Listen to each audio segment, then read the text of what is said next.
The representative from the Great Halberd Kingdom was the first to respond, his aura suddenly dissipating as he clasped his hands in a gesture of respect towards the individual present. Since young Master Hai has intervened, what further words can I, Zhang Er, possibly add? However, it is imperative that our Great Halberd Kingdom seeks clarity in the face of provocation. Yao Exant, somewhat nonchalantly, shrugged his shoulders. Are you suggesting you would confront him in front of young Master Hai? Before Zhang Er could reply, young Master Hai waved his hand dismissively. If you two harbor any grievances, they can be settled beyond this gathering. My reputation holds little weight in such matters. Yet within this space, you must adhere to the established rules, otherwise, the temperament of that individual is far less accommodating than mine. Upon hearing young Master Hai's words, Yao Xian restrained himself slightly and remarked, Since young Master Hai has spoken thus, must you continue to prattle on? Humph. Zhang Er's annoyance was palpable, yet he refrained from expressing his ire due to young Master Hai's presence. Moreover, with the imminent opening of the secret vault, any delay could jeopardize their endeavors. Realizing this, Zhang Er sighed, acknowledging that they had already squandered too much time. Should they linger any longer, they risked losing their chance to advance to the next round.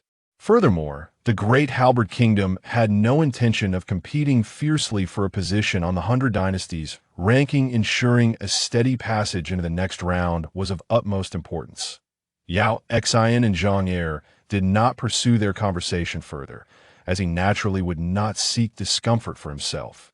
Turning significant matters into minor ones, and minor matters into nothingness, perhaps best epitomizes Yao Xin's guiding principles. Upon witnessing the two of them regain their composure, Hai Tong felt a sense of joy. He then approached Yu Che, clasping his hands in a gesture of respect, and said, Your Majesty, it is Hai Tong who pays his respects. Yu Che, aware of his station, did not presume to be grandiose, and promptly returned the gesture, stating, A humble nation such as ours is unworthy of such esteemed courtesy. This sentiment was indeed reasonable, although Yu Che held the esteemed title of a monarch. The New Yu dynasty, being a lesser kingdom, paled in comparison to the mighty Imao dynasty. However, the customs of the northern spiritual realm were still to be observed. Despite the common perception of the northern spiritual realm as a domain of decisive warfare, its denizens adhered to certain protocols. For instance, regardless of the dynasty from which one hails, it is expected for a sovereign to accept the formalities of another nation. Nevertheless, absolutes are rare. Some formidable empires may disregard this unwritten rule. Yet, for the majority of empires, this customary decorum remains of considerable significance. Upon witnessing Yu Chi's unpretentious demeanor, Hai Tong felt a surge of admiration for the young man. He then remarked, It seems the remaining three are unlikely to arrive. Our own individual also has pressing matters to attend to. While his gaze lingered on Yao Xian, his words were directed towards Yu Che. Time is of the essence. Since your Majesty is inclined to give it a try, and no one is here to intervene, it would be prudent to proceed without delay. If your Majesty attempts it, and the hidden treasure remains unresponsive, the Wei Mu dynasty will also withdraw. Hai Tong then cast a discerning glance over Yao Xian and Zhang Er, inquiring, I wonder what opinions you two might hold? Upon hearing Hai Tong's question, Yao Xian interjected, eager to speak before Zhang Er, Rest assured, young Master Hai, we have already made our attempts. Should this young brother fail to unlock it, the Beast Morning Empire will likewise retreat. He then shot a sidelong glance at Zhang Er. However, if anyone were to cause a disturbance, the Beast Morning would not hesitate to intervene. Zhang Er promptly added, Young Master Hai need not worry, we of the Great Ji Kingdom are equally unwilling to let go of something deemed worthless. Hai Tong felt a pang of displeasure at Zhang Er's words. The phrase about something unworthy being akin to an insult directed at their Wei Mu dynasty. Nevertheless, he chose not to dwell on it. Turning to Yu Che with a respectful demeanor, Your Majesty, please. As he gestured invitingly, Wai Yuche felt a sense of helplessness towards the emotional intelligence of Zhang Er. It was hardly surprising, given that the kingdom of Daji was founded on martial prowess, perhaps neglecting the subtleties of verbal finesse. Yuche first inclined his hands in a gesture of respect towards Haitong, then extended the same courtesy to the other factions present, stating, "It is I, Yuche, who has been impolite." Observing Yuche, Yao Exun harbored a degree of admiration for the young Emperor Yu. He stepped forward, asserting, "Your Majesty need only to attempt, we shall safeguard you." In response to Yao Xin's words, Yuche smiled faintly. Though Yao Exun spoke with candor, the impending stakes inevitably induced some trepidation. After all, there are no eternal friends, nor perpetual foes. It is the pursuit of interests that reigns supreme. Their congregation here was solely for the purpose of this so-called hidden treasure. Had they been disinterested, they would have departed long ago. As for the three factions not in attendance, upon deeper reflection, it was likely they were observing from the shadows. Yuche felt no inclination towards them. He would prefer an open confrontation with blades drawn rather than this clandestine scrutiny, which diminished the grandeur of a high-ranking dynasty. Yuche then approached the stone wall, which appeared almost naturally formed. Conventionally, rocks exposed to the elements for years would be riddled with chasms and signs of erosion. Yet, this realm, unveiled by the wind's smile, maintained its own harmonious structure, regardless of the passage of day and night and the fluctuations of weather. In Yu Qi's estimation, the stone wall had not been sculpted. It seemed to have possessed this mirror-like smoothness since its inception. In the era when cultivation was beyond his reach, Yuche had perused a multitude of texts. Although the collection in the Great Yu Dynasty's library paled in comparison to the vast libraries of the Baosong Plains, it still boasted a considerable number of tomes. Thus, since his youth, Yuche had immersed himself in this wealth of knowledge. Consequently, while he faced criticism from certain so-called sages for his perceived lack of diligence, the benefits he reaped were manifold. Due to his extensive reading, Yuche had developed a profound understanding of the topography and geology of the world, enabling him to avoid making excessively radical judgments. Nevertheless, every circumstance harbors its surprises, particularly in this alternate realm.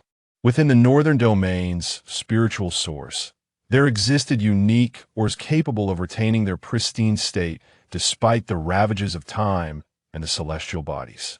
Each of these ores was indeed a treasure of the world.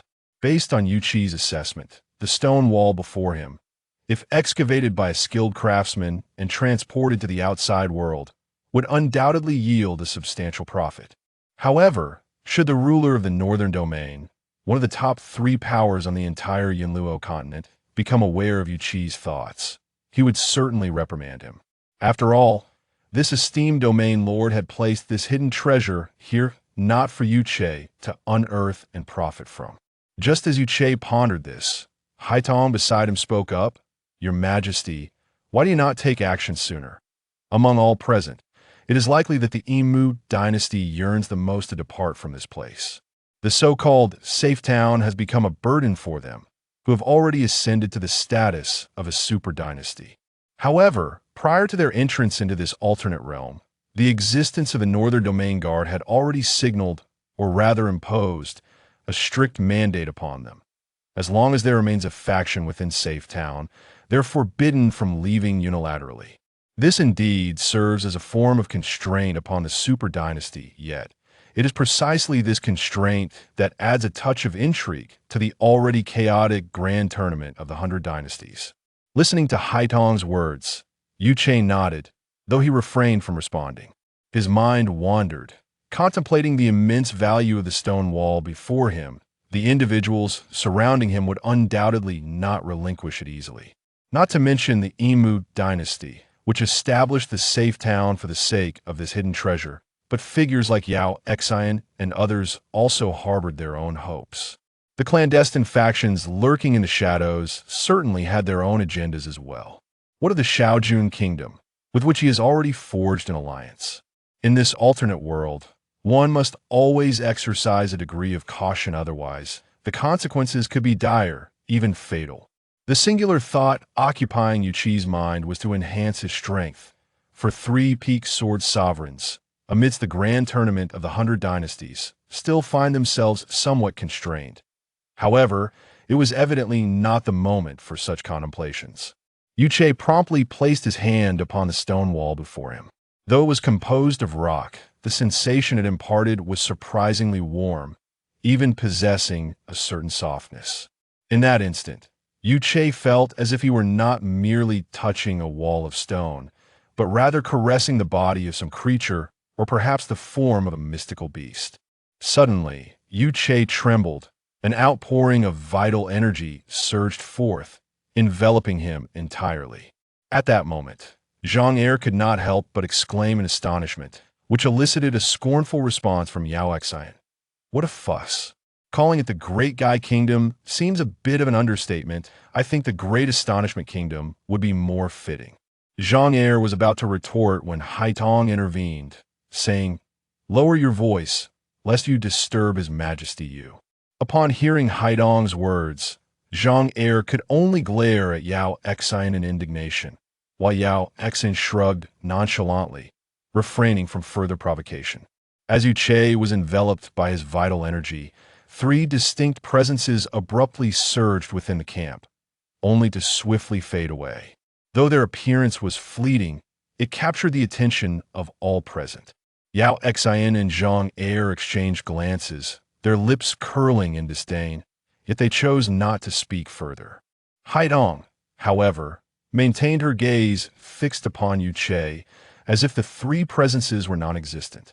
At that moment, Yu Qi felt a flash of yellow light before his eyes, and his body began to float uncontrollably. A stream of milky white energy surged forth from the yellow stone, swiftly enveloping him entirely. Tob continued. Chapter 120. Taking advantage of the chaos in the northern region, at the Lingyuan Mo Shui fortress, Hai Yixian pointed at a swirling mist before her and exclaimed, "What is this?" Although it was called mist, it shimmered with a reflective light, resembling an otherworldly eye. Within this ethereal fog were Yu Qi and the others. Besides Hai Yixian, Feng Xiaoyan and Yu Xianji were also present in the modest room, which contained only a few meditation mats and a tea set. Hai Yixian jumped in surprise, causing her teacup to topple over, spilling half its contents onto the floor and soaking her shoes. Meanwhile, Feng Xiaoyan calmly righted the cup and waved his hand to disperse the spilled tea, gently refilling the cup with fragrant tea. "Do not rush," he said. "How can I not be anxious? If you give that to him, you are putting that little rascal's life at risk." Hai Yixian was far from composed. Fortunately, in this small space, there were no outsiders. The 3 of them were ancient beings, having lived for a millennium, so there was no need for pretense. Yu Xianji lay casually on the mats, one leg bent, propping his face with one hand while playing with the tea set with the other. He lazily remarked, "It's just a piece of meat. Is it really that serious?" Hai Yixian swiftly approached Yu Xianji, gripping his collar and shouting, "Listen well. If anything happens to that boy, I will not let you 2 off easily." Hey, are you being reasonable? It's not me who's giving it to him. Find out who did." Yu Xianji was unwilling to let Feng Xiaoyan bear the brunt of such unfounded accusations and return the blame. However, Hai Yixian recognized Yu Xianji's underlying thoughts. Though slightly irritated, she acknowledged he had a point, not wanting to lose face. She released her grip on his collar and pointed at Feng Xiaoyan and Yu Xianji. "Neither of you are virtuous. When Shi Yushui ascended, why didn't she take you both along? If only we had been taken along, we wouldn't be troubled by such matters now," Feng Xiaoyan replied. Yu Xianji chimed in. "They should have taken you too. It would have spared you from complaining about us and alleviated your longing." His words, though softly spoken, landed squarely in Hai Yixian's ears, provoking her. Though she often portrayed a gentle demeanor in front of outsiders, she felt no need for restraint among those she had known for centuries. Before Hai Yixian could retaliate, Feng Xiaoyan interjected, "Enough. You're over 1,000 years old, yet still so unruly." He then continued, "The piece I released has already been diluted. I have tested that boy's talent. While he may not match Qi Yushui, he is formidable for his age. If he cannot withstand this minor hardship, then his claims of reviving the beast gods are mere fantasies." "You have said it. I understand," Feng Xiaoyan added.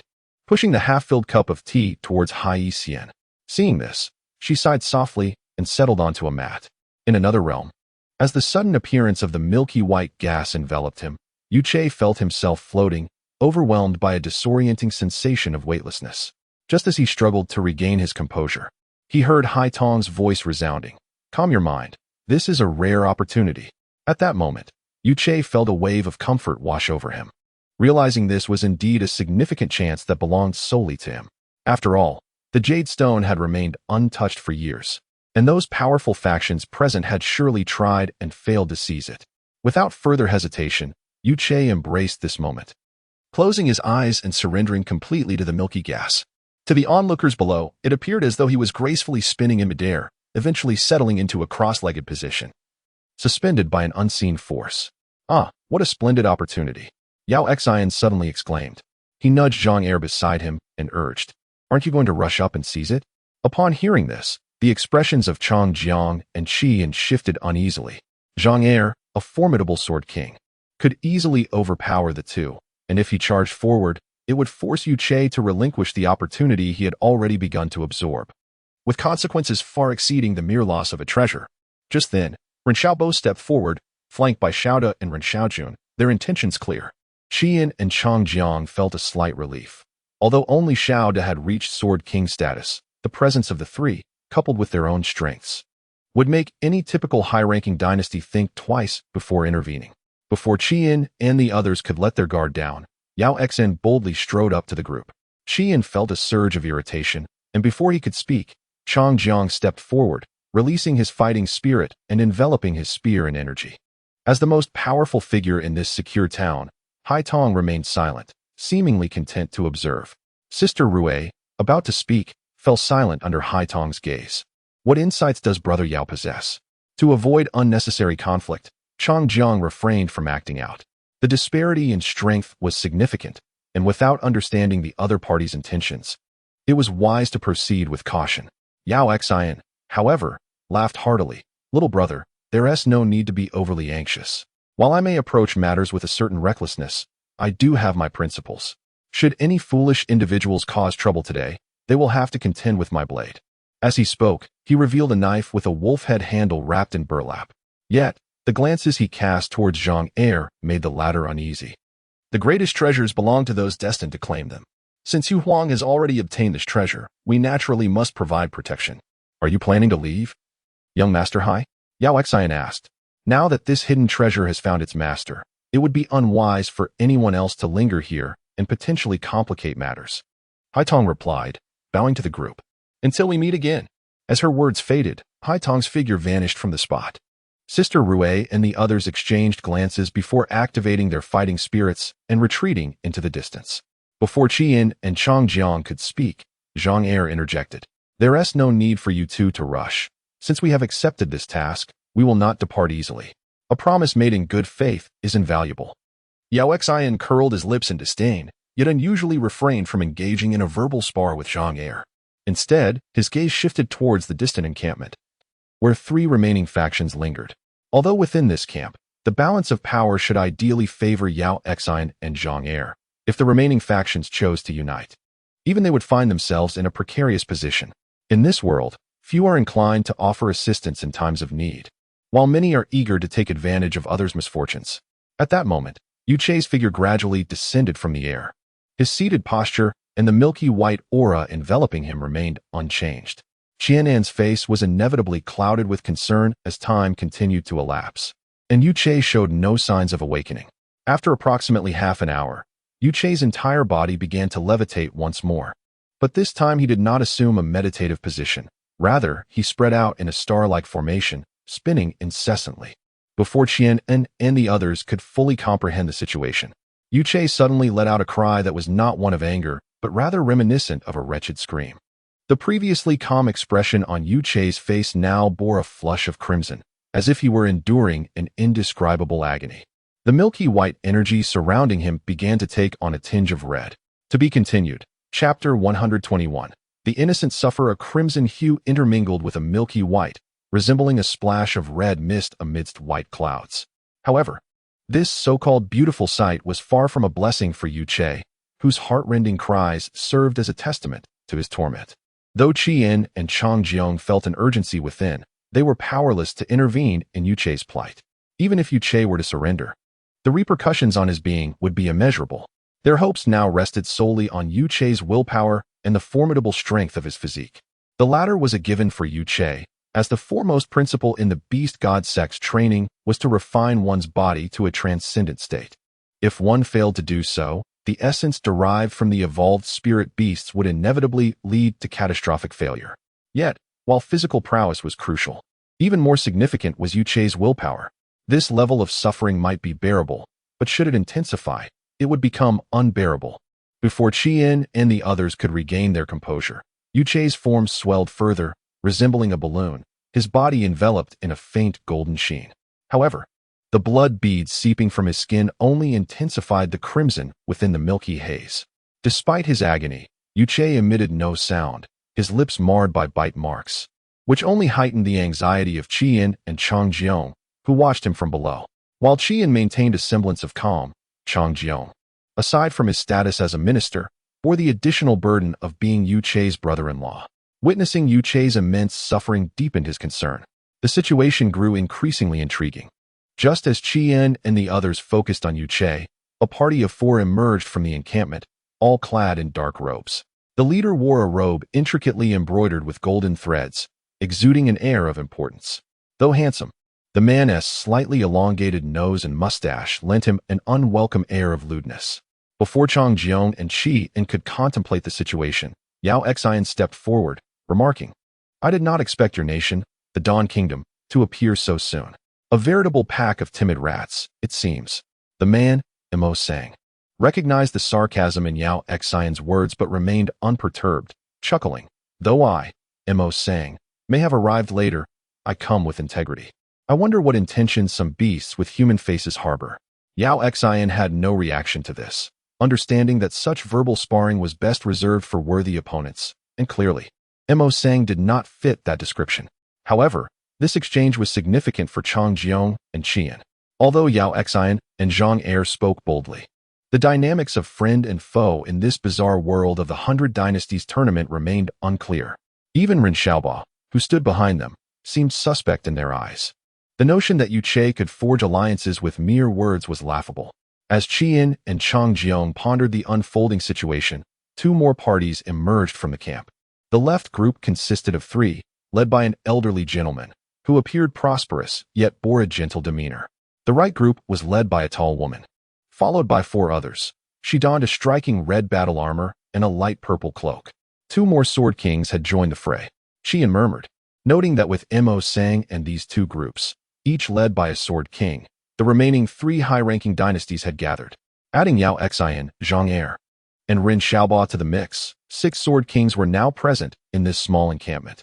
Although Mo Sang's trio was weaker than Yao Xian and Zhang Er, their sword king status was not to be underestimated. Even if they had reserves, those from high-ranking dynasties likely possessed far greater resources. With this thought, Changjiang and Qian exchanged glances, their shared concern palpable.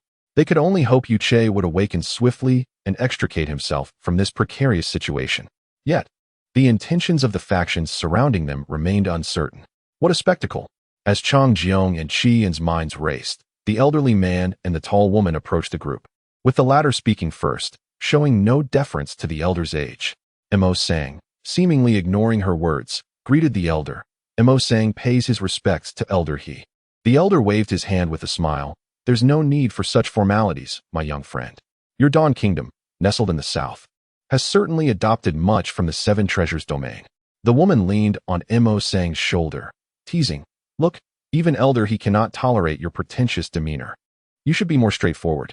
Mo Sang appeared flustered by her jest, stepping aside and retorting, "I share a mentor-student bond with Elder He. How dare you, an impudent one, approach?" Observing their playful banter, the expressions of Changjiang and Qian darkened significantly. The dynamics among these 3 clearly indicated a relationship beyond the ordinary. The Dawn Kingdom, Mo Sang; the Luzha Dynasty, Hisheng; the Wei Kingdom, Xiaoluo. 2 were sword kings at their peak, while one stood at the pinnacle of sword king mastery. "What shall we do?" Qian interjected before Changjiang could respond. The current situation remains unclear. We must wait for Yuche to awaken before devising a plan. This was not a matter of seeking attention for Qian. Rather, the response from Chang Jiong, who was nearly a mirror image of Yuche, would likely be as simple: when soldiers come, we will engage; when water arrives, we will dam it. Though Qian's words aligned with Chang Jiong's intentions, a hasty response might entirely undermine Ren Xiaoba's already wavering confidence in their previous alliance. In a situation where they had become the target of public ire, it was crucial to stabilize morale. Esteemed guests, now is not the time for frivolity. Might I inquire why you linger here instead of proceeding to the center? Zhang Er interjected, breaking the trio's dispute. Xiaolu spoke first. What a surprise to hear from General Zhang today.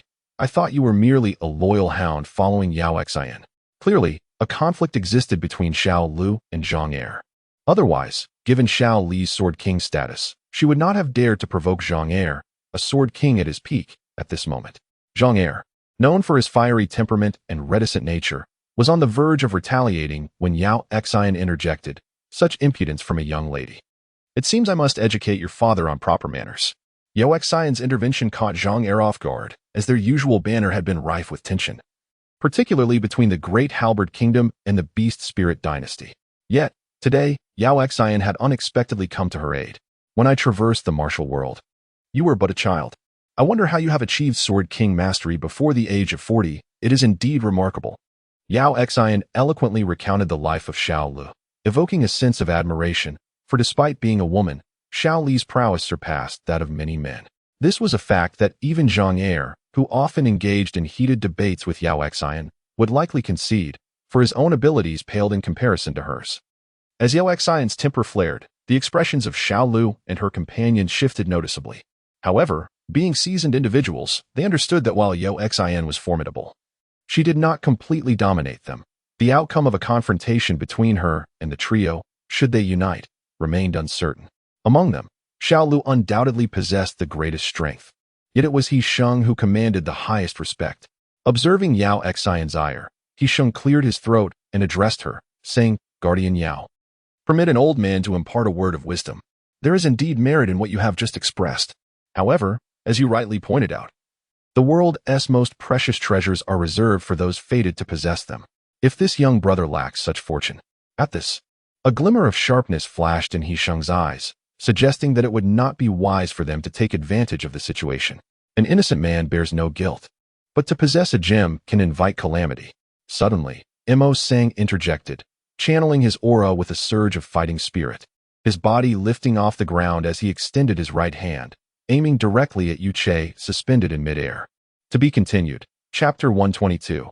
The rapid engagement. The speed of Mo Zhang's actions was astonishing. As a practitioner of wind attribute energy, he moved with such swiftness that the gathered crowd, fixated on He Sheng, had no time to react to his approach. Zhang Er, Yao Xian called out forcefully. Earlier, they had boasted in front of the Yimu dynasty, and should Mozong influence Yuche, neither he nor Zhang Er would be able to move freely in the northern domain as spiritual grounds. Upon hearing Yao Xian's call, Zhang Er dared not linger. He swiftly seized the two large halberds behind him and, channeling his energy, prepared to take flight. However, he was met with the sight of Xiao Lu, brandishing a long spear, charging straight towards his face. Yao Xian noticed that Zhang Er was already preoccupied with Yuche, while He Sheng had shifted his attention to him, indicating that a confrontation was inevitable. Just as Yao Xian contemplated his next move, a figure surged forth from behind Yuche. It was Xiao Da. Although Xiao Da possessed the strength of a Sword King, he was still somewhat inferior to Mozong. Yet, Mozang's unexpected assault was met with Xiao Da's swift retaliation. A punch grazed Yuche's ear and struck Mozang's outstretched palm. In that instant, the two collided, and an overwhelming surge of energy erupted, shaking Yuche's form. As Chang Jiong and Qian moved to engage, a faint, circular purple shield enveloped Yuche.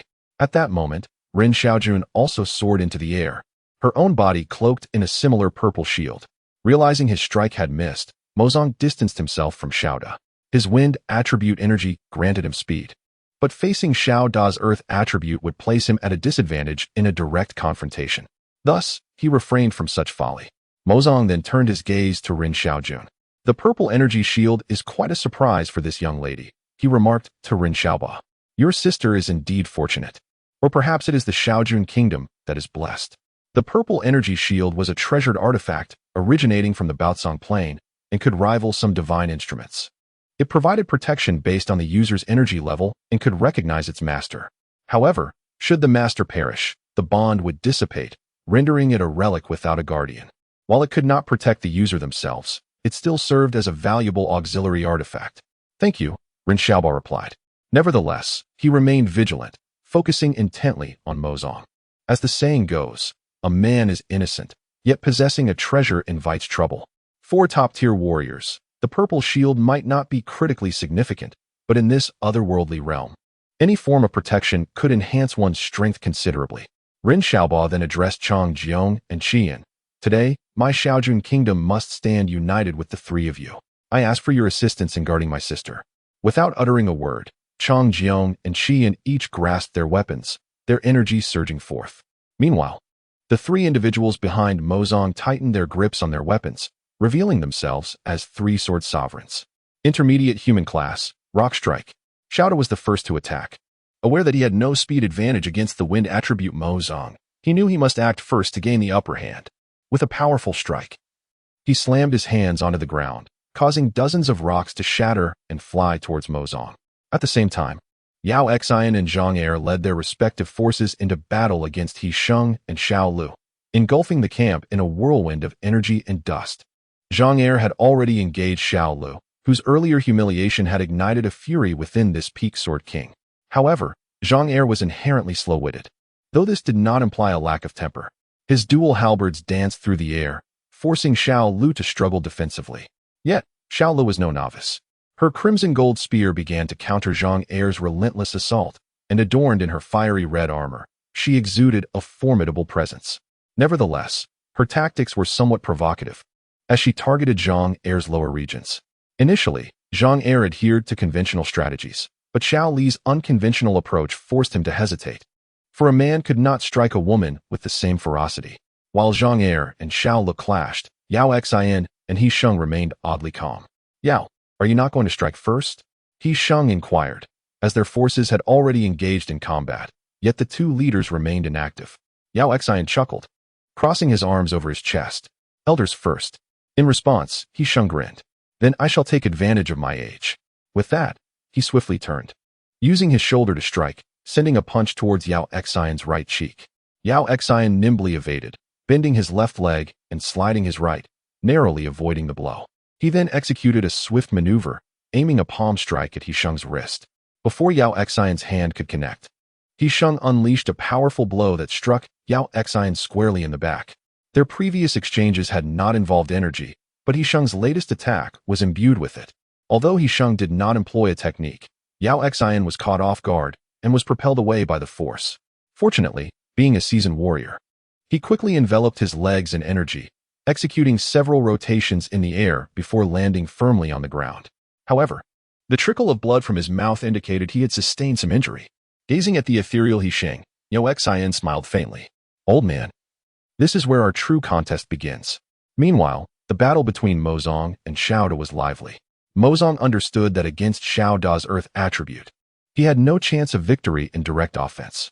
Therefore, he relied on his speed and the resources of his advanced dynasty to secure a win. With hands clasped together, Mozong suddenly thrust them downward, exclaiming, "Low-level earth class, wind blossom." In an instant, a fierce wind erupted behind him, and amidst the swirling dust, a milky white stem emerged, an extraordinary lotus pod. Xiao Da recognized the uniqueness of this lotus pod and understood that his goal was not to defeat Mozong, as that was a mere fantasy. Instead, he aimed to buy time, hoping to either awaken Yu Che or await the outcome of the nearby battles. Intermediate human class. Rock Shield. As Xiao Da's voice faded, a surge of energy coalesced around him, forming two circular stone shields upon his arms. Before him materialized a colossal round shield, enveloping his entire form within its protective embrace. Before Xiao Da could catch his breath, a sharp whoosh echoed through the air. A lotus seed had launched forth from the pod above, crashing heavily against his stone shield. The assault came with such swiftness that Xiao Da clearly lacked the time to react. He could only rely on the shield's expanse to absorb the impact. Yet, as his form wobbled slightly, it was evident that this strike had not been without consequence. Seeing his initial attack fail, Mo Sang exhibited no sign of retreat. After all, Xiaoda was a formidable sword king, and to subdue such a powerhouse with ease would render the title a mere jest. Undeterred, Mo Sang seized the opportunity to continue his assault. With a flourish of his hands, several more lotus seeds were propelled forth, this time with greater ferocity than before. Observing this, Xiaoda gritted his teeth and, with a swift motion of his right hand, scattered the stone shield before him, sending it hurtling toward the incoming seeds. The sound of explosions rang out incessantly, and beads of sweat upon Xiaoda's brow testified to the difficulty of withstanding the barrage. In that moment, the stone shields dissipated entirely, leaving only the circular shields upon his hands. Seizing the moment, Xiaoda sprang into action, charging fiercely towards Mo Sang. Naturally, Mo Sang would not remain passive. He raised his right hand, launching the remaining lotus seeds from the pod directly at Xiaoda. In a flurry of motion, Xiaoda wielded his arms to deflect the incoming seeds, but in that fleeting instant, the shields upon his arms began to fade. To be continued, Chapter 123. Awakening. Just as the two stone shields began to dissipate, Xiaoda's body surged forward to stand before Mo Sang. Raising his right hand high, poised to strike Mo Sang's face, he was taken aback to see Mo Sang's lips remain unmoved. In an instant, a fierce gust of wind surged upward. Mo Sang's hand now bore a colossal lotus pod, the very one that loomed behind him. The powerful wind was generated by Mo Sang swinging the lotus pod, which struck Xiaoda's body like a massive bronze hammer. Before Xiaoda could react, Mo Sang had already darted beside him, pointing the hammer-like lotus pod at him and inquiring, "Guardian Xiao, do you still possess any strength?" "To win through ambush is to lack grace," remarked Mo Sang. Xiaoda coughed violently, spitting out a mouthful of blood. In a flash, he closed his eyes. For his internal energy had been completely exhausted, not due to a lack of potency, but rather from the excessive effort expended while employing the stone shields for defense. He was not merely on the brink of collapse, he had already depleted a considerable portion of his strength. Just as the wind-laden lotus pod was about to strike Xiaoda's face, a shadow flitted past, and a leg shot forth, kicking the lotus pod away. The figure then landed gracefully, using the tips of their toes to propel themselves into the air, performing a full rotation before unleashing a kick aimed at Mo Sang's chest.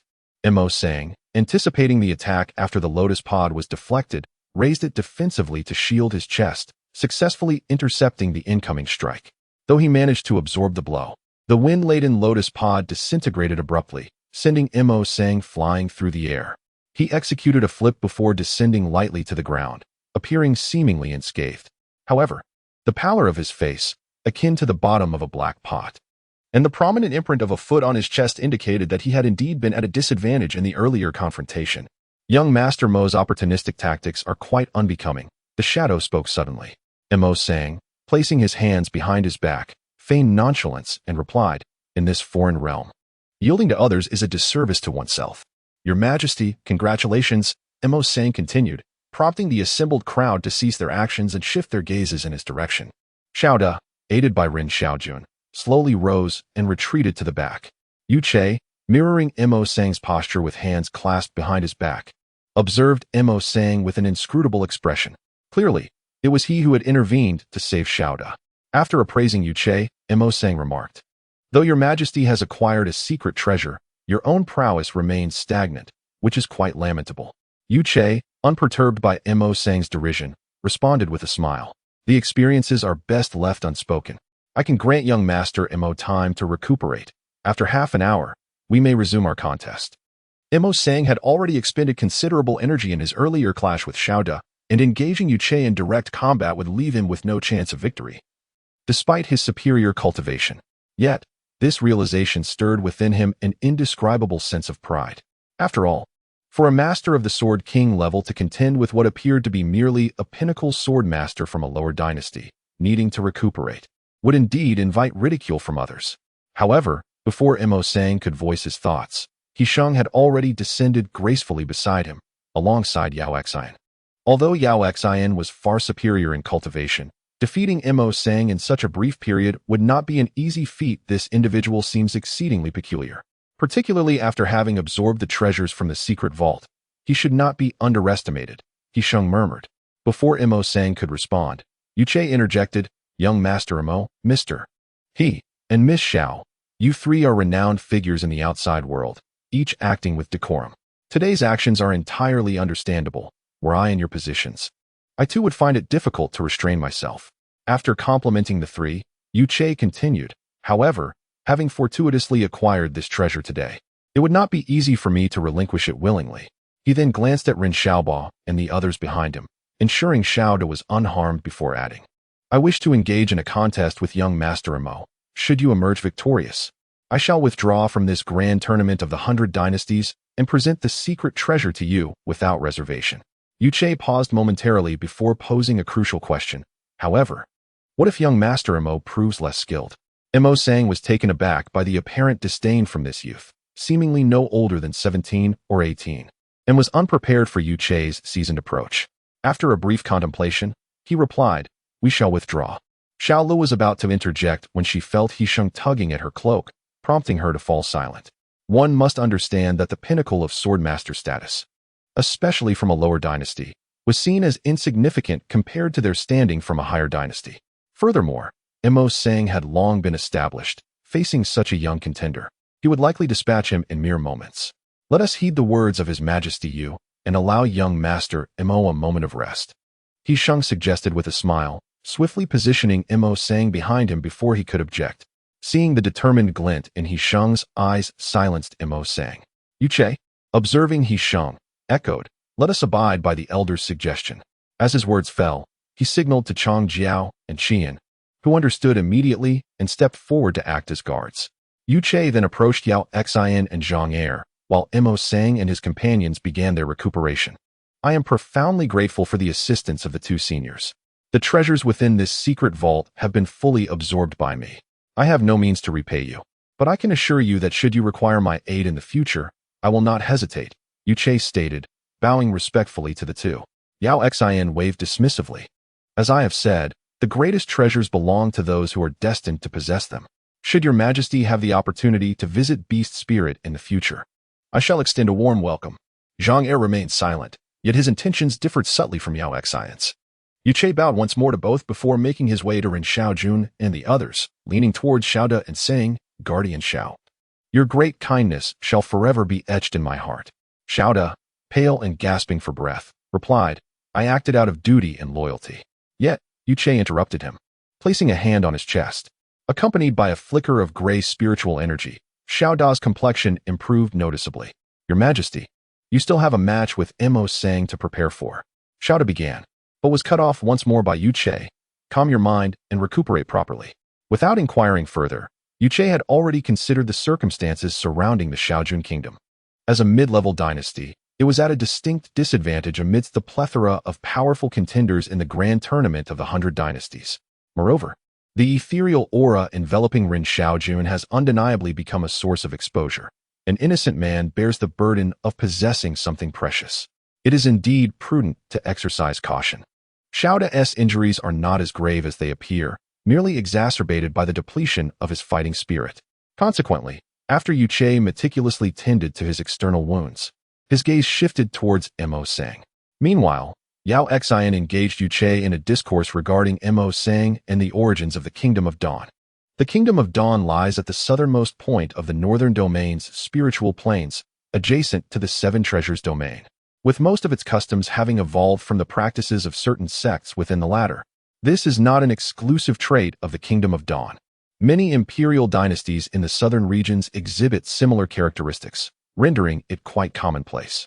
However, the Kingdom of Dawn has indeed taken these practices to an extent that feels somewhat excessive. Imo Sang, a guest from the Kingdom of Dawn, holds no official position within its ranks. This is a rather peculiar situation, yet it is irrefutable that he hails from the Kingdom of Dawn. Otherwise, regardless of his formidable prowess, he would not have had the opportunity to participate in the 100 Dynasties tournament. Nevertheless, for Yu Che at this moment, the paramount concern is not the origins of Imo Sang, but rather the pressing matter of how to vanquish him and eliminate him from the 100 Dynasties tournament. To be continued. Chapter 124. Yu Che versus Imo Sang. Half an hour swiftly passed, and Ren Xiaojun and his companions had departed from the 100 Dynasties competition. After shattering the jade tokens in their hands, it was only natural for the Northern Domain Guard to come to their aid. Before their departure, however, Rin Xiaoba and his companions pressed their jade tokens into Yu Chei's hands, urging him to break them. Though Yu Chei was initially hesitant to accept, he could not refuse their earnestness.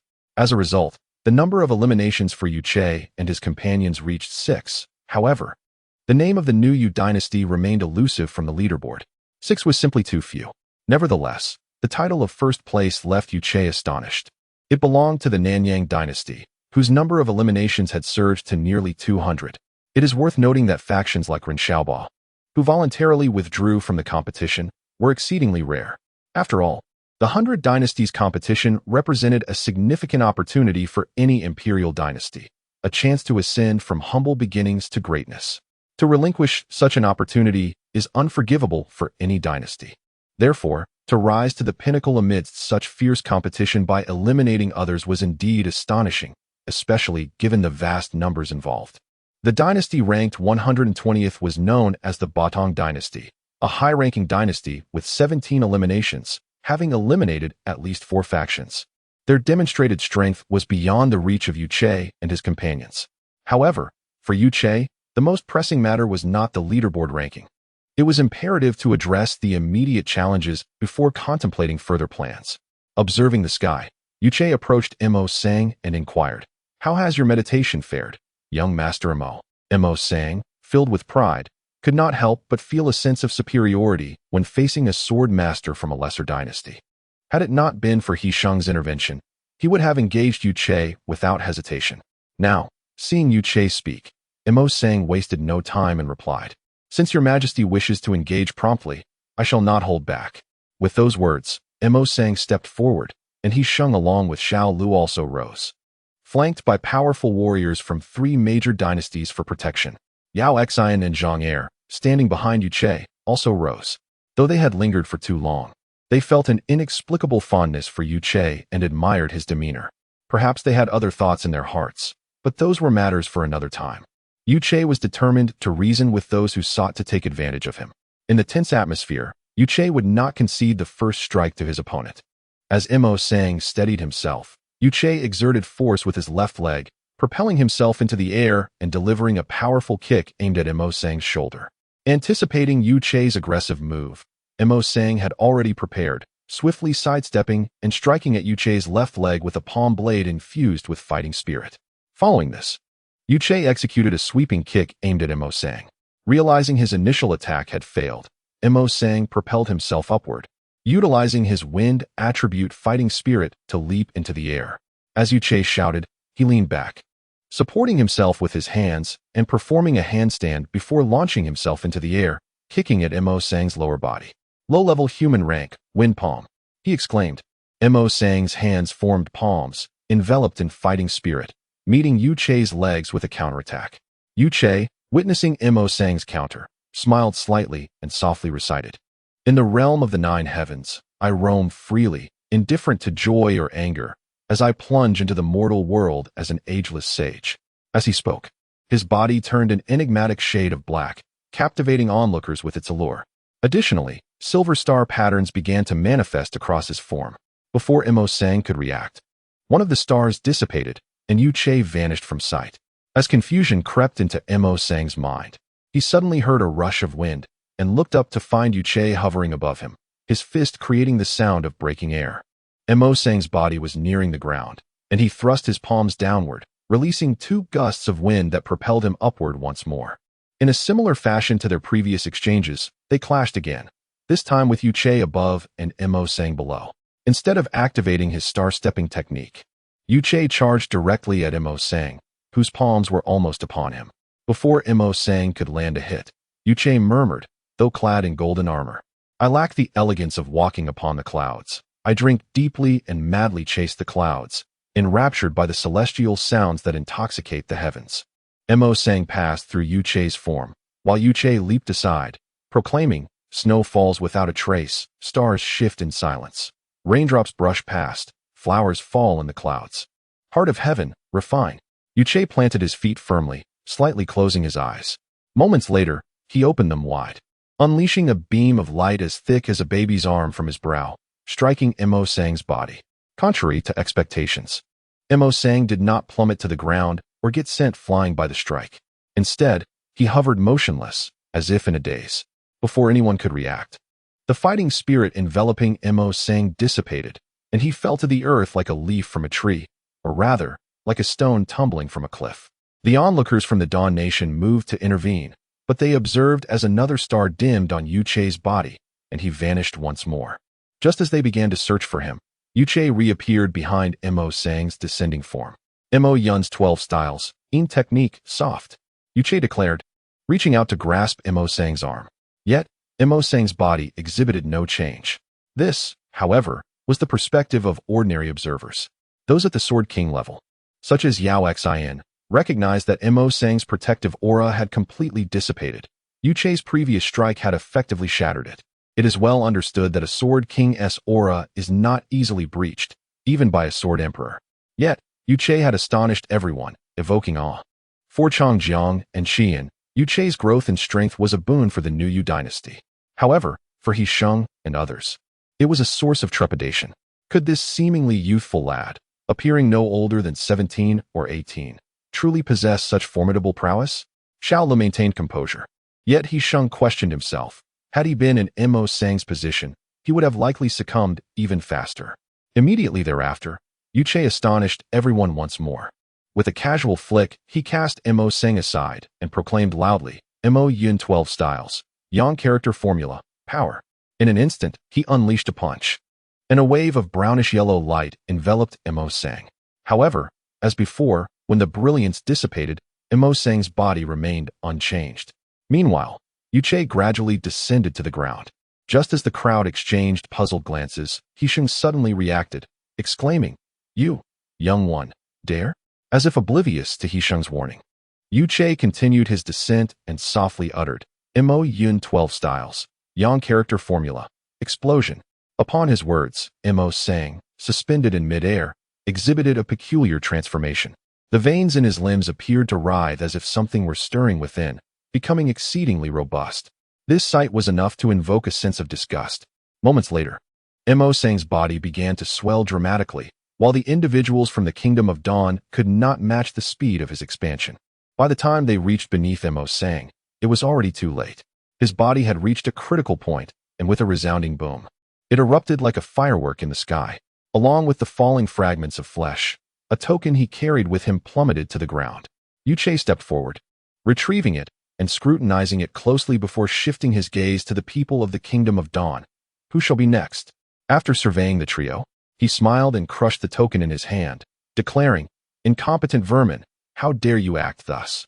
To be continued. Chapter 125, Escape Mozong is dead, and his demise merely transformed the number on the token carried by Yu Che into a 7. His actions were not those of a formidable figure, but rather resembled those of an ordinary person. Meanwhile, He Sheng and Xiao Lu remained enveloped in shock. Mozang's death was exceedingly abrupt, a reality that resonated not only with them, but with all present. Mozang's prowess was regarded as above average among the Sword Kings gathered here. Although his death stemmed partly from underestimating his opponent and excessive exertion, Yu Che's untroubled demeanor suggested he still had cards to play. Xiao Lu and He Sheng discerned a troubling detail. After being struck by the purple beam emitted from Yu Che's forehead, Mozong had ceased all movement. It is worth noting that completely incapacitating a Sword King of Mozang's caliber would be a near impossible feat, even for a peak Sword Emperor. Unless, of course, Yu Che employed some form of psychic ability that rendered Mozong incapable of thought. The mere notion that a sword master could obliterate the mental faculties of a Sword King implied an extraordinary level of spiritual cultivation.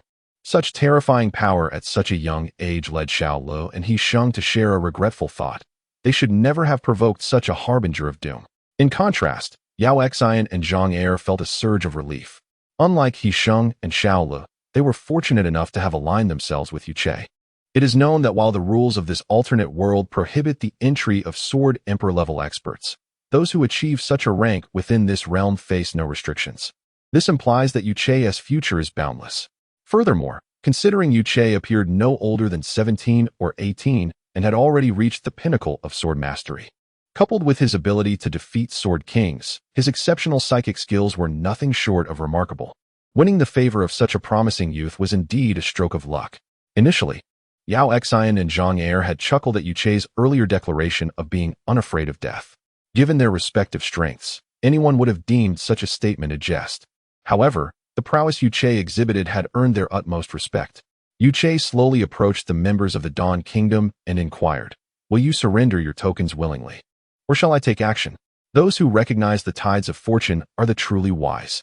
You are the pillars of the Dawn Kingdom, and squandering your lives in this alternate world would serve neither your interests nor those of your realm." As he spoke, Yu Chei took a step forward, offering one final opportunity to leave or remain. Upon finishing his words, an overwhelming aura surged forth from him. Unexpectedly, the pressure emanating from a sword master was enough to catch even the attention of the Sword Kings.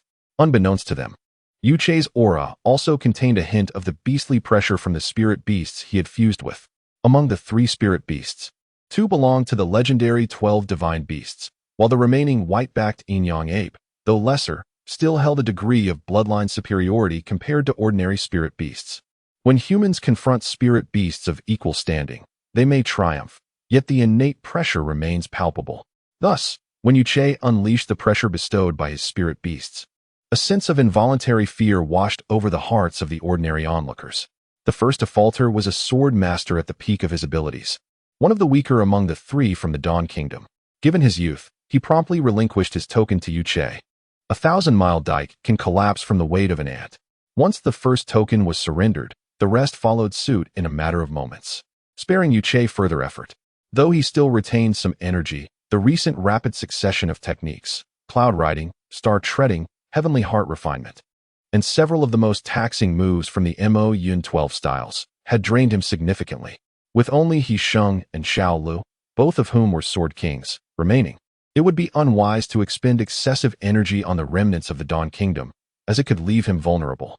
The mountains remain green, and the waters flow eternally. Until we meet again, Yu Chei stated to the 3 from the Dawn Kingdom before turning to Yao Xian and Zhang Er, presenting them with the 3 tokens as tokens of gratitude. He would never forget their kindness, and should they ever find themselves in need, his pledge remained. He would face any peril without hesitation. Without waiting for Yao Xian and Zhang Er to refuse, he thrust the tokens into their hands and then turned his gaze back to Yixin and Xiao Lu. "Gentlemen, what are your intentions?" Yu Chei inquired. With Mozong dispatched, it was time for the 2 before him to clarify their stance. He Sheng and Xiao Lu exchanged glances, both aware that Yu Chei had not yet reached his peak condition. However, they surmised he could likely eliminate one of them, meaning the first to strike would not fare well. Though the 3 factions had previously united, in this alternate world, much like in the outside realm, there are no eternal enemies nor steadfast allies, only perpetual interests. For the sake of their own lives, He Sheng and Xiao Lu were not inclined to become pawns for others. "Your Majesty, it was merely a misunderstanding. We shall withdraw," He Sheng interjected smoothly, eager to defuse the situation. As his words faded, he vanished from sight. So swift was his retreat that even his companions were taken aback. Xiao Lu, lacking He Sheng's diplomatic finesse, could only awkwardly bow to Yu Chei before retreating in silence. Yu Chei did not attempt to stop them. Whether Yao Xian and Zhang Er could suppress their lingering resentment was their own affair. Following the resolution of the current conflict, whether He Sheng and Xiao Lu would continue to participate in the 100 Dynasty tournament remained uncertain. Yao Xian and Zhang Er were not particularly meticulous individuals, and given their not-so-intimate relationship with Yu Chei, they did not linger for a sentimental farewell. After a brief exchange, they departed with indifference, leaving Yu Chei and his companions behind. Yu Chei surveyed his surroundings and directed his attention to Qi-Un and Chang Jiong, saying, "You 2 must leave this place swiftly and seek a secluded area for further contemplation." As Chang Jiong and Qi-Un prepared to respond, Yu Chei's words halted them, leaving no room for hesitation. Without further ado, the 3 made their escape. Barely a quarter of an hour after their departure, a group emerged from the camp, led by none other than the previously fled He Sheng. After a brief search, he exclaimed in exasperation, "That little rascal has outsmarted us. What should we do next, Lord He?" One of He Sheng's companions inquired. He Sheng contemplated briefly before speaking. "The only thing we can do now is to make the most of the time wasted here in the past few days. We shall set off immediately for the central area. As for the 100 Dynasty rankings, we shall not dare to indulge in such aspirations." However, it seemed that He Sheng suddenly remembered something, and he exclaimed loudly, "This is not good. We must leave at once." before his words had fully dissipated. Two groups of people flashed past. Yao Xian, who had departed earlier, was directly in front of him, while Zhang Er stood behind him. I have grown old. Toyed with by you young ones, Xing remarked with a hint of self-deprecation. Yao Xian, however, continued to pound his left fist against his right palm without uttering a word, while Zhang Er, in a rare display of speech, stated, "You are the first. The next will be Xiao Lo." The events occurring within the camp were, of course, anticipated by Yu Che, who had earlier entrusted Yao Xian and Zhang Er with a mission. He Sheng would undoubtedly return. Yu Che could discern from his demeanor that he was someone who would never allow himself to be at a disadvantage. Yet, such a disposition had merely dug a deep, unfathomable pit for him. Whether this pit would ultimately bury him depended on his ability to distinguish the prevailing circumstances. However, the happenings within the camp had become irrelevant to Yu Che and his companions. Their immediate task was to seek out a secluded spot, as Yu Che's physical condition had deteriorated to a dire state. There is a cave, Qian remarked. Having lived for years in the deep mountains, he was adept at navigating dense forest terrains. With the aid of a map previously obtained from the camp, it was not long before they located a cave spacious enough to accommodate 3 people. Chang Jing ventured forth to inspect the cave, finding no anomalies within. With Qian's assistance, Yu Che entered the cave. The moment he stepped inside, it was as if all strength had drained from him, and he collapsed onto the ground. To be continued.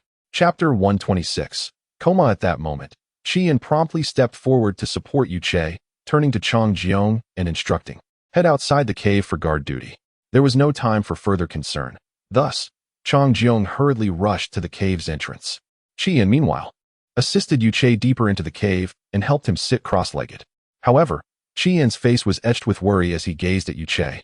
Both he and Chang Jiong were acutely aware that the cultivation method practiced by Yu Che starkly differed from conventional martial energy techniques. Hence, they hesitated to use martial energy to nurture him.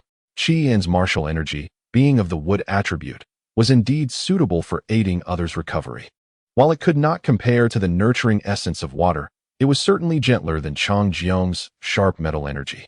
Nevertheless, out of concern that the spiritual energy within Yu Che might repel the martial energy, Qian chose to refrain from any action, preferring to avoid making any grave errors. Observing the fluctuations of Yu Che's complexion, shifting from pale to flush, it was evident that the agony he endured far exceeded that experienced during the absorption of the inheritance.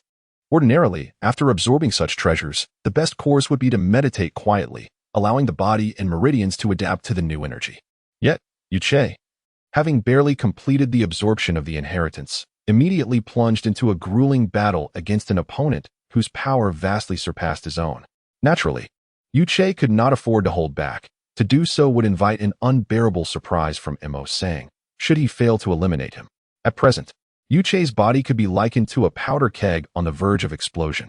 Whether he could extinguish the already ignited fuse depended solely on his own fate. Should he manage to tame this surging power, his strength would undoubtedly ascend to new heights. Conversely, if he failed to sever the fuse, his body might shatter in an instant. This was an outcome that neither Qi and nor Chang Jiong could accept, and it was equally intolerable for the newly established Yu dynasty. Yu Che was far too vital. Chang Jiong's brow furrowed deeply as he surveyed the situation outside the cave. His feelings towards Yu Che immensely complex.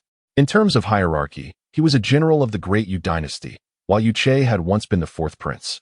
Now, however, he had transformed into a formidable warrior capable of shouldering the new Yu dynasty, having also ascended to the position of its monarch. From a familial perspective, Yu Che was his brother-in-law, and he could rightfully call him brother. In fact, the bond between Yu Che and Yu Mo was significantly closer than that between Yu Mo and her biological brother. Moreover, the vile traitor who had defied humanity had already met his demise at Yu Che's hands. As dusk began to settle, the passage of time in this otherworldly realm felt akin to that of the outside world, preventing the participants from experiencing any disorientation. Yet within the cave, the trio did not share the same tranquility. Yu Che, of course, bore the brunt of unimaginable torment. Meanwhile, Qian and Chang Jiong also suffered their own internal anguish. Chang Jiong remained fixated on the cave's entrance, unwilling to let his guard down for a moment. The sky darkened, and the air grew heavy with humidity, contributing to an oppressive heat that exacerbated Chang Jiong's agitation. "Let us take a break," Qian said, patting Chang Jiong's shoulder and offering him a piece of jerky. This jerky had been prepared by Tian Qingqing during their time in the New Yu dynasty.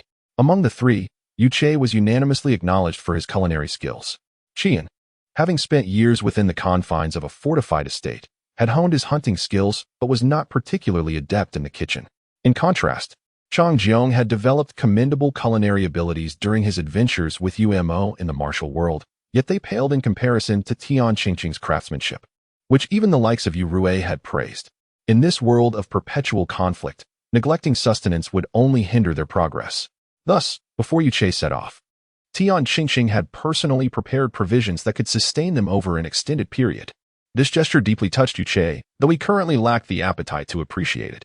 Chang Jiong accepted the jerky from Qi and glanced at Yu Che, asking, "How is he?"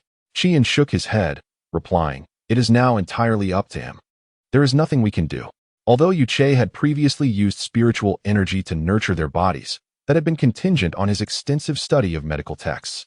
In a moment of desperation, Qian had attempted to channel martial energy into Yu Che's body, but upon entering, he could not locate Yu Che's meridians and had no choice but to abandon the effort. This was a distinction of those who cultivated spiritual energy, as they possessed a unique method of meridian circulation. "Bring me some wine," Chang Jiong suddenly said. They had carried some wine with them, but the events that had unfolded since entering the other world had prevented them from indulging. At their level of cultivation, ordinary alcohol could not intoxicate them. Yet the essence of wine could still influence their spirits. Years spent in military life had led Chang Jiong to develop a taste for it, though it was hardly harmful.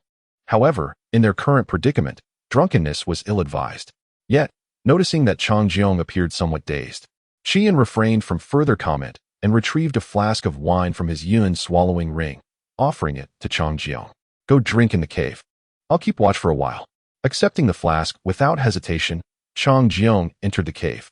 He felt fatigued, and since Qian's observational skills were no less proficient than his own, it was better to seize the opportunity to rest.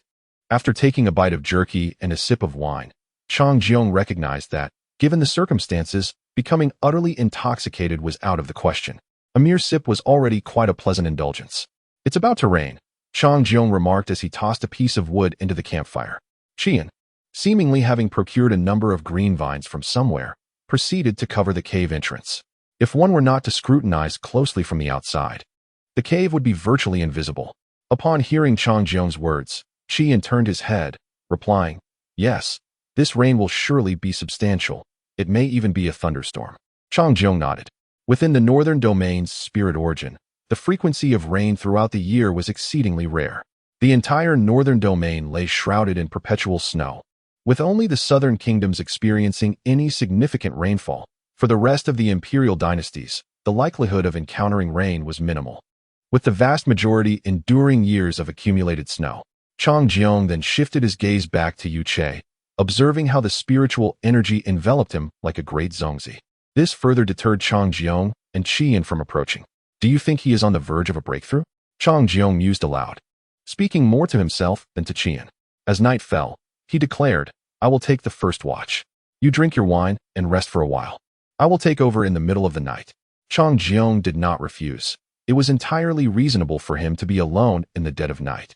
The earlier hours were certainly more bearable, and after taking a sip of wine, he retrieved a jade pendant from his yun ring. Gently caressing the intricate patterns etched upon its surface, his gaze imbued with tenderness. The pendant was a vivid green, though the carvings were not particularly exquisite, and the material did not appear to be of exceptional quality. "A gift from the Prince of Jin?" Qian suddenly inquired. Upon hearing Qian's question, Chang Jiong nodded. "I earned it while working for 5 days during my travels in the kingdom of Tsung." He continued, "I find the title of Prince of Jin rather unappealing. Princess is a much more fitting designation."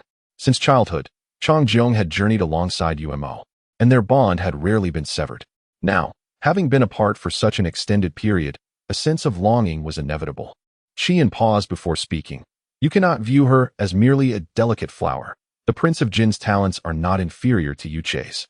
Instead of sheltering her from life's tempests, it would be wiser to allow her to face them herself." Listening to Qian's words, Chang Jiong couldn't help but chuckle. "You, the old bachelor, have taken to lecturing me." 3 days later, is he still not awake? Chang Jiong entered the cave, carrying a small deer. No matter how delectable the dried meat, it could not suffice for such an extended period. Qian shook his head and asked, "Is the rain still falling?" Chang Jiong, shaking off the dampness from his body, replied, "What do you think? Let's warm ourselves by the fire. No more wine for you." Qian said just as Chang Jiong grasped his shoulder and exclaimed, "Hurry." To be continued. Chapter 127. A playful heart. Qian's gaze was immediately drawn to Yu Che.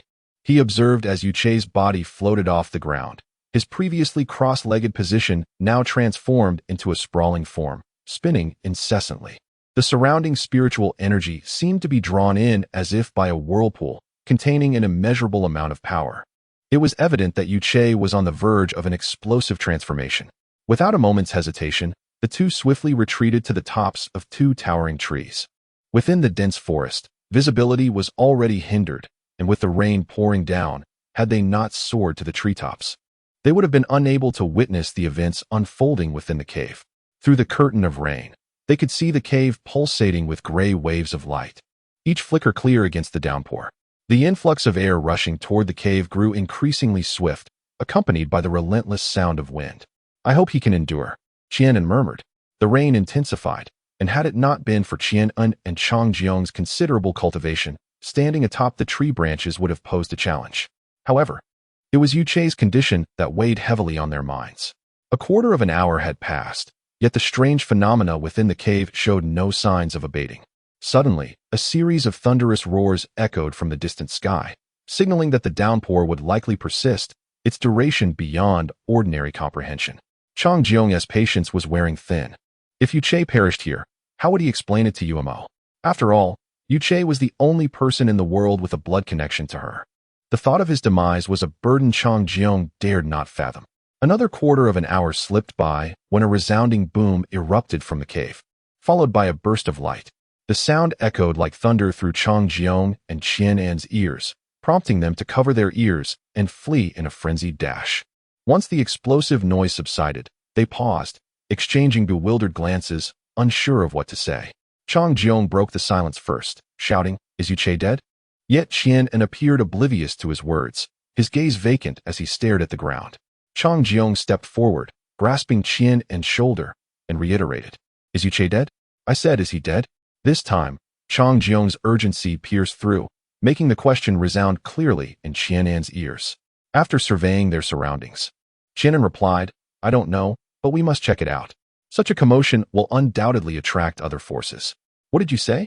Chang Jiong could not hear Qian's response, yet Qian paid him no mind, leaping towards the direction of the cave. Recognizing the urgency, Chang Jiong followed suit. Upon reaching the thicket surrounding the cave, they discovered that the small hill had been completely obliterated, and even the surrounding trees bore the scars of the disturbance. However, a sense of relief washed over them as they spotted a figure in the now indented terrain. The figure looked up at the clearing sky and then at Chang Jiong and Qian, smiling. "From now on, the offense and defense will be distinct."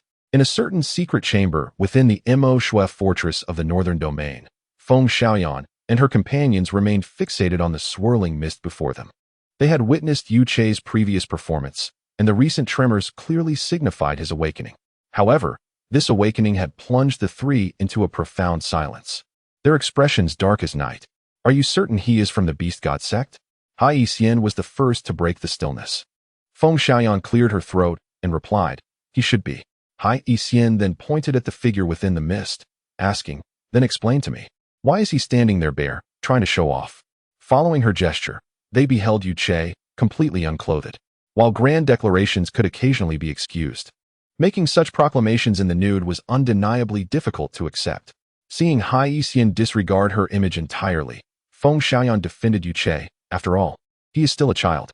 Achieving the Spirit King level is commendable. Unable to contain herself, Yu Xing burst into laughter. Sure, Yu Shui was always a bit unhinged, but this kid surpasses him. Feng Xiaoyan seized Yu Xing's wrist, admonishing, "At your age, you should maintain decorum. What would your disciples think if they saw you like this?" Seizing the opportunity to shift the conversation, Feng Xiaoyan asked, "What about the younger generation in your sect? Any promising talents?" Feng Xiaoyan had a particular interest in Shilin Huan, or rather, a deeper impression of her sister, Shilin Long, who had been quite a handful during the 10-star solar array event. I Haven team met Shilin Huan, but her sister Shiling Long shows great promise. Feng Xiaoyan assessed. Hai Yixian scoffed. Don't even mention that girl. Just a few days ago, she caused quite a ruckus at the Baotsong Plains, reportedly troubling Wu Ling immensely. If she applied her mind to cultivation, she could reach the pinnacle of Sword Emperor. Listening to Hai Yixian, Feng Xiaoyan remarked, Wu Ling's tea is about to be harvested, I assent it? The tea from the southwest region is renowned. Could you procure some for me? Go get it yourself. Hai Yixian retorted, rolling her eyes. She lamented how both sisters had squandered their talents, one frivolously enjoying life, while the other poured her energy into her precious disciples. Uxing interjected at an inopportune moment. Someone once traipsed across the continent with a certain someone. Why not call that a waste of youth? Uxing, are you seeking death? Hai Yixian was genuinely furious this time. Feng Xiaoyan hurriedly intervened. Speaking of Wang Er, she has been gone for nearly half a month without a word. Hai Yixian calmed down. Although there was a strange rivalry between her and Wang Er, their bond was arguably the deepest among their peers. Isn't this your territory? Haven't you sent anyone to search for her? Hai Yixian inquired. Chuyin hasn't gone, and Hao Ting is already quite fatigued. Nan Gong is notoriously indifferent. If Chuyin goes, who will handle my affairs? Feng Xiaoyan replied helplessly. With one Sword Emperor at full strength and 7 Sword Saints, it should be fine. After the tournament, the 3 of us can go check it out, Hai Yixian suggested. They were not entirely at ease, as the ongoing grand event was undoubtedly the largest gathering on the continent, with the highest number of participants. Other regions might host events surpassing the 100 Dynasties tournament in terms of participant cultivation levels, but none could match its scale. Having already made their presence known at the opening ceremony, if they were to neglect this event and vanish during the subsequent competitions, it would surely stir a commotion across the continent. After all, the simultaneous attention of 4 Sword Emperors was no trivial matter. They dare not take this risk, nor can they afford to. Musong, Hai Yixian suddenly remarked. However, Feng Xiaoyan shook his head. His temperament is not something I can provoke. His gaze subsequently dimmed. Why do you put yourself through this? Hai Yixian sighed softly, gently shaking his head. The discord between Mu Song and Feng Xiaoyan is a well-known affair, yet the true nature of their conflict remains shrouded in mystery to others. Their history spans far too long for anyone to elucidate the details. Noticing the atmosphere growing heavy, Uxian pointed toward the figure of Yu Che amidst the mist, saying, Look, what does this young man intend to do? Both Feng Xiaoyan and Hai Yixian were drawn to Uxian's words, their expressions revealing astonishment. This young man is playing a rather audacious game, isn't he? To be continued. Chapter 128. Ambush deep within the dense forest. Yu Che remained seated in the center of the cave, cross-legged, his once bare body now clad in garments. As for Chang Jiong and Qian, they were conspicuously absent, the whereabouts of the two unknown. Yu Che's complexion was remarkably pleasing, devoid of any hint of embarrassment, despite his earlier attire being rather difficult to accept. They have arrived. Yu Che suddenly spoke. Almost immediately, from the southern direction emerged a party of 4, led by an elderly man whose strength was approximately at the minor completion of the Sword King realm. A glimmer of light flashed in his murky eyes upon spotting Yu Che. Old ancestor, as expected, we have indeed caught a big fish, remarked one of the men behind the hooked-nosed elder with a chuckle. The elder, however, paid him no heed, focusing instead on Yu Che. This young man must have gone astray on his path. The previous explosion could only have been executed by a Sword King-level expert, he mused, greedily licking his lips, clearly anticipating a bountiful harvest. Leave me the swallowing cloud ring, the rest is yours. With his command, the 2 men behind him moved forward. After a moment of contemplation, one of them spoke. Old ancestor, we cannot ascertain if he has any accomplices. The elder cast a disdainful glance at him and replied, You are being overly cautious. The earlier explosion was something even I struggled to evade. Surely, he cannot dispatch 3 or 4 Sword Kings to participate in the 100 Dynasties tournament. Aside from those super dynasties, which dynasty could afford such an extravagant display? It is known that the rules of the 100 Dynasties tournament dictate that each individual may only participate once. To gather such a multitude of Sword Kings, even advanced dynasties would find it exceedingly challenging. However, unexpected developments often arise. Just as the hooked-nosed elder reveled in the prospect of obtaining a Sword King's relic, 2 swift sounds of wind slicing through the air caught his attention from behind. Beware, he shouted, instinctively yanking the man who had spoken to him earlier. and promptly hurled him toward the source of the sound. He then leaped to the side, taking refuge atop a tree thick enough for a person to embrace. From the depths of the forest, 2 feathered arrows shot forth. One pierced the neck of the man he had thrown, catching him unprepared and without time to channel his fighting spirit, resulting in his body crashing heavily to the ground, lifeless. The other arrow lodged itself firmly into the trunk of the very tree where the elder had taken refuge, creating a gaping hole the size of an infant's arm. Before the elder could fully comprehend the situation, a powerful shout rang out from the forest's depths, and a young man wielding a long spear charged toward the elder. The elder swiftly summoned his fighting spirit, enveloping himself in it, clearly revealing his status as a minor completion sword king, as a steel blade materialized in his grasp. In the clash of blade and spear, sparks flew as they collided, both combatants retreating swiftly after their initial encounter. The sounds of agony soon followed. As the elder realized that the 2 remaining men had also fallen victim to the ambush, their fates likely grim. Yet, the elder could not afford to dwell on them. The youth before him, despite seemingly weaker in cultivation, displayed a formidable prowess, his golden fighting spirit fierce and unyielding. Moreover, the arrows that could strike at any moment from the forest indicated the presence of another adversary. "You clever boy," the elder scoffed. "But do you truly believe that your peak swordmaster prowess can contend with me? You underestimate my capabilities." With that, he surged forward, his steel blade like a thunderbolt aimed directly at the young man. The youth did not back down, his spear meeting the elder's attack with the grace of a dragon emerging from water.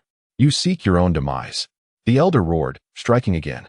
The youth skillfully rolled on the ground, regaining his footing, and executed a technique akin to a dragon's emergence, aiming for the elder's waist. Seeing the last arrow hurtling toward him, the elder raised his steel blade, cleaving the arrow in 2. Panting heavily, he realized that defending against the arrows had drained considerable energy. Before he could catch his breath, the spear-wielding youth charged once more. "Damn it! Come on!" the elder cursed, brandishing his blade as he prepared to engage once more. Time passed. The battle between the elder and the youth raged on, but the latter found himself at a disadvantage against the elder's overwhelming strength. Although the elder was merely a low-tier sword king, the pressure he exerted compared to a peak swordmaster was immense. As the youth began to falter, the elder, too, felt the strain of the encounter. It must be noted that the youth's spear techniques were exceptional, and the elder had already narrowly evaded over a dozen cleverly aimed arrows. From the angles of their trajectory, it was evident that the hidden assailant was also a peak swordmaster. In a direct confrontation, even 2 peak swordmasters would pose little threat to a sword king. However, the current predicament was far from straightforward, with one adversary concealed in the shadows and another before him, along with a third expert eyeing him from a distance, capable of rivaling a sword king. Without devising a strategy, his demise was imminent. "Retreat. It is my only option," he resolved. Though he had entrusted his disciples to this place, as long as he lived, avenging them would merely be a matter of time. With determination, the elder executed a technique to push the youth away, sending him flying, while simultaneously knocking down 2 arrows shot from the forest. With the wind at his back, the elder dashed toward another direction within the forest. The youth, intent on pursuing, suddenly saw another arrow shoot forth from the dense undergrowth. At that moment, Yuche appeared before the elder. In a swift motion, Yuche lifted his right leg and kicked the elder's right shoulder. The elder, bent low as he fled, was utilizing the fastest means of escape, but this very posture provided Yuche with an opening to strike. As Yuche's kick connected, the elder was sent hurtling through the air, and at that moment, an arrow shot forth from the forest, piercing through the elder's shoulder. This arrow, imbued with a measure of destructive energy, rendered the elder powerless as he slumped to the ground. "Old man, it seems your escape has come too late," Yuche remarked as he approached, hoisting the elder from the ground, his hands searching the elder's person. Before long, a token appeared in Yuche's grasp. Tossing the token in the air, he addressed the elder. "Old sir, shall I escort you on your way?" With a casual smile, he remarked, "Let us be clear. The 2 of them are not dead, merely injured, lying there." As Yuche spoke, he toyed with the token in his hand and moved away, intending to search for tokens from the remaining 2. After all, this was the grand tournament of the 100 dynasties, not a slaughter fest. His earlier act of killing Mo Sang was merely a reaction to the latter's provoking actions that incited his ire. "Ancestor!" the 2 exclaimed loudly. Yuche approached to check the breathing of the hawk-nosed elder, only to discover he had long since lost his life. Shaking his head, he remarked, "What a pity." The two murmured, "The ancestor dedicated his life to strength. Today, it is this very pursuit that led to his demise. Like flowers that are neither flowers nor fruits." The hawk-nosed elder, despite his formidable prowess, was lacking in character. His true nature was evident the moment he cast aside the young one. "Gentlemen, it is better to live a miserable life than to die nobly. Hand over the tokens," Yuche stated, extending his hand toward them. The two exchanged a glance, resignedly retrieving their tokens from their garments and placing them in Yuche's palm. They then clasped their hands in a gesture of farewell, saying, "As the mountains remain unchanged and the waters flow eternally, may we meet again." Just as Yuche was about to allow them to depart, two arrows suddenly shot forth from the dense forest, aimed directly at him. Chapter 129. Beast Transformation. Before Yuche could react, two feathered arrows had already pierced through the chests of the two men, and crimson blood gushed forth, staining their garments a deep red. The two men stared wide-eyed, blood trickling from the corners of their mouths before they collapsed lifelessly. Yuche glanced at their lifeless bodies, then turned his gaze to the bow-wielding youth emerging from the dense forest, letting out a deep sigh. When one hesitates to act decisively, chaos inevitably follows. Failing to eradicate the roots of trouble will surely leave lingering hazards. The bow-wielding youth, speaking these words, extracted the two arrows from the ground, wiped the blood from their shafts, and proceeded to collect more arrows elsewhere. These arrows were crafted from a rare treasure and could not be easily replenished in this otherworldly realm. Thus, the youth cherished them dearly. The spear-wielding youth then fixed his gaze upon the bow-wielding youth who was gathering arrows. Qian was also considering the interests of the Nuyu dynasty. Yuche sighed again. "I did not slay Bo Ren, yet he perished because of me." He then looked at Qian, acknowledging that he bore no grudge against him. He too had taken lives, but such actions felt somewhat lacking in grace. He seemed to reassure himself, seeking justification. In this other world, employing every means possible is indeed reasonable. Let us tidy up. Catching one fish is sufficient, and should we net a few more, we might find ourselves overwhelmed. We must hasten to the central area. As he spoke, Yuche crushed the token in his hand, his own token's number rising to 11. This was the strategy Yuche had devised, using the earlier explosion to draw in nearby forces while setting a trap with Chang Jiao and Qian concealed nearby. However, even Feng Xiaoyan and others could not help but marvel at Yuche's audacity. If a Sword King were to arrive, or if the forces were some super dynasty, they would be in dire straits. Yuche was indeed dancing on the edge of a blade. Fortunately, luck was on Yuche's side, enabling him to eliminate a team with such ease. From this perspective, the Nuyu dynasty might become the first low-ranking dynasty to make its mark in the 100 Dynasties competition since its inception. However, Yuche, oblivious to Feng Xiaoyan's evaluations of him, was entirely focused on how to ensnare others.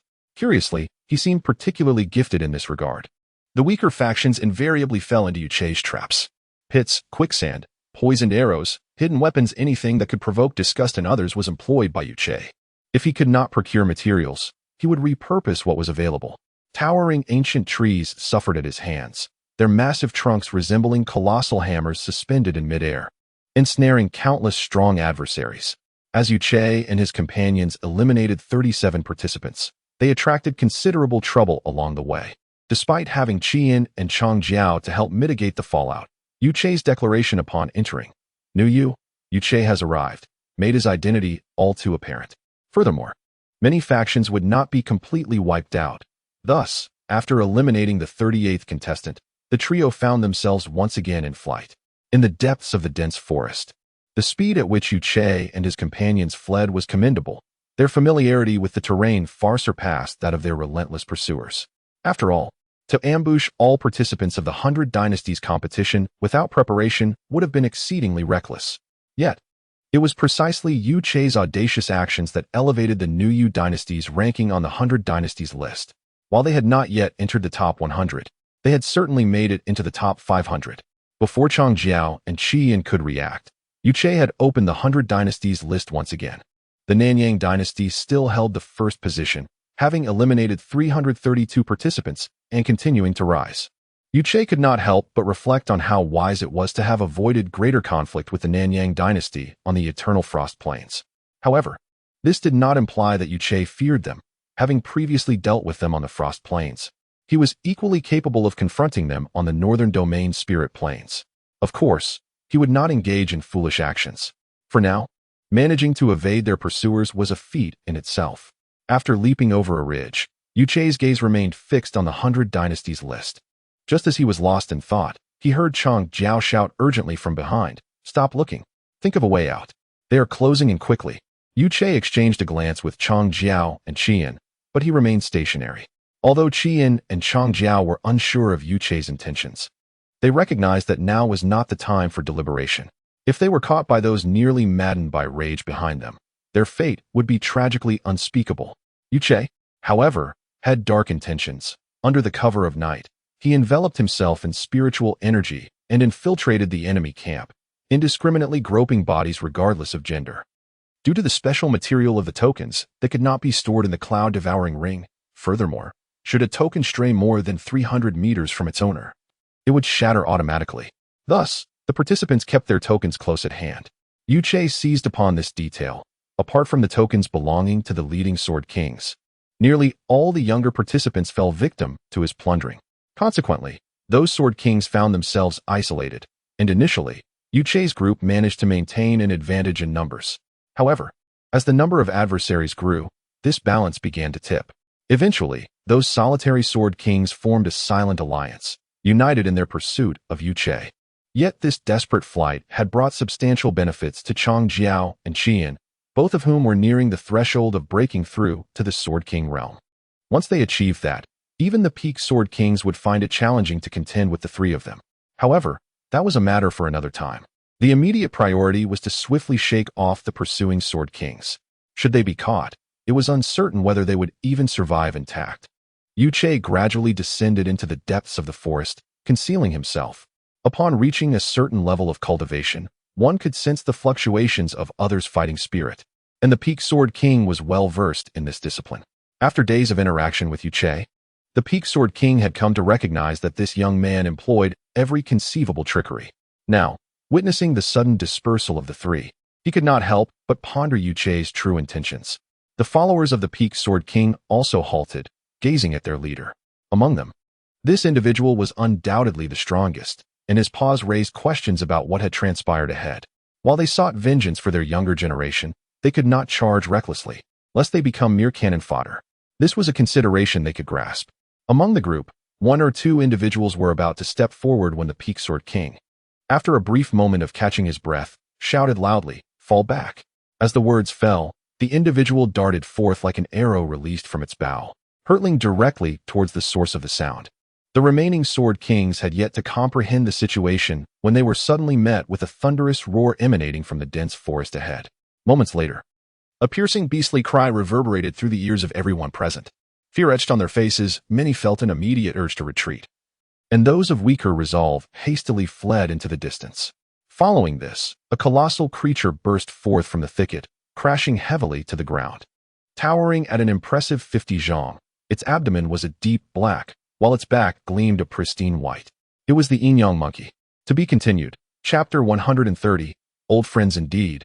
It was a white-backed Yin-Yang ape, a creature whose strength had already brushed against the level of the Sword Emperor. The onlookers were not fools. They had immersed themselves in martial arts for many years. The prowess of this spirit beast exceeded their wildest imaginations. Spirit beasts, in general, possess far greater strength than humans, with almost no human able to triumph in a fair contest at comparable levels. However, typical spirit beasts are somewhat inferior to humans in terms of intelligence, which is precisely why many of them fall prey to human hunters. Yet, the current situation made it evident that the crowd could not collectively confront the king of the dense forest, as its power was overwhelmingly formidable. Not only were the individuals before it disorganized, but even those skilled fighters who coordinated well would likely find no success against such a potent spirit beast. Earlier, a Peak Sword King had clearly spotted this colossal creature and had even warned the others. However, the rapid unfolding of events left everyone momentarily stunned. At that moment, the white-backed Yin-Yang ape snorted, releasing 2 waves of heat from its nostrils. Its fierce gaze swept over the crowd, as if assessing its prey. Before it uttered a cold command, "Humans, retreat at once." The familiarity of that voice struck a chord within the hearts of the onlookers, yet none had the presence of mind to ponder it further. They promptly summoned their fighting spirit and fled down the path from whence they came. Some of the more powerful individuals, maintaining their composure, respectfully bowed to the white-backed Inyang ape before departing. We were unaware of the Ape King's presence and have inadvertently trespassed. Please do not hold it against us. We shall withdraw at once. Apologies echoed in the air. After a brief period, the Sword Kings who had been pursuing Yuche retreated. Encountering such formidable spirit beasts was not unusual in this otherworldly realm. Thus the crowd did not find it particularly strange to encounter the white-backed Inyang ape. However, whether it was their ignorance of the habits of spirit beasts or their sheer fright in the face of the white-backed Inyang ape, these Sword Kings failed to consider why a creature typically found in icy plains would appear in this humid, dense forest. This question remained unanswered. As the Sword Kings departed, the white-backed Inyang ape let out another cold snort and moved in another direction, crashing into countless trees as it did so. Remarkably, Changjiang and Qian, who had long since fled, appeared on the back of the white-backed Inyang ape, clutching its snowy fur as they rode along. The white-backed Inyang ape moved through the forest like a small mountain, its footsteps resembling thunder, startling flocks of birds into flight. In an instant, it seemed to vanish into thin air. Then, a voice emanated from the spot where the white-backed Inyang ape had disappeared. Stars hang in the 9 heavens, carefree and joyous. Unlike any other, neither anger nor joy, I sing wildly, descending to the mortal realm, an ageless elder. 50 miles from the place where the white-backed Inyang ape had vanished, Changjiang stood atop a rock, scanning the surroundings, a stark contrast to Qian, who was below. Qian was polishing his feathered arrows and remarked, "When we parted earlier, we had agreed to meet here. Be patient." Changjiang sighed. "This lad is far too audacious." Qian cast a meaningful glance at Changjiang and lowered his head. "I genuinely wonder if appointing Yuche as the commander of the 3 armies is a wise decision." Qian's words were laced with veiled criticism. Changjiang was about to retort when a flash of light appeared beside them, and Yuche's figure materialized. "What nonsense are you spouting now? I say, appointing such a coward as the commander of the 3 armies is indeed a bit of a disservice," Qian replied, glancing at Changjiang. At this moment, Changjiang jumped down from the rock, but refrained from engaging Qian, turning instead to Yuche. "You have caused quite enough trouble these past few days. It won't always be as easy to handle as it was today." Yuche nonchalantly seated himself upon the rock, crossed his legs, and addressed the two. "Is it really that much? I think it's manageable." Before Changjiang could respond, Qian interjected, "I believe it's still insufficient. These Sword Kings will inevitably affect us. If we do not eradicate the root of the problem in a timely manner, it is not impossible for them to rise again." Listening to Qian, Yuche found himself at a loss for words. Qian's temperament was indeed quite fierce. He either did nothing or went to great lengths to ensure no one could recover. In the ensuing days, while Yuche stirred up trouble, Qian handled the aftermath, and Changjiang focused on their safety. The trio's collaboration yielded significant results. Qian was now on the verge of breaking through to become a Sword King, and Changjiang was gradually approaching that realm as well.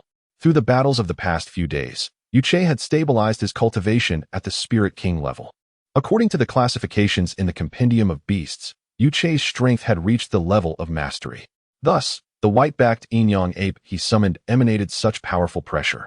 Moreover, apart from the white-backed Inyang ape, Yuche had also invoked some essence of the North Sea Divine Kuan, which, in a sense, possessed spatial attributes. This further augmented the pressure exerted by the white-backed Inyang ape. As for why he did not directly utilize the North Sea Divine Kuan to manifest, it was simply because, although the Divine Kuan was formidable, it had vanished from the world since ancient times, and its ability to instill fear in others paled in comparison to that of the white-backed Inyang ape. I will take a moment to recuperate. We shall eradicate the root of the problem shortly. Without waiting for Changjiang's rebuttal, Yuche entered a state of rest. The exertion from using star treading to traverse 50 miles had taken a toll on him. Changjiang sighed and resignedly moved aside. Yuche's temperament was indeed beyond anyone's control, except perhaps his sister. His authority as a brother-in-law was rather limited. Nevertheless, taking risks also bore rewards. The surprise attack on the Star Empire had yielded considerable gains. After about half a day, as the sun began to set in the west, Yuche finally awakened. "Where's Qian?" he inquired upon rousing, noticing only Changjiang's presence. Changjiang promptly handed Yuche a water flask, saying, "About 12 miles to the northeast." Two squads are engaged in combat.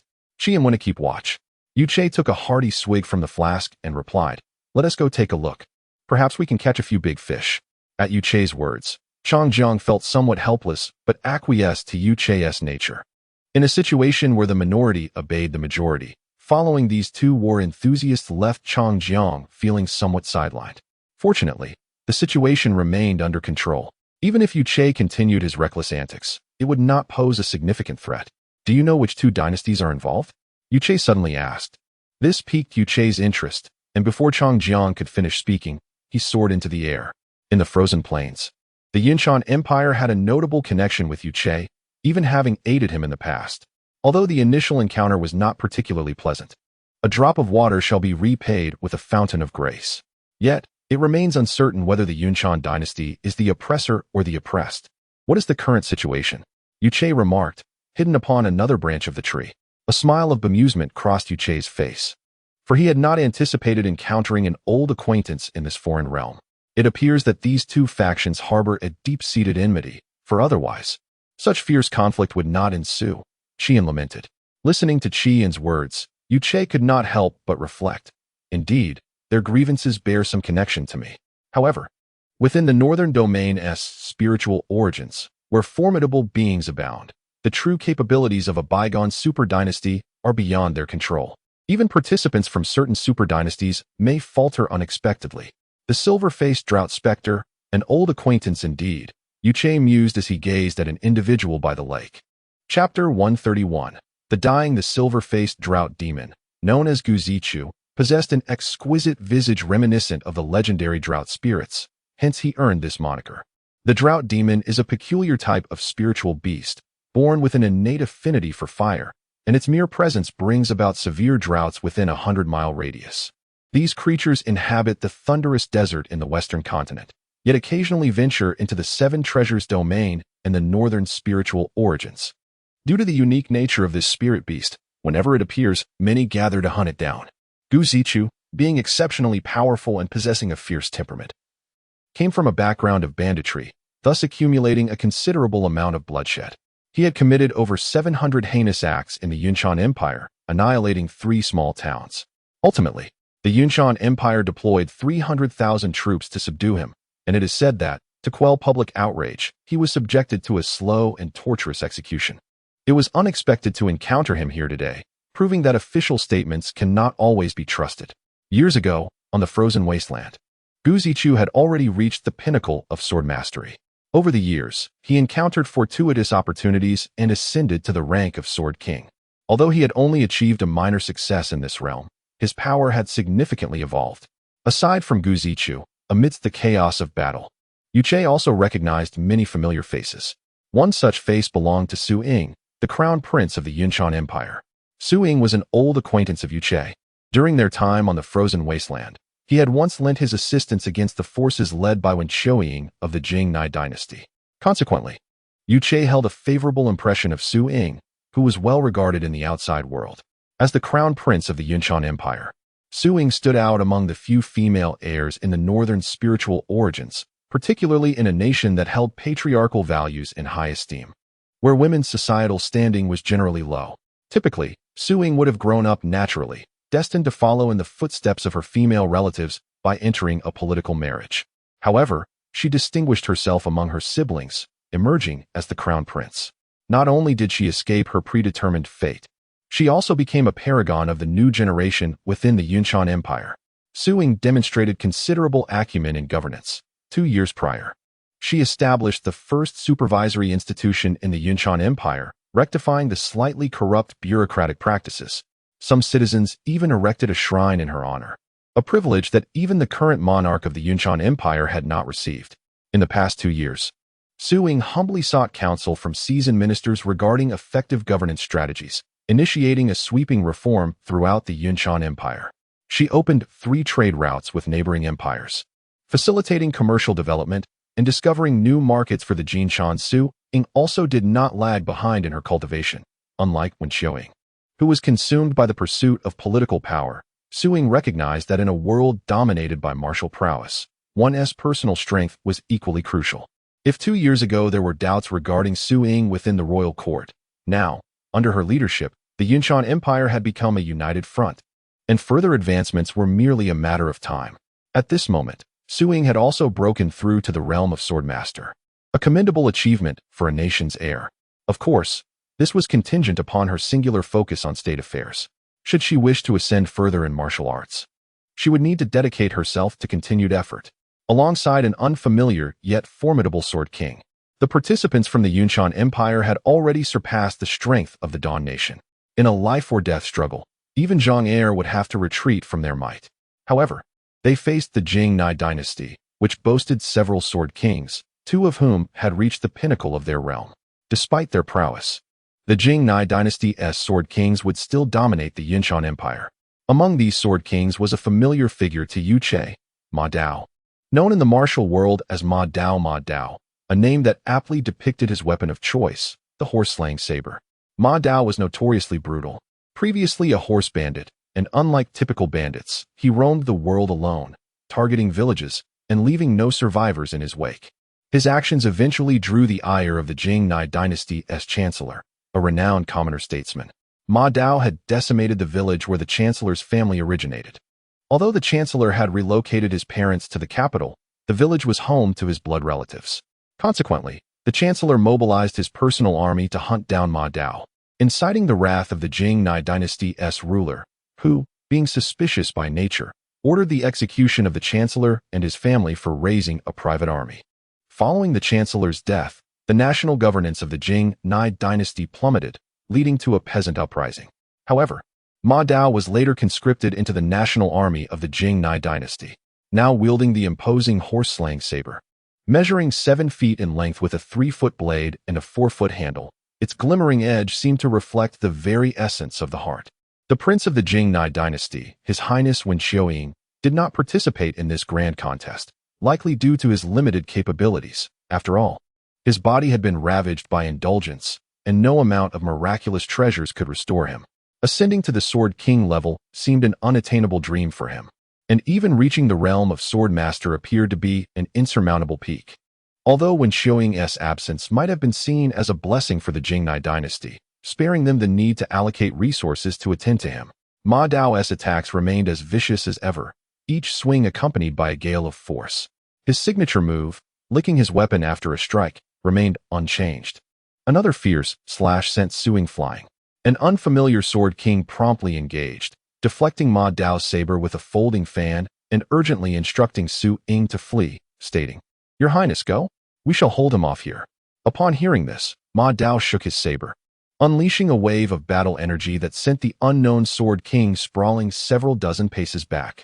Meanwhile, the remaining peak sword master from the Yunshan Empire found himself at a disadvantage against the combined assault of 3 sword masters from the Jing Nai dynasty. His fall was merely a matter of time, though Gu Zichu could barely withstand the assault of the Sword King before him. The disparity between minor and major achievements in the Sword King realm was significant. Once the 3 sword masters redirected their attention, Gu Zichu would undoubtedly meet his demise. Observing Su Ying, who lay on the ground clutching her chest, Ma Dao suddenly raised his saber to his shoulder, laughing. "I wonder if Crown Prince Su Ying now regrets provoking our Jing Nai dynasty on the frozen wasteland." Su Ying spat disdainfully, clearly holding Ma Dao in contempt. "Were it not for your underhanded attack, if Elder Qi were here, would you dare to act so brazenly, having allowed you to speak? That old man was merely a minor swordsman. His death is inconsequential. In this otherworldly realm, who can guarantee their own safety? Today a hunter, tomorrow mere prey." Ma Dao, seemingly carefree, nevertheless spoke with a semblance of reason. Yet, abruptly, he seemed to recall something, striding towards Su Ying, brandishing the slaying sword at her chest, and casting a glance towards the distant swordsman, saying, "Aren't you coming to rescue?" As his words fell, the slaying sword lunged towards Su Ying's heart. The previously driven away swordsman, known as Wan Ho, was a formidable force. Under normal circumstances, Ma Dao would stand no chance against him. However, Ma Dao and his companions had already resorted to treachery. Elder Qi, mentioned earlier by Su Ying, was also a swordsman of notable caliber, but only a minor one. 2 days prior, he had been lured out of the camp by Ma Dao and another swordsman of greater prowess, ultimately meeting his demise. This betrayal had thoroughly plunged Su Ying and her companions into a state of passivity. A team comprising 3 swordsmen and 2 sword lords would typically be able to contend with even the mightiest of dynasties. Yet now, they found themselves entirely at a disadvantage. Unbeknownst to Wan Ho and his allies, they were unable to exert their full strength against Ma Dao and his ilk, feeling instead a disorienting haze, as if their bodies were being manipulated by an unseen force. Wan Ho struggled to move. The instant Ma Dao had struck him, he lost all sensation. Merely staying conscious was a formidable challenge. The slaying sword was mere moments from piercing Su Ying's chest when, from a distance, a long sword soared through the air, striking the blade of the slaying sword and granting Su Ying the precious moment to react. With an astounding surge of strength, Su Ying deftly evaded the lethal blow from Ma Dao. When she rose to gaze upon her savior, she discovered the long sword belonged to the remaining sword lord of the Yunshan Empire. The fate of that sword lord, now disarmed, was all but certain. The forces of the Jing Nai dynasty swiftly turned him into mere pulp. Before Su Ying could lament, Ma Dao, with a smile playing on his lips, remarked, "Next time, it will be your turn." With that, he advanced towards Su Ying, brandishing the slaying sword. To be continued. Chapter 132. The Art of Self-Defense. At this moment, Su Ying had closed her eyes, surrendering in the face of the colossal horse-slaying sword before her. Gu Zichu remained entangled with the Sword King, and it was uncertain whether the Wan Ho behind them still had the strength to continue the fight. Additionally, the remaining sword master had perished on the spot. There was no one left to offer her aid. She harbored resentment for not being able to lead the Yunshan Empire to greater heights, and she loathed her own underestimation, which had led to the demise of the talented individuals who followed her. Yet, what use was her hatred? Throughout history, countless extraordinary talents had fallen like stars, dissipating into the ether, leaving behind only the ephemeral memory of their existence. Just as Su Ying had come to terms with her fate, the horse-slaying sword of Ma Dao descended toward her neck. In the blink of an eye, a sound reminiscent of metal clashing rang out, accompanied by the rush of 2 arrows slicing through the air. The anticipated death did not arrive, granting Su Ying a moment of relief. But she quickly pondered, who could it be? As the sound of clashing metal echoed, Su Ying opened her eyes to see 2 sky-blue feathered arrows hurtling towards her. The arrival of these verdant arrows thwarted Ma Dao's assault, forcing him to retreat to avoid the projectiles. "Well, I never expected this little lady to have allies," Ma Dao exclaimed, his voice tinged with madness. Immediately, Ma Dao narrowed his eyes, fixating on the space before Su Ying, not because he was drawn to her, but due to the 3 figures that had appeared in front of her. The central figure was strikingly handsome, standing nearly 6 feet tall, with a well-built physique clad in gray-white attire, bearing 2 swords on his back. To his left stood an ordinary-looking man in silver attire, wielding a long spear that exuded an aura of military prowess. On the right was an individual in a blue robe, adorned with a green headband that held a gem the size of a thumb, cinched at the waist with a blue-gold belt. His demeanor was cold, and he held an intricately carved bow, exuding the essence of a roguish adventurer. "I advised His Highness to eliminate this brat long ago. He has indeed become a great threat." Ma Dao's eyes were fixed on the young man in the center, his teeth clenched in anger. The young man unsheathed one of his swords and addressed Ma Dao with a smile. "If you were truly so clever, the Imperial Seal would have made you a sword emperor by now. As it stands, you're still far from it." With that, the young man swung his sword, sending the sheath flying toward Ma Dao, who, being an experienced fighter, deftly sidestepped the attack. His gaze then settled on the sword in the young man's hand, and he murmured, "What a fine sword." The blade was 3 feet 6 inches long and 2 inches wide, shimmering with a chilling light. It was fluid in design, producing a faint sound in the breeze, as if it could cut through both metal and stone.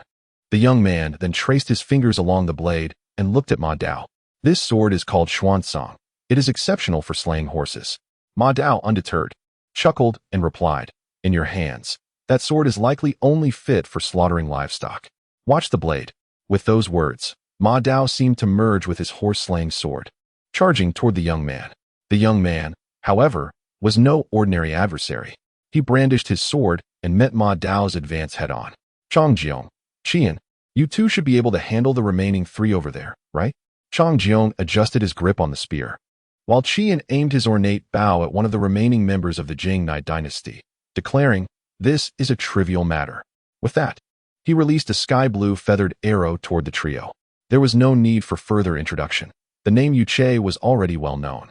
Su Ying could not help but marvel that this youth had advanced to the Sword King realm in just 2 years. She remembered their encounter in the eternal frozen plains when Yu Che had been merely a great sword master. How remarkable the youth had become. The words of Yu Che jolted her from her reverie. It was certain that they had been poisoned. Otherwise, with their team of 3 sword kings and 2 sword masters, even a trap should not have led to such a dire defeat. She recalled how Ma Dao had once employed a mental poison. The Baiyan grass, found in the southern Baotsong plain, was said to emit a foul odor during its growth, yet its fruit was tasteless. When ground into a fine white powder, it dissolved in water, becoming colorless and odorless. If applied to weapons, it would imbue attacks with a mental tremor capable of stunning an opponent to the point of death. Ma Dao struck again, coldly remarking, "I didn't expect you to be so knowledgeable." However, his expression darkened with fury. "This is your time to meet your demise." With a fierce determination, he unleashed the thunderous 7-blade slash. Though his attacks lacked the swiftness of fire attributes, the intimidation factor was far more potent. He struck 7 times, each blow infused with the essence of thunder, creating a cataclysmic force that shattered the earth. The thunderous energy transformed into a silver-purple net, entirely sealing off Yu Che's escape route. This was the essence of the thunderous 7-blade slash. The first 6 strikes were mere feints, designed to trap the opponent. The final blade was the real harbinger of death, a scythe aimed at the soul. As Yu Che readied himself, his lips moved, art of self-defense. He released his grip on the Xuansong sword, and a gray energy chain appeared, tightly connected to it. At that moment, Ma Dao's strike descended, poised to cleave Yu Che's head. The surrounding net of thunder still confined Yu Che's escape route. There was no avoiding this blow. "Stop!" Su Ying, having expelled most of the neurotoxin from her body and ready to assist Chong Jiong and Qian, caught sight of Ma Dao's sword descending toward Yu Che's head. Yet, Yu Che had always been full of surprises. To her astonishment, the Xuansong sword, seemingly beyond his control, began to move. It took an unusual trajectory, darting from beneath Ma Dao's arm. Ma Dao's sword fell, but the anticipated scene of bloodshed and carnage did not unfold. Even Yu Che's form vanished from sight. Ma Dao was bewildered, but while he was lost in confusion, Su Ying witnessed the truth. Yu Che had not simply disappeared. He had followed the Xuansong sword, now appearing behind Ma Dao, delivering a decisive strike aimed at his back.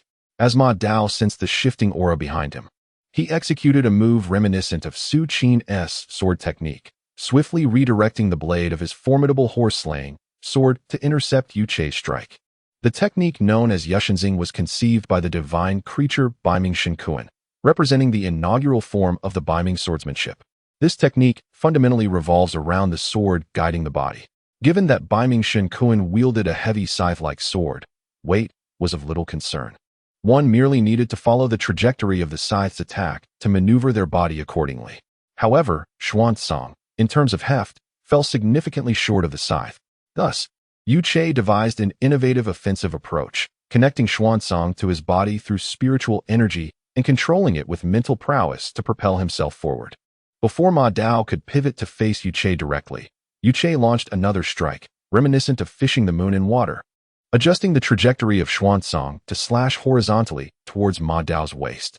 In a moment of urgency, Ma Dao planted the tip of his sword into the ground, propelling himself toward the electric net. As he neared the electric web, the chain of lightning-infused aura suddenly dissipated. Both Yu Che and Ma Dao emerged from the web formed by the Thunder King's chains, but Ma Dao's expression had darkened considerably, providing Yu Che with a ripe opportunity for mockery. "Such excellent swordsmanship, Ma Dao. I never anticipated that over the years, your skills would have improved so remarkably. You must have been quite busy in Wen Xiaoying's royal kitchen," Yu Che remarked with a chuckle. He continued, "Perhaps you find yourself puzzled as to why the Baiyan grass on your sword has no effect on me?" Ma Dao remained silent, yet his expression revealed his profound confusion regarding the matter. As for this, Yu Che paused, observing the perplexity on Ma Dao's face before breaking into a smile. "I shan't disclose it to you, let it vex you." To be continued. Chapter 133. Thunderous Palm. Although Yu Che jested, he did not dare to be careless. Ma Dao's mental strength was on par with his own, and any lapse in vigilance could lead him to fall into a trap. After all, this peculiar individual had a penchant for licking the azure smoke herb smeared upon his weapon. It was a deadly poison for those with slightly weaker mental fortitude. At the advanced human stage, Ma Dao summoned the Thunder Rainbow Body. As the words left his lips, he raised the slaughtering knife high, and suddenly, a thundercloud coalesced in midair. Moments later, a bolt of lightning struck down, enveloping Ma Dao entirely within its grasp. After approximately 15 minutes, Ma Dao emerged from the stormy energy, his upper garments completely tattered, and his body shrouded in a purple haze. His eyes fixated intently on Yu Che as he shook his head. "Yu Che, you are courting death." Suing promptly cautioned, "Yu Che, my young brother. The Thunder Rainbow Body is a body forging technique that can greatly enhance his strength in a short span. Exercise utmost caution." Yu Che narrowed his eyes. Body forging techniques, when compared to those of the Beast God sect, indeed posed a formidable challenge. Typically, such techniques would amplify the user's capabilities momentarily, showcasing different forms depending on the attributes and characteristics of the technique. However, every body forging technique bore a common drawback, a subsequent period of weakness that correlated with the magnitude of the strength gained. From Ma Dao's current augmentation, it was evident that the Thunder Rainbow Body had elevated his strength by nearly 30%, allowing him to contend with peak sword kings. Yet, a hint of frailty lingered in Ma Dao's aura. Let the battle commence. As Yu Che spoke, he grasped the Xuansong sword, though his grip was somewhat distant. A mere illusion of hold. Before he could advance, Ma Dao charged toward him, delivering a powerful strike aimed directly at Yu Che's face. Yu Che did not flinch. Instead, he leaned back, pivoting on his toes and spinning in place. This maneuver, difficult for ordinary individuals, was executed with ease by Yu Che, allowing him to evade Ma Dao's assault. However, those with keen observation skills could discern the truth. The Xuansong sword had slipped from Yu Che's grasp, propelled by a gray energy chain that orchestrated his movements. The sequence flowed seamlessly, as if the sword were Yu Che's very essence, with Yu Che merely acting as a puppet to the weapon. Then, Yu Che sprang into action, his toes striking the ground, propelling his body forward to align with Ma Dao. While his right hand maintained a phantom grip on the Xuansong sword, his left arm lashed out, forcefully striking Ma Dao in the abdomen. Despite Ma Dao's body being enveloped in thunderous energy, which would injure any ordinary person upon contact, Yu Che executed the strike without the aid of any energy infusion. The impact resonated as Ma Dao's insides churned, and a follow-up kick sent him staggering, nearly toppling to the ground. Though he managed to regain his balance, he coughed up a mouthful of blood. Now thoroughly incensed, Ma Dao disregarded the blood, turning to Yu Che with his hands clawed before him, exclaiming, "Earth stage low-level, thunderous palm of the heavens." With that declaration, Ma Dao's hands transformed into two spheres of violet light, crackling with electricity, a sight to behold. Before Yu Che could react, Ma Dao unleashed his attack, sending two waves of thunderous light hurtling towards him. Yu Che intended to employ the movement technique, yet time was against him. The two thunderous palms struck at his very feet. With evasion no longer an option, Yu Che braced himself to withstand the blow. Yet, he had significantly underestimated the power of the thunderous palm.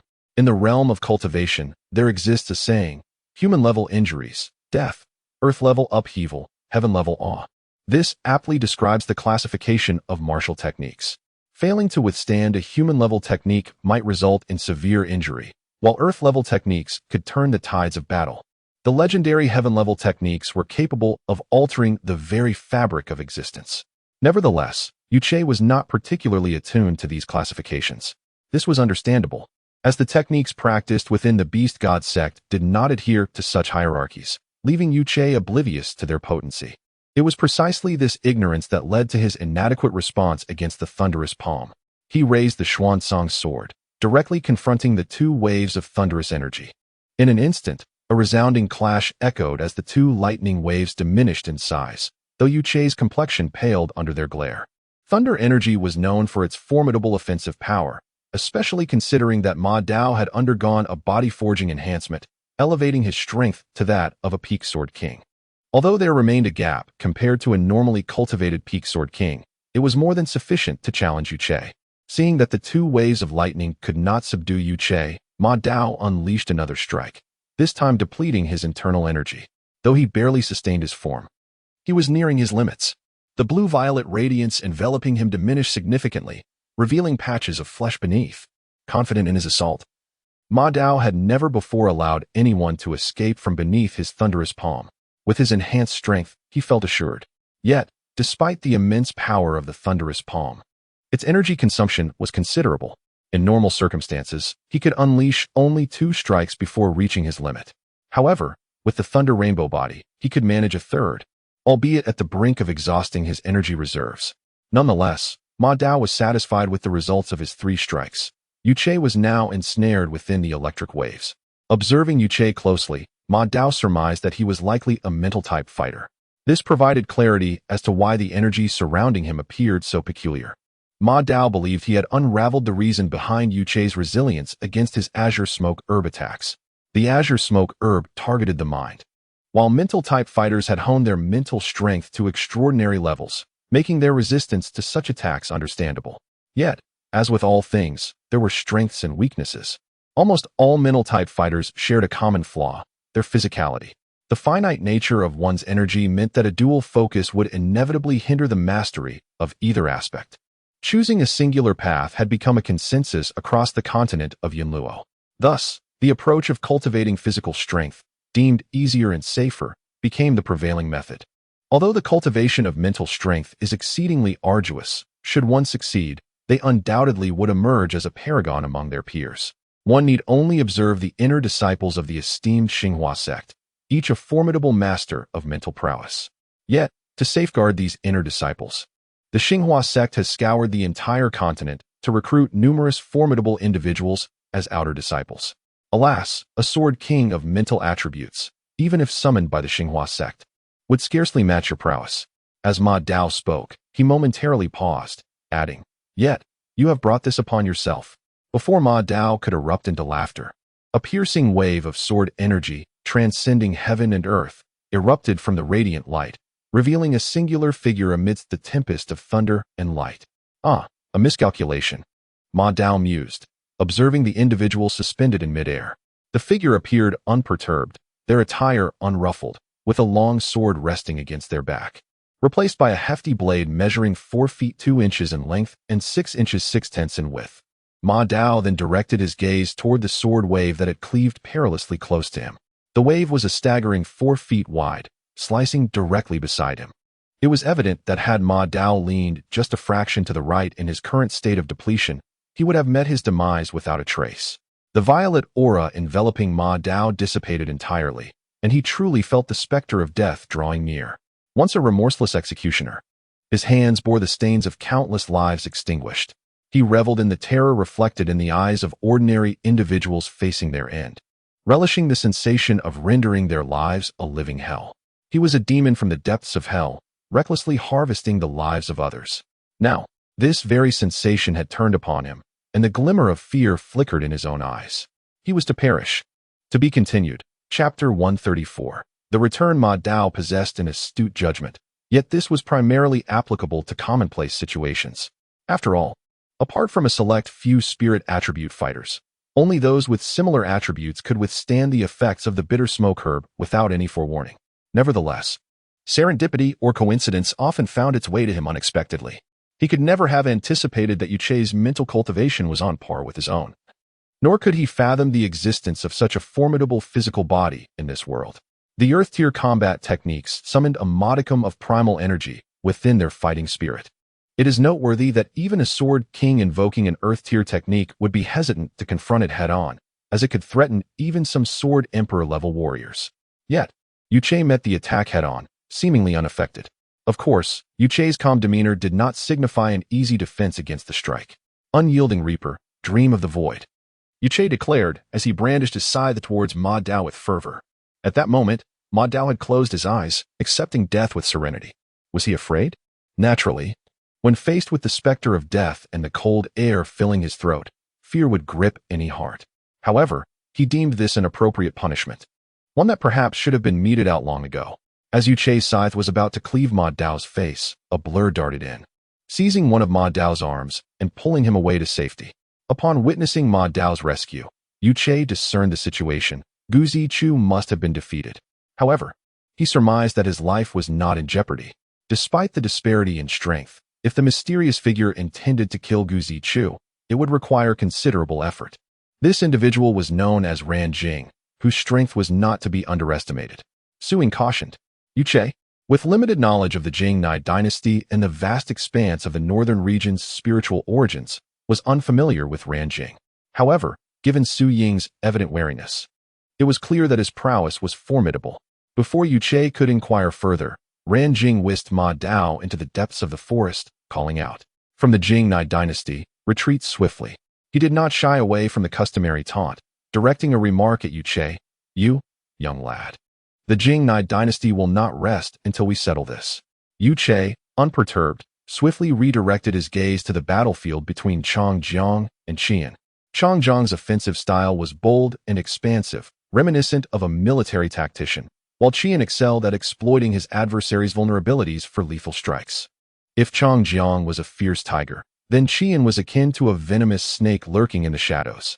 Their collaboration, though harmonious, faced formidable opponents of equal strength, resulting in a stalemate. Slaying these sword sovereigns was no simple task. Now, as the three sought to escape, Changjiang and Qian breathed a sigh of relief. The trio unleashed their energies, forcing Changjiang and Qian back a step, before hastily retreating in the direction of Ranjing. Changjiang, feeling the strain in his shoulders, was soon joined by Qian, who knocked an azure feathered arrow, infused with fighting spirit, targeting the individual lagging slightly behind the others. An excellent shot, Yuche silently commended, clearly impressed by Qian's timely intervention. The adversary from the Jing-Nai dynasty had already expended significant fighting spirit during the battle, leaving him with little capacity to defend against the incoming assault. Moreover, they were confident that Yuche's energy had also been considerably drained, believing he would be unable to pursue. However, Qian provided a surprise, a potentially lethal one. The feathered arrow struck the opponent's shoulder precisely, incapacitating his ability to conjure fighting spirit. The individual staggered and crashed heavily to the ground. As the remaining two rushed to assist, Ranjing's commanding voice rang out, "Hurry and leave." The two had no choice but to heed his call, propelling themselves into the air alongside him. Meanwhile, Qian, having expended all his fighting spirit, felt the strain of prolonged, high-intensity combat weigh heavily on him. At that moment, the tension within him snapped, and he faltered. Changjiang swiftly supported him, while Yuche approached Qian's side, grasping his wrist to assess his condition. After a moment, Su Ying and the others arrived at Qian's side, for Qian had sustained injuries while aiding the Yunshan Empire, and they felt compelled to check on him. As Yuche examined Qian, Changjiang interjected, addressing Su Ying, "Your Highness, it would be prudent to ascertain the fate of the individual from the Jing-Nai dynasty." Su Ying, roused from her reverie, realized that although the injured sword sovereign had sustained wounds, his fate remained uncertain. She signaled to Wan Ho, who had regained some strength, to leap into the depths of the forest in pursuit, while Gu Zichu remained behind to safeguard their camp. After all, none could predict whether the Jing-Nai dynasty would return or if other forces lurked nearby. Thus, vigilance was essential. After a while, Yuche released Qian's wrist and informed Changjiang, "There is no serious harm. We should find a secluded spot. He is on the verge of a breakthrough." The adage "no break, no rise" resonates deeply with every cultivator's journey. Almost every formidable warrior must endure trials before transcending their current realm. Changjiang nodded, lifting Qian onto his back, just as Wan Ho emerged from the forest. Su Ying was about to speak when Yuche raised a hand to silence her. "This is not a place for discussion. We must depart swiftly." Su Ying complied, beckoning Wan Ho and Gu Zichu to follow Yuche deeper into the forest. After some time, they reached a secluded area within the woods. Gu Zichu and Changjiang began surveying their surroundings for any lurking dangers, while Qian rested upon a stone platform. Wan Ho, a wood attribute sword king, utilized his fighting spirit to nurture Qian, concluding that Qian was indeed on the cusp of a breakthrough. "Unexpectedly encountering you here again.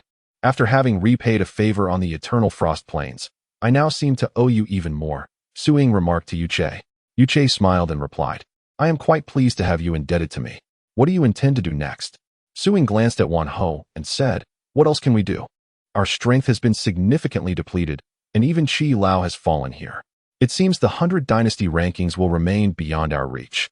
Becoming a super dynasty will have to wait for the next 100 dynasty tournament." As she spoke, her gaze fell, reflecting the weight of sorrow for Qi Lao, her martial arts mentor and a deeply cherished figure, who had met his demise in this foreign world. "Do not despair so. We must at least seek vengeance." Yuche interjected, raising an eyebrow. Wan Ho narrowed his eyes, inquiring, "What does Emperor you intend to do?" Su Ying, having shared a bond with Yu Che, felt comfortable disregarding formalities, while Wan Ho, meeting Yu Che for the first time, felt an innate admiration for the young man who had previously aided them. Moreover, Yu Che graciously bestowed the token, which had been taken from the formidable opponent shot down by Qian, to Su Ying and her companions, thus compensating for their losses. Albeit the responsibility for this misfortune lay with the Jingnai dynasty. Yu Che rose from the ground, brushing off the dust from his attire. A wolf that preys on sheep will return if the shepherd does not slay it. In another part of the dense forest, Ran Jing gazed at the still unconscious Ma Dao, unconsciously furrowing his brow. The two remaining sword masters beside him dared not even breathe, fearful of inciting the wrath of this harbinger of doom. It was well known that Ma Dao had a poor reputation, and Ran Jing's own exploits were even more fearsome. Ran Jing had risen to prominence prior to Ma Dao, distinguished for his ruthless demeanor. In his earlier days within the Jingnai dynasty, he had been a formidable general, leading troops to expand the empire's territories. The blood of foreign soldiers stained his hands, a mark that could scarcely be washed away. During a campaign to annihilate a mid-level dynasty, Ran Jing personally severed the heads of the royal family of that dynasty, impaling them on his spear and displaying them upon the walls of the royal city, subsequently renaming it the Imperial City, signifying the heads of the royal lineage. The ruler of the Jingnai dynasty had once bestowed upon him the title of Lord of the Imperial City, granting him immense prestige. However, during a subsequent expedition, the ruler's hubris led to the demise of nearly 20,000 of his own troops. Though Ran Jing was filled with fury, he could do little as the orders came from the sovereign of the Jingnai dynasty, and thus he had to relent. Eventually, he resigned from his military position and withdrew into seclusion within the Imperial City. It is said that in earlier times, Ma Dao had ventured to the Imperial City with the intention of meeting the renowned general. However, he found himself detained within the Lord's residence. Approximately 6 months later, upon the death of the ruler of the Jingnai dynasty, Ma Dao emerged from that very residence, embarking on a life of nefarious deeds. To be continued. Chapter 135, Ran Jing and Ma Dao as for the later entanglement with the chancellor of the Jingnai dynasty. That is a tale for another time. It is said that the Jingnai dynasty's interest in recruiting Ma Dao was also influenced by Ran Jing. The relationship between Ran Jing and Ma Dao is rather intricate. To call them friends would be misleading, as Ma Dao once stormed into the Lord's mansion wielding his famed blade. Conversely, to label them as enemies seems audacious of the Jingnai dynasty, allowing such bitter rivals to participate in the grand tournament of the 100 dynasties. However, judging by their conduct during the tournament and the instances where Ran Jing came to Ma Dao's aid, their relationship appears to be more complex than it seems, possibly harboring some special connection. After a prolonged silence from Ran Jing, the slightly sturdier swordsman to his left finally spoke. "General, are you waiting for death?" After another pause, Ran Jing suddenly responded. The two men seemed as if struck by lightning, trembling slightly as they cupped their hands in respect, saying, "General, we were merely on guard." With that, they harnessed their fighting spirit and moved away to keep watch from a distance. Once they departed, silence enveloped the area again. Unlike Qian, who sat cross-legged, Ma Dao reclined upon a rock. Ran Jing fixed his gaze intently on Ma Dao's face, and soon, a dagger appeared in his hand. Slowly, he maneuvered the blade until it rested against Ma Dao's chest. The world only knows that Ma Dao once boldly invaded the royal mansion, but few realize that he is actually Ran Jing's nephew. In his youth, Ran Jing was not yet renowned. He had lost both parents and was cared for solely by his elder sister, who was 13 years his senior. Although she was called sister, she performed maternal duties. The siblings relied on each other, but when Ran Jing was 7, a band of marauders passed through their village and, captivated by his sister's beauty, abducted her, leaving Ran Jing disfigured. In his quest for vengeance, Ran Jing joined the Jingnai dynasty's army and, through sheer strength, ascended to the rank of a formidable general. Following a defeat, he devoted himself to eradicating the bandits within the Jingnai territory. Fortune smiled upon him, leading him to reunite with his sister, who had borne a child from the leader of the marauders, this child being Ma Dao. Without much thought, Ran Jing annihilated the bandits and brought his sister to reside in the royal city, but he selectively chose to forget Ma Dao, sparing his life only through his sister's desperate pleas. Subsequently, Ma Dao traveled the world, honing his skills in martial arts, and, seeking his mother, audaciously stormed the royal mansion. By then, Ranjing's sister had succumbed to illness, and out of compassion for her, he allowed them to reunite. Half a year later, she passed away. Ma Dao wished to venture forth, and Ranjing, pleased with his desire for adventure, did not anticipate that Ma Dao would unleash his fury upon the innocent citizens of the Jing Nai dynasty. However, for Ranjing, this was of little consequence. He did not dwell on it. Later, the ruler of the Jing Nai dynasty sought Ranjing's assistance in capturing Ma Dao, but he declined, offering only limited help, which ultimately led to Ma Dao's enlistment in the dynasty. Although Ranjing did not harbor a fondness for his nephew, he felt compelled to look after him for his sister's sake. Now, however, he found himself exhausted and on the brink of death. Killing Ma Dao might serve as a tragic conclusion to his sister's misfortunes. Yet, how could he bring himself to do it? The image of his sister clasping his hand in her final moments would haunt him forever. Why do you hesitate? Just as Ranjing grappled with his inner turmoil, two figures burst forth from the thicket, each gripping a person. Upon closer inspection, it was the two scouts he had previously dispatched. Cursing their incompetence under his breath, he turned his attention to the newcomers. The man on the left, clad in a long robe and wielding a folding fan, bore an air of scholarly demeanor. The man on the right was handsome, standing nearly 6 feet tall with a well-proportioned, muscular physique, dressed in gray-white attire and carrying 2 fine swords on his back. Little bastard. Ranjing recognized them immediately. The man on the left was Wan Ho, and the one on the right was Yu Che. The term little bastard was directed at Yu Che, as without his interference, the Yunshan Empire would likely have already been eliminated, and the situation for the Jing Nai dynasty would have been far more favorable. Though Ranjing held little affection for Ma Dao, it was undeniable that Ma Dao's prowess had now reached a level comparable to his own. Yu Che glanced at Ma Dao behind Ranjing, discarded his sword at the feet of a swordsman, and stepped on it. The swordsman coughed blood in response. Had these swordsmen been at their peak, it would not have been an easy feat for Yu Che and Wan Ho to subdue them so effortlessly. Yet, after their earlier battle, the duo's energy had been severely depleted, and they had not had the opportunity to recuperate, making them vulnerable even to lesser swordsmen. Little bastard. I wish I could kill you. Ranjing gritted his teeth. Hearing this, Yu Che chuckled. I never expected you would consider killing your own kind. Now you seem to regret it. With that, he retrieved the scythe from his back and pressed it down on the swordsman. It is known that the scythe recognizes its master. In the hands of its wielder, it is light as a feather, but in the hands of others, it weighs 1,000 pounds. With a single strike, the swordsman instantly lost his breath.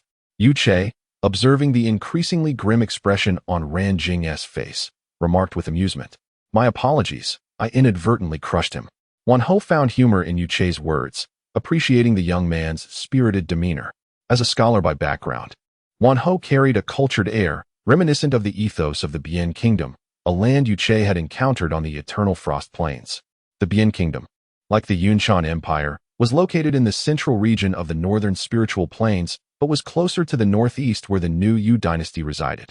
Previously, it had been one of the kingdoms that had attacked Yu Che and his companions.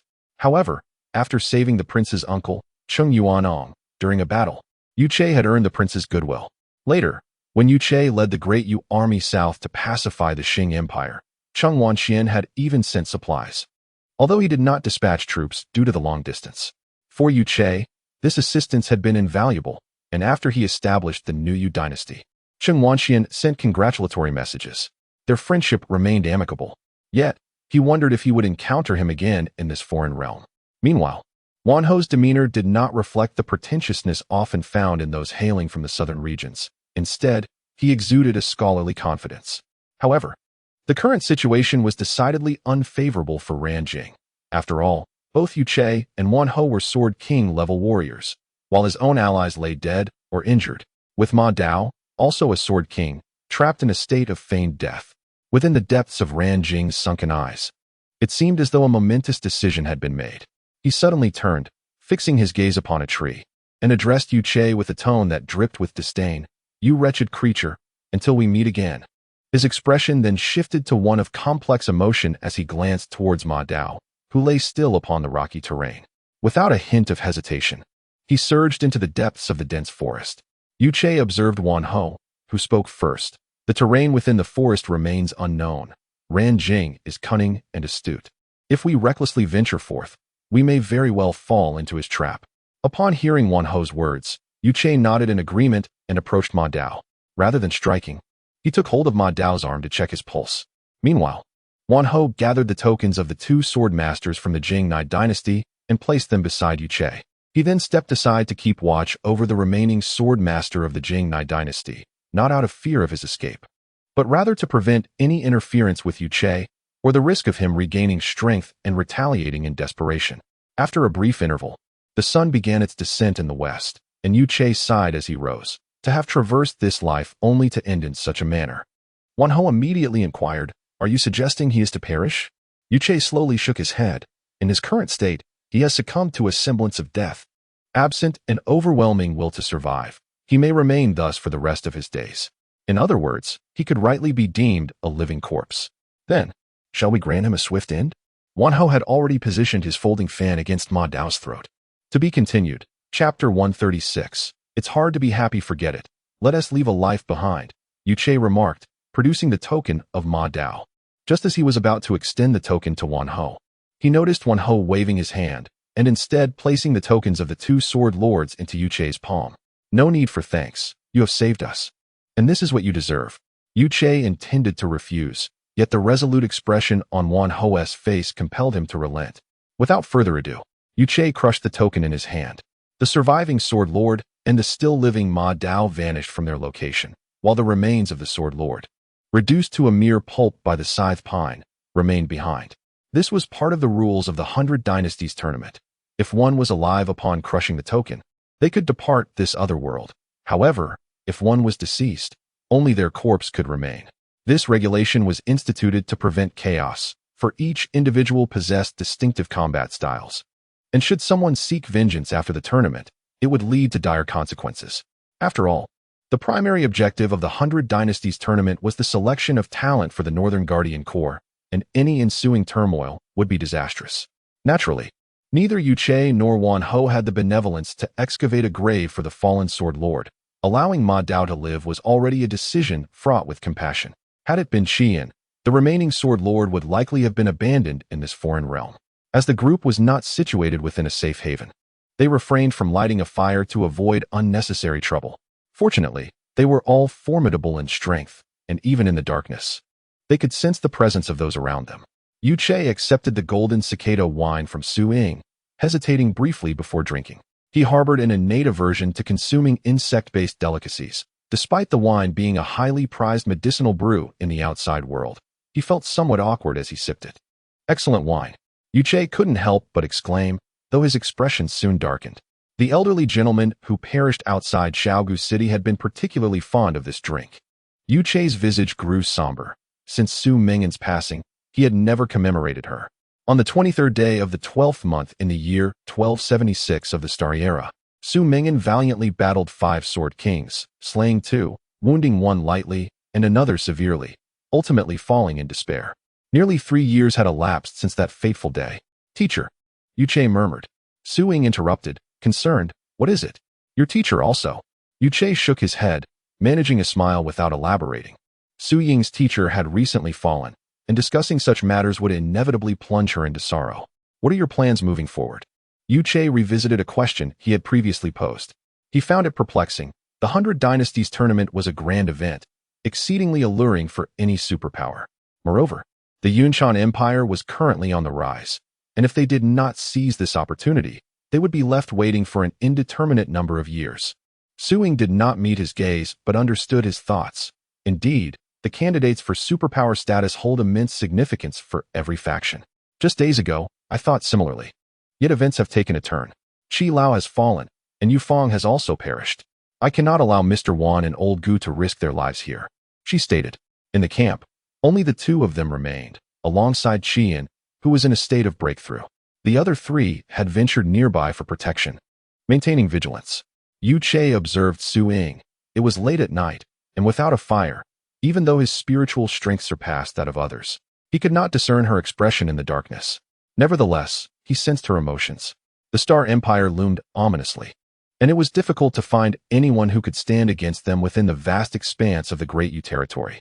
Although Chang Jiang was extraordinarily powerful, even he would struggle against overwhelming numbers. Ultimately, it was a daunting task. Su Ying's predicament bore resemblance to that of Yumo in past years. Sword Kings represented the most reliable combatants for any dynasty. Even though the Yunshan Empire still had a few elders, the loss of any Sword King would be an irreparable blow.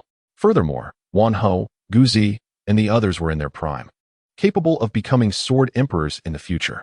If they were to perish here, it would be an immense loss for the Yunshan Empire.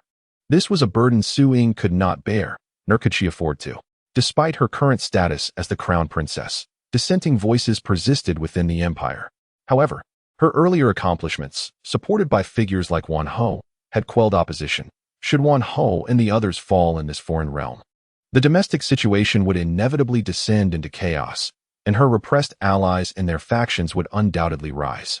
If civil war erupted, the ramifications on the empire would be catastrophic. Not to mention the challenge of establishing a superpower.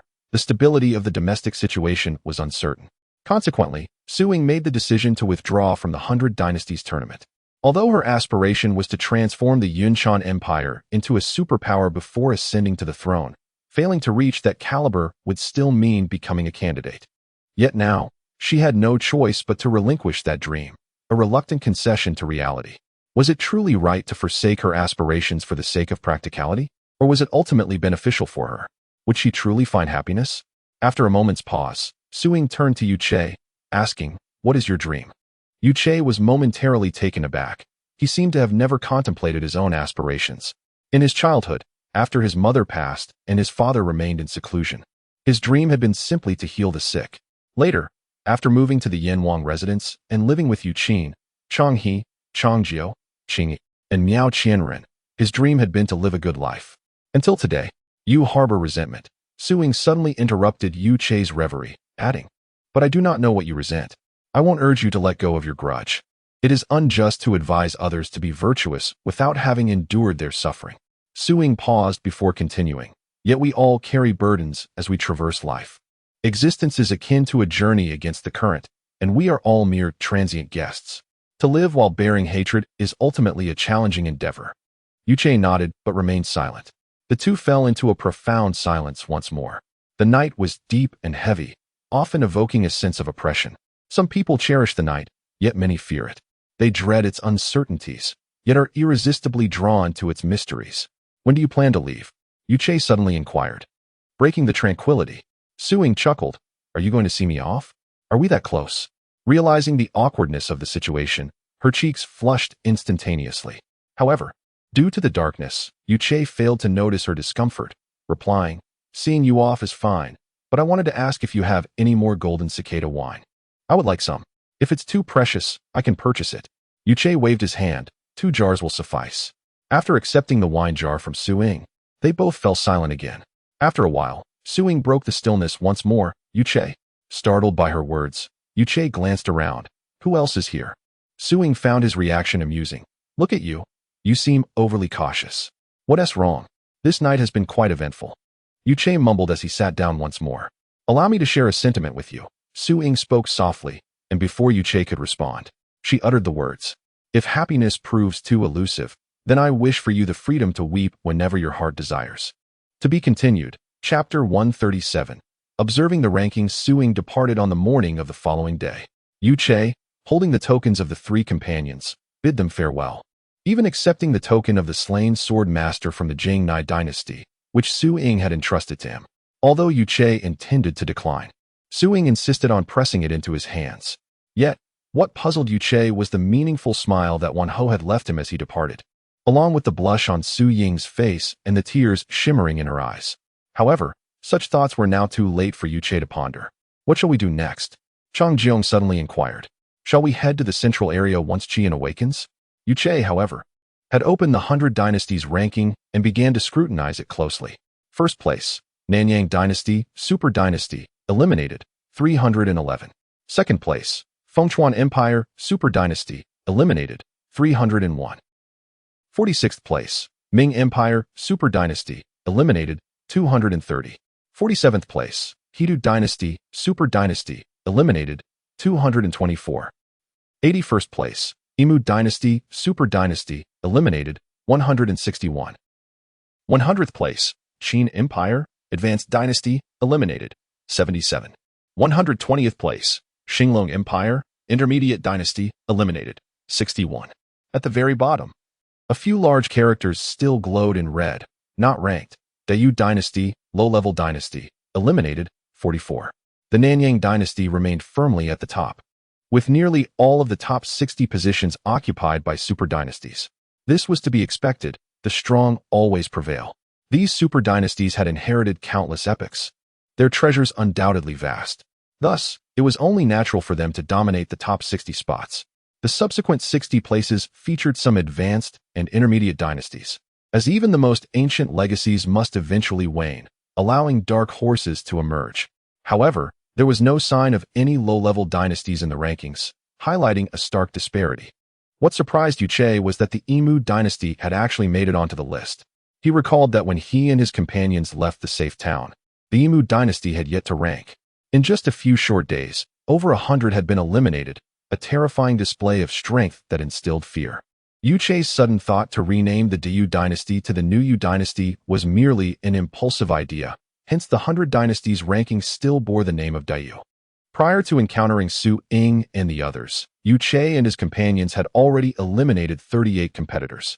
After eliminating Ma Dao and the Swordmaster from the Jingnai dynasty, and with Su Ying handing over 4 more tokens that morning, their tally had risen to 44 eliminations. We are still over 20 away from ranking, Yuche sighed. At that moment, Chang Jiong pointed to a line of small text at the bottom of the 100 dynasties ranking. What is this? Yuche leaned closer and saw a line of small characters at the very bottom. Number of arrivals, 433. After a moment of reflection, Yuche surmised. This must be the number of those who have reached the central altar when they entered this alternate world. Feng Xiaoyan had already informed everyone present of the rules of the selection competition. One could choose to engage in combat with others to ascend the 100 dynasties ranking, or one could opt to hasten to the central area to prepare for the upcoming contests. What one could become, and what one wished to become, were choices to be made by each individual. While observing the 100 dynasties ranking, Yuche pondered another question. Why did some of the dynasty names appear in gray? Though puzzled, he had no one to inquire. Reflecting on it, he regretted not having looked sooner. Had he done so before Su Ying and the others left, they might have provided explanations. After all, the Yunchan dynasty had stood for ages and had participated in the 100 dynasties tournament more than once, thus possessing some experience. Yet, time offered no remedy for regrets, and Yuche could only navigate through his own uncertainties. This unexpected encounter stirred a surge of emotions within him. Perhaps he might encounter some friends he had made on the forever frozen plains during this competition. Yuche began to rally for Qin Shaodian in his heart. For if he were to be eliminated, how could Yuche seek vengeance for his parents? It seemed almost ironic. Just as Yuche's thoughts were in flux, the rankings on the 100 dynasties ranking shifted.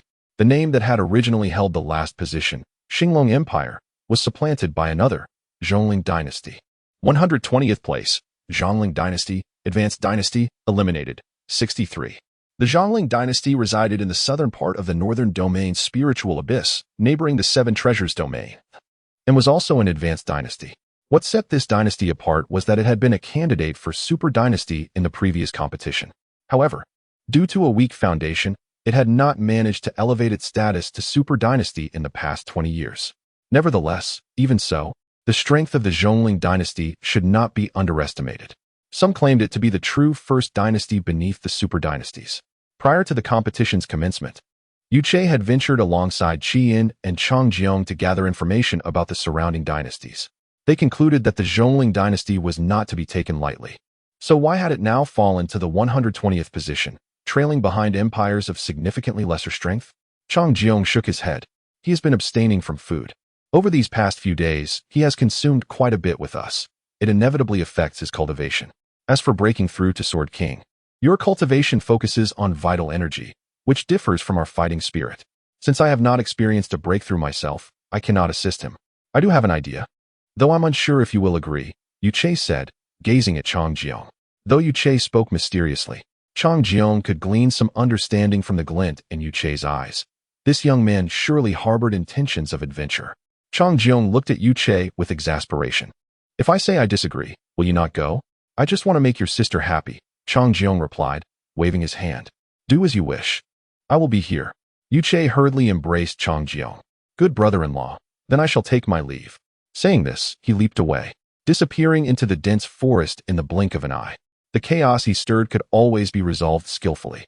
Instead of being restrained, it was better to let him unleash his full potential. Moreover, there was little Chang Jiong could do to stop him. All he could do was let him go. Having absorbed the tokens from Ma Dao and Su Ying, the map in Yu Chei's possession now appeared remarkably clear, excluding a few scattered areas and fragments from other terrains. The remaining map revealed the topography of the surrounding 100 miles quite distinctly. Yu Chei promptly sought a secluded spot and began plotting his next course of action. Either he would do nothing, or he would make a resounding impact.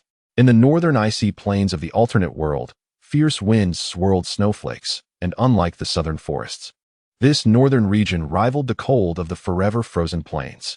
Amidst the swirling snow, countless formidable beings met their demise. Only true warriors can conquer perilous peaks and endure the trials of wind and frost. In the heart of that tempestuous storm, 7 or 8 formidable fighters were engaged in fierce combat. Among them, 3 were evidently from the same faction. To the left stood a robust man nearing middle age, wielding a spear as thick as a bowl. On the right, a strikingly beautiful woman skillfully faced 2 peak sword sovereigns, effortlessly parrying their combined assaults.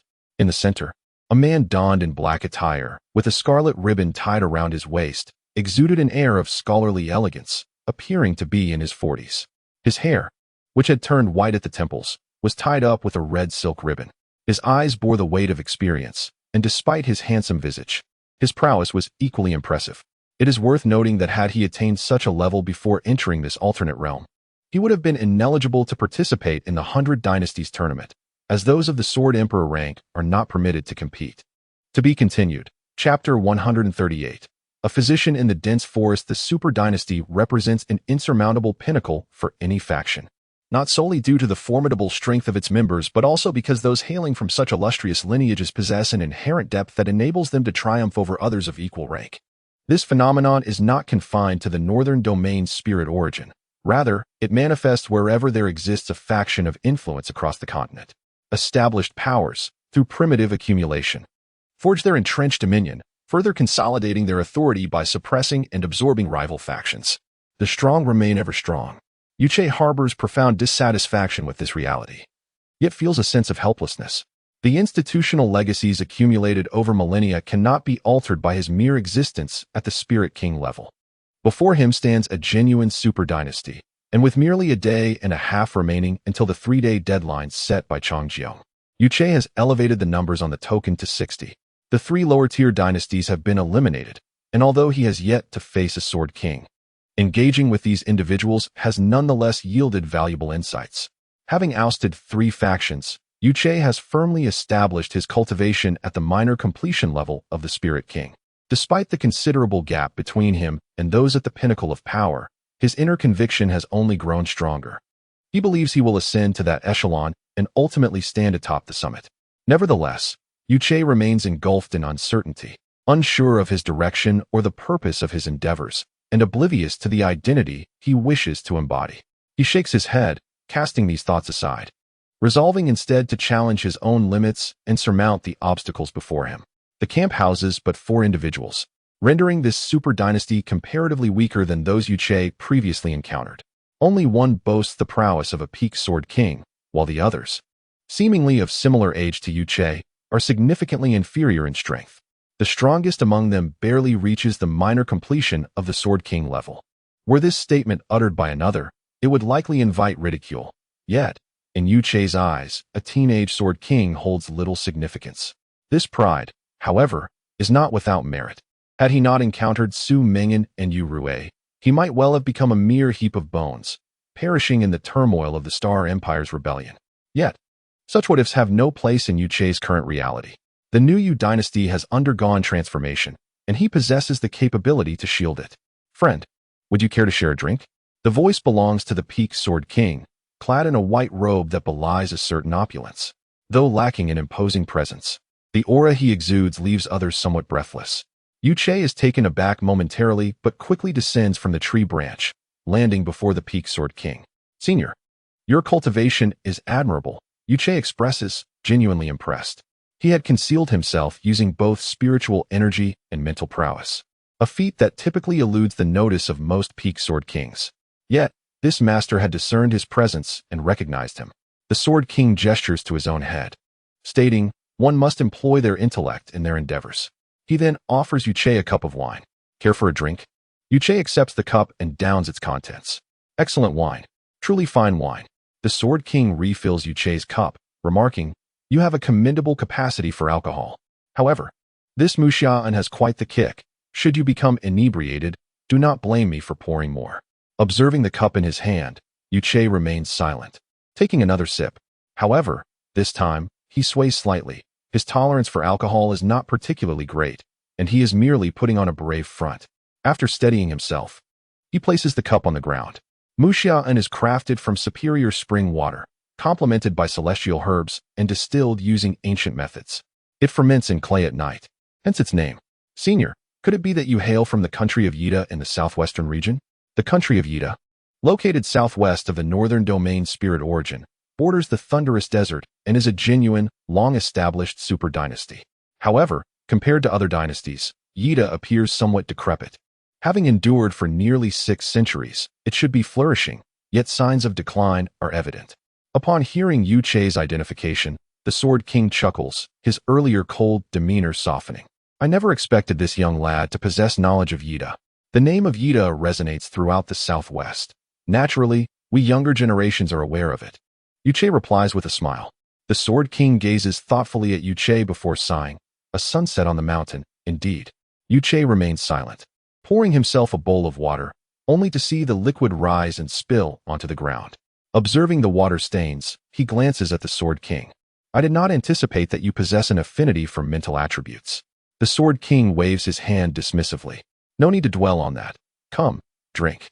He attempts to refill Yuche's cup, but Yuche covers it with his hand, provoking the Sword King's annoyance. "Are you refusing to honor me?" Yuche chuckles. "Senior, you misunderstand. I have other matters to discuss." This piques the Sword King's interest, prompting him to set his cup aside, his gaze fixed intently on Yuche, as if seeking to extract secrets from him through sheer will. After a moment, the Sword King diverts his gaze and pours himself more wine, shaking his head with a hint of bitterness. "You, a mere child, possess commendable cultivation, yet what wisdom can you possibly hold? It is a hard life."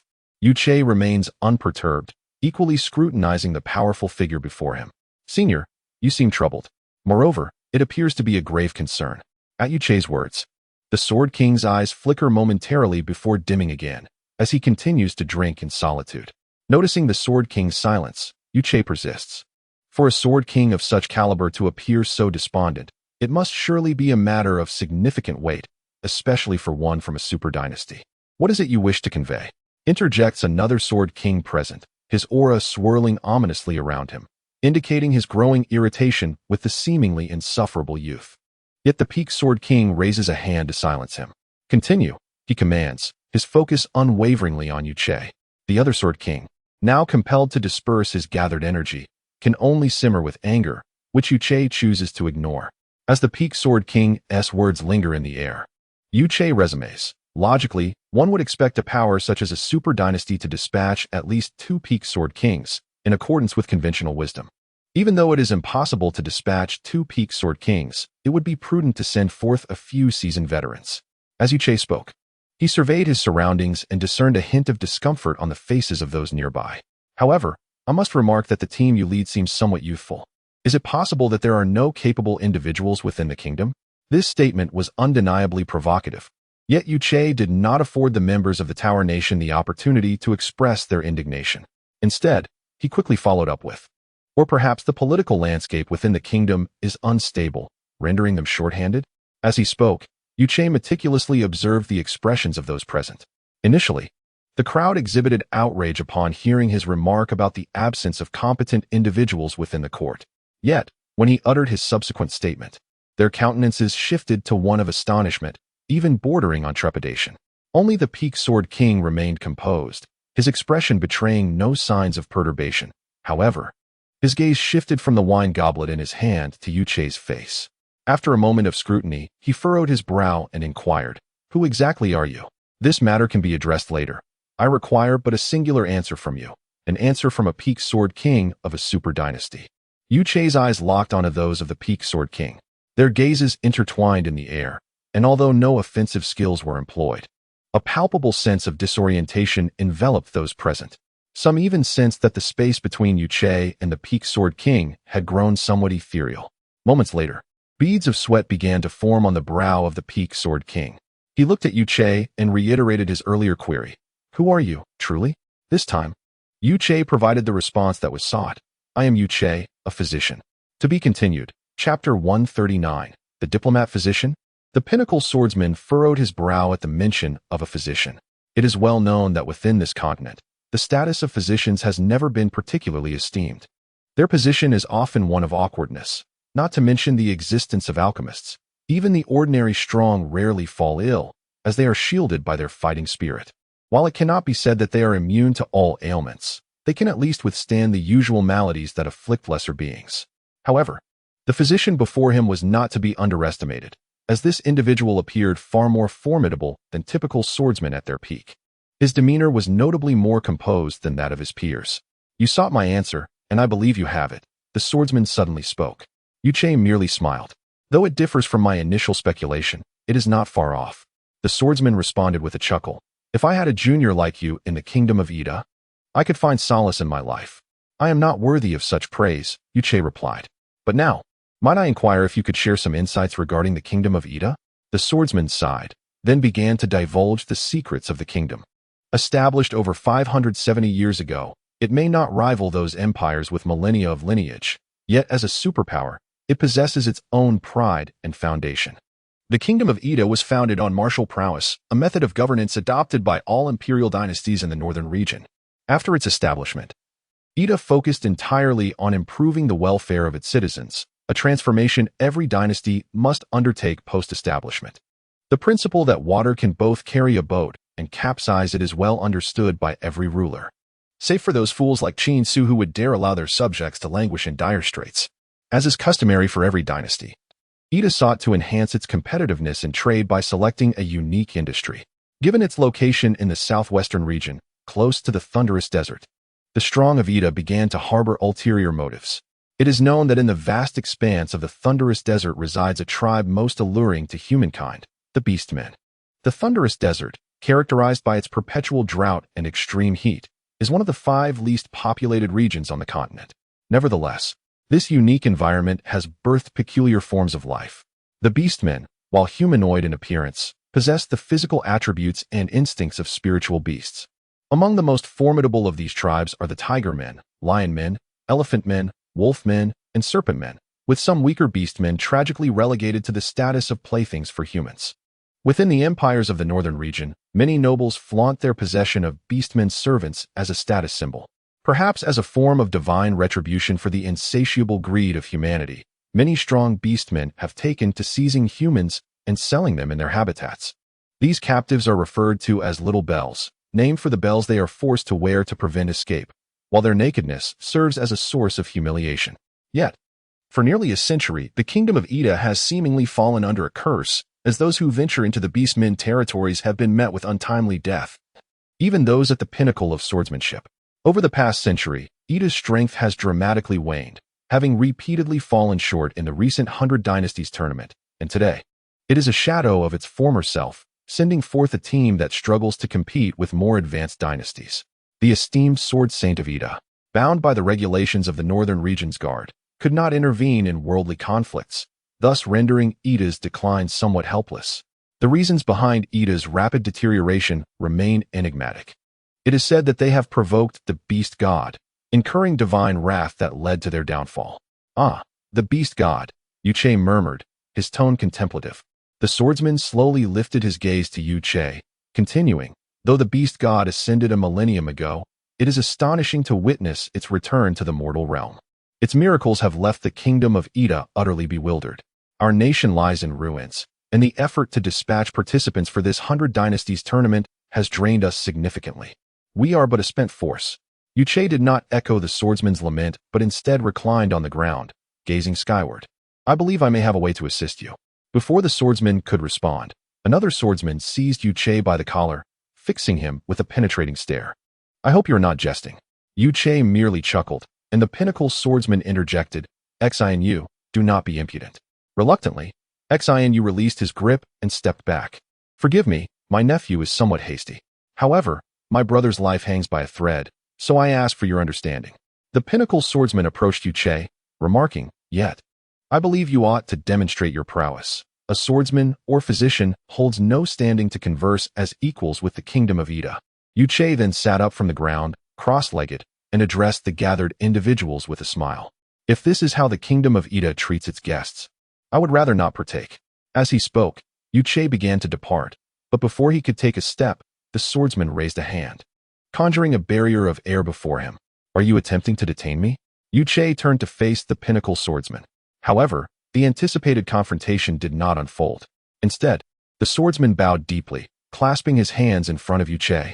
I beseech you, young sir, save our kingdom. I, Xinlei, implore you. The remaining members of the Ida delegation stepped forward, only to be rebuffed by Xinlei. Yet he remained hunched, imploring Yuche. Yuche did not immediately assist Xinlei, but observed him for a moment until the barrier dissipated. In truth, I do not intend to offer my aid, he finally said. Xinu, about to protest, was silenced as Xinlei straightened up. What, then, is the alternative? Yuche laughed lightly before responding. When Ida took action against the beast men, did it ever consider whether they could survive? Hatred runs deep. How can one hope to comprehend it easily?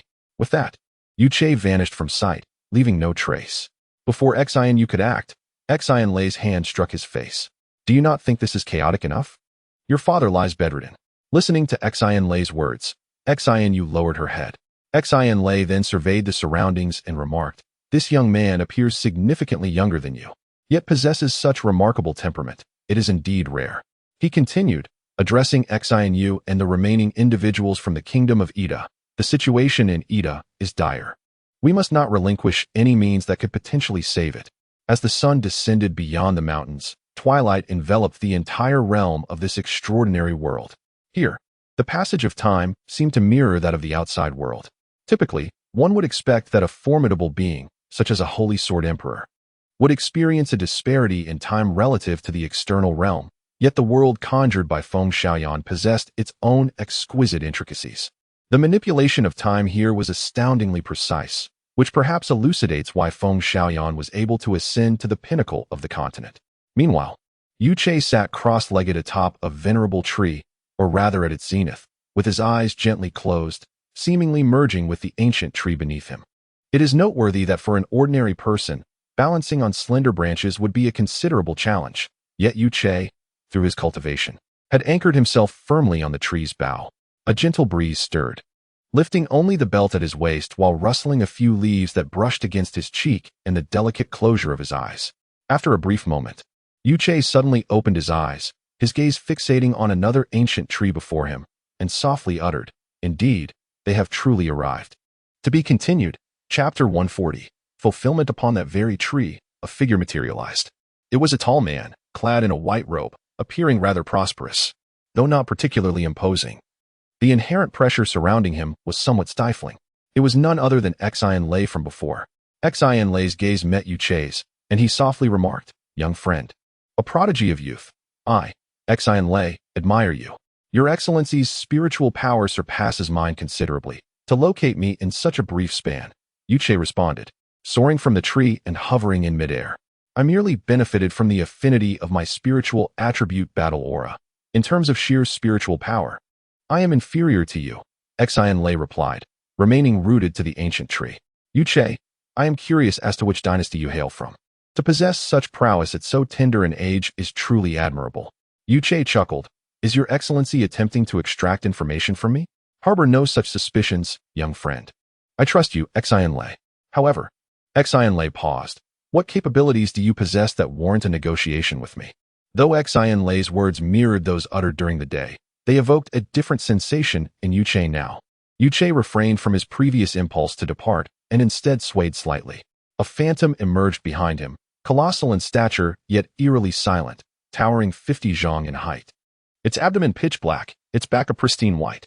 Xinlei's gaze intensified, his eyes piercing Yuche like sharp swords. The phantom behind Yuche vanished abruptly, and Yuche's body gently descended to the ground. Xinlei moved with the swiftness of a gale, descending from the tree and landing before Yuche. Grasping his shoulders with both hands, his eyes fixated upon him. Are you truly, from? Observing Xian Lei's incoherent state, Yuche found it somewhat amusing, yet he harbored a deep understanding. However, the throbbing pain emanating from his shoulders was becoming unbearable. Your Excellency, might I suggest you release me first? Yuche inquired. Xian Lei realized his lapse in composure and promptly released his grip on Yuche's shoulders. Forgive my lapse in decorum, young friend. After a pause, he urgently asked, Then, your identity? Yuche gestured for silence. I believe your Excellency is aware of the unique nature of our sect. Therefore, for your sake and ours, I believe it is best kept confidential. Hearing Yuche's words, Xian Lei naturally grasped the gravity of the matter and immediately surveyed his surroundings. If there existed anyone in this world capable of completely resolving the existential crisis of the Kingdom of Ida, it would be a powerhouse from that sect. And the only one he could find now was the one before him. I wonder, Your Excellency, do you now believe this humble one possesses the capacity to negotiate with you? Yuche inquired, a hint of slyness in his eyes as the viper revealed its fangs. This time, Xian Lei utterly relinquished his inner pride, sacrificing it for the sake of the Kingdom of Ida. He clasped his hands and bowed deeply to Yuche. Xian Lei implores young master you to save my Ida. Yuche stepped forward to assist Xian Lei in rising. Your Excellency need not be so courteous. I do have conditions, of course. A touch of cunning laced his words as the viper revealed its fangs. The two exchanged glances, each detecting a hint of amusement in the other's eyes. After a moment, Yuche spoke. I wonder, Your Excellency, if you would do me the honor of fulfilling my wish. It is commendable for a young man to possess such drive, but caution is paramount, Xian Lei retorted. Yuche shrugged. What does Your Excellency think of this matter? Xian Lei sighed. We participated in this competition to seek a viable solution to Ida's plight. And it seems we have made progress. After the competition concludes, I implore you to visit Ida as a guest. Naturally, Yuche replied, his smile widening. Before Yuche could react, he felt an oppressive force envelop him, the immense mental pressure threatening to tear him asunder. Though Yuche was caught off guard, given time, he could retaliate. The night ceaselessly flowed, the leaves incessantly fell, and Yuche's trembling body stilled completely. The surrounding wind intensified, transforming from a gentle breeze capable of dislodging a few leaves into a nascent tempest. Xian Lei closed his eyes at that moment. A gash, as if cleaved by an axe, appeared on a colossal tree behind Yuche. However, Yuche's lips curled into a slight smile, and he closed his eyes as well. Thus, they stood in silent confrontation. In the stillness of the night, a silent standoff unfolded. Each word, each movement, etched a mark upon the tranquil forest. One could sense the tension and conflict between the two. This was their silent confrontation, a clash made all the more palpable by the surrounding tranquility. Moonlight bathed the two figures, accentuating the profound stillness, while the tempestuous winds churned around them, shattering the silence and threatening to tear them apart. Yet, an invisible barrier seemed to encircle them, shielding them from the gale. In the heart of the dense forest, bathed in moonlight, Yuche and Xian Lei stood motionless, locked in what appeared to be a silent duel. However, any spiritual adept would recognize it as a silent battle of mental fortitude. The two stood like fortresses, or like armies poised for battle, radiating an unseen yet deadly aura. The gales were manifestations of their spiritual strength, capable of robbing ordinary individuals of their sanity. While they might not inflict physical wounds like martial energy, they could inflict indelible damage upon one's psyche. The tempest was clearly generated from two distinct sources.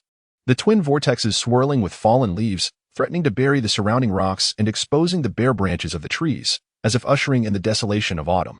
The vortex surrounding Yuche appeared to be the more potent of the two, while Xian Lei's seemed to be waning. Youth trumps age, not just in martial arts, but in other domains as well. The realm of spiritual power was no exception. If Yuche was a sapling, Xian Lei was an aging maple, still upright, but with its crimson leaves long since fallen. Even with future advancements, he would never reach the pinnacle of power. However, to dismiss Xian Lei as inconsequential would be inaccurate. Yuche's attacks were swift, but Xian Lei was like a sheathed blade, ready to unleash a fierce counterattack at the first sign of weakness. And that opportunity arrived. Xian Lei's eyes snapped open, and a seemingly invisible crescent-shaped wave of energy swept across the air, scattering the swirling leaves. Che, without opening his eyes, leaped into the air, and the crescent wave struck the trees behind him. Several ancient trees crashed to the ground, and Che's eyes opened at last. As Che opened his eyes, the fierce winds that had gathered around the two figures abruptly dissipated, causing the leaves that had been suspended in midair to descend to the ground. Some of these leaves landed on Che and Lei, rendering both somewhat disheveled. Before Che could utter a word, Lei tossed several tokens towards him, which Che caught effortlessly, responding with a smile. In the name of the tower, I wish you strength, Lei declared, followed by a reminder, do not forget. Che examined the tokens in his hand and, with a respectful gesture, replied, thank you, Sir Xian, for your support. Lei waved his hand dismissively, offering no further words. Che then crushed the token, and in an instant, beams of light flared forth. Lei vanished from sight, while 3 beams disappeared into the nearby thicket. Following the elimination of Lei and the others, the number on Che's token changed to 64. However, before he could revel in this victory, an overwhelming sense of fatigue washed over him, causing his body to collapse. The depletion of mental energy differs from the exhaustion of fighting spirit and vitality, both of which can be replenished through training or external aid. Yet, excessive depletion of mental energy poses an irreparable threat to one's well-being. Che fell, his body akin to a kite severed from its string, unable to even tremble, scattering leaves around him. The moonlight fell softly, leaving behind a profound silence, while the once tumultuous winds ceased entirely at this moment. It was a deathly quiet, void of sound. Accompanying the moonlight were several shadowy figures, flickering in the dimness, as if the moonlight was bestowing its protection upon Che. Yet these figures lurked in the shadows, seemingly poised to pounce and devour his body and soul the moment the moonlight faded. The moonlight is destined to vanish. Yet the insatiable greed within those figures will remain unabated. Their gnashing and feasting is merely a matter of time. And at that very moment, the moonlight indeed began to fade. To be continued, Chapter 141. The confrontation. As the moonlight faded, the silhouettes ceased their restless movements, and the air grew still. Che lay motionless, seemingly consumed by the encroaching darkness. Amidst this unfolding scene, a few voices emerged from the dense forest. How formidable the young are! To have driven back a super dynasty is truly a testament to his limitless potential. This child is beyond my capability. We must retreat swiftly. He is merely at the end of his tether. I shall advance and claim his head. It was this young man. The grudge from days past could finally be avenged. The clamor rose quickly, only to dissipate even faster, yet the assault from the hidden figures in the thicket was swifter still. Brilliant beams of light pierced the sky as several figures emerged from the woods, led by a formidable swordsman at the pinnacle of his power. Had Che remained conscious, he would have recognized him instantly. This was Xiang, the very swordsman who had pursued him just days ago. Frightened off by Che's use of the white-backed yin-yang ape, Xiang hailed from the Dao dynasty of the Northern Territories, a prestigious realm characterized by its audacious demeanor. However, due to the unfamiliar terrain, he had not achieved any significant victories within the forest. Even 2 sword masters had shown signs of fainting amidst the foliage, at least from Che's perspective. In Che's later recounting, he suggested that he simply wished to alleviate their suffering. Yet, this narrative transformed entirely in Xiang's subsequent account. At that time, his group had been resting within the woods when suddenly, a small figure had launched a surprise attack, swiftly snatching the tokens from the 2 sword masters. The assailant then plunged into the depths of the forest. The tokens had restrictions that caused them to shatter once a certain distance was exceeded, thereby eliminating their bearers. This was the root of Xiang's profound hatred for Che, which had driven him to madness during the pursuit. However, Xiang was no mere innocent. Decades prior, before he ascended to the rank of Sword King, he had led an assault against a lesser dynasty, annihilating it, leaving behind a trail of bloodshed that could scarcely be counted. The Dao dynasty, with its focus on cultivating the heart, differed significantly from the traditional methods of breaking through combat. The ethos of the Dao dynasty was unique even among the northern realms, surpassing that of the southern dynasties in many respects. Nevertheless, the Dao dynasty's actions bore a heavy air of bloodshed, rivaling even the tumultuous expanse of the thunderous desert to the west. At that moment, Xiang's fist crashed down where Che had previously collapsed. Yet, the gruesome scene he had envisioned did not unfold before him. Instead, Only a spray of sand and gravel erupted, momentarily blinding him. This brief pause allowed a figure to flash before him, delivering a whip-like kick aimed directly at his face. In an instant, Shixiang summoned his energy, sidestepping the blow. However, that leg carried a wave of energy, a beam of light hurtling towards Shixiang. He steadied himself and, with a surge of power, unleashed 2 strikes. Colliding with the incoming wave, this unleashed a flurry of leaves, throwing the surrounding spectators into disarray as they lost control of the area. As the onlookers regained their composure, a voice rang out behind them. A sword master of great renown shouted. In the next moment, a brilliant flash ensued, and the sword master vanished. Shixiang's expression darkened significantly. If he had harbored any doubts regarding Yu Che's identity before, the elimination of this sword master now confirmed it. For this was how his own team had met their end, an ambush. Realization dawned upon Shixiang. He had been outmaneuvered by this young man. The earlier fainting spell had been a ruse, a trap set to ensnare him. Fool, do not consider yourself the bait, he muttered as he sprinted towards a direction within the forest. He was intimately familiar with Yu Che's scent, loathing it while yearning to tear apart its source. The onlookers exchanged glances as they witnessed Shixiang's sudden movement. Many had come merely to watch the spectacle, while only a handful bore grievances against Yu Che. As Shixiang charged after him, some began to retreat into the night, while others, driven by curiosity or enmity, followed in pursuit. Even if they were verbally dissuaded, there were undoubtedly elements that piqued the interest of the powerful. Curiosity has always been the foremost driving force of humanity, and these warriors sought the thrill of higher breakthroughs. Yu Che desired just this. Using the relentless pursuit of these powerful figures, he aimed to transcend through life and death struggles. He had begun to relish this sensation, yearning for the chaos that would allow him to showcase his strength. In another part of the forest, Changjiang and Qian were present. Qian had awakened, having ascended to the level of Sword King. Although his aura seemed somewhat unstable, the surrounding energy attested to his newfound status, evoking envy in Changjiang. Their participation in this grand event was not only to seek opportunities for the development of the Yu dynasty, but also to enhance their own cultivation. In truth, Changjiang possessed commendable talent, comparable to the famed brothers Yu Yuan and Yu Hao of the past. However, years of warfare and military duties had hindered his progress. The third day approaches, Qian remarked, glancing at the sky. Changjiang nodded but remained silent, his gaze fixed on the dense forest ahead. Surely, you do not intend to depart? Qian queried, noting Changjiang's silence. Perhaps he wishes to stay. Finally, Changjiang spoke. I, too, wish to remain. But if we do not depart, we may incur unnecessary casualties. He refrained from elaborating further. For a general, the most crucial aspect was not how many victories were claimed or accolades garnered. A general focused solely on such matters would undoubtedly lose respect within the ranks. This principle was a cornerstone of Changjiang's military philosophy, guiding his actions and shaping his life as creed. One must never sacrifice human lives to attain victory in a war that is fundamentally unwinnable. There is no necessity to engage in a conflict that cannot be won.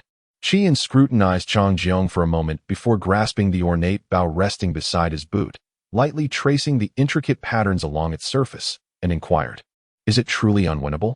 As he spoke, he drew a sky-blue feathered arrow from the quiver suspended at his waist, adding, "I have never heard such a thing." With that, Qian bent the bow and knocked the arrow, releasing it towards a certain direction within the dense forest. The arrow vanished into the thicket, and no further sound followed. Changjiang furrowed his brow, clearly perplexed by Qian's actions. Just as he was about to voice his confusion, he noticed Qian slinging the ornate bow over his shoulder and asking, "Are you ready?" With that, he turned away, adopting a stance as if preparing to sprint. Observing Qian's demeanor left Changjiang feeling bewildered, and just as he was about to inquire about Qian's intentions, a rustling sound emanated from the dense foliage behind them. It was evident that something was rapidly approaching their direction from within the thicket. At that moment, Qian sprang into action, channeling his fighting spirit as he dashed towards the distance. Although Changjiang was uncertain about the unfolding events, he too summoned his fighting spirit. And just as he began to move, a figure burst forth from the forest, calling out loudly, "Brother-in-law, let's go." To be continued. Chapter 142. In the central mountain range of this extraordinary world stands a magnificent mountain range, the highest of its kind. Its entirety is enveloped in a rich brown hue, with only a few peaks reaching towards the heavens capped with snow, a result of the biting cold. The grandeur of this landscape is breathtaking, as these mountains serve as the backbone of this realm, majestically positioned at its heart. The steep summits pierce the clouds, seemingly merging with the sky, while mist swirls around their peaks, creating a stunning tableau. When sunlight graces the mountain tops, the sparkling white snow glimmers, enhancing the mountain's solemn and enigmatic aura. At the very center of this mountain range lies a vast, human-carved flatland, adorned with houses, pavilions, and towers. Numerous mystical beasts traverse this area, resembling a celestial abode. In the heart of these pavilions stands an expansive square, more akin to an arena than a mere plaza. Dominating the center is a towering altar, measuring several dozen feet in height, with a pristine white facade and 9 tiers. The uppermost tier features a sculpture of a divine bird, possessing the head of a rooster, the beak of a swallow, the neck of a serpent, the shell of a tortoise, and the tail of a fish, resplendent in vibrant colors and towering 6 feet tall. Though its size may not seem imposing, the aura it exudes is nothing short of celestial.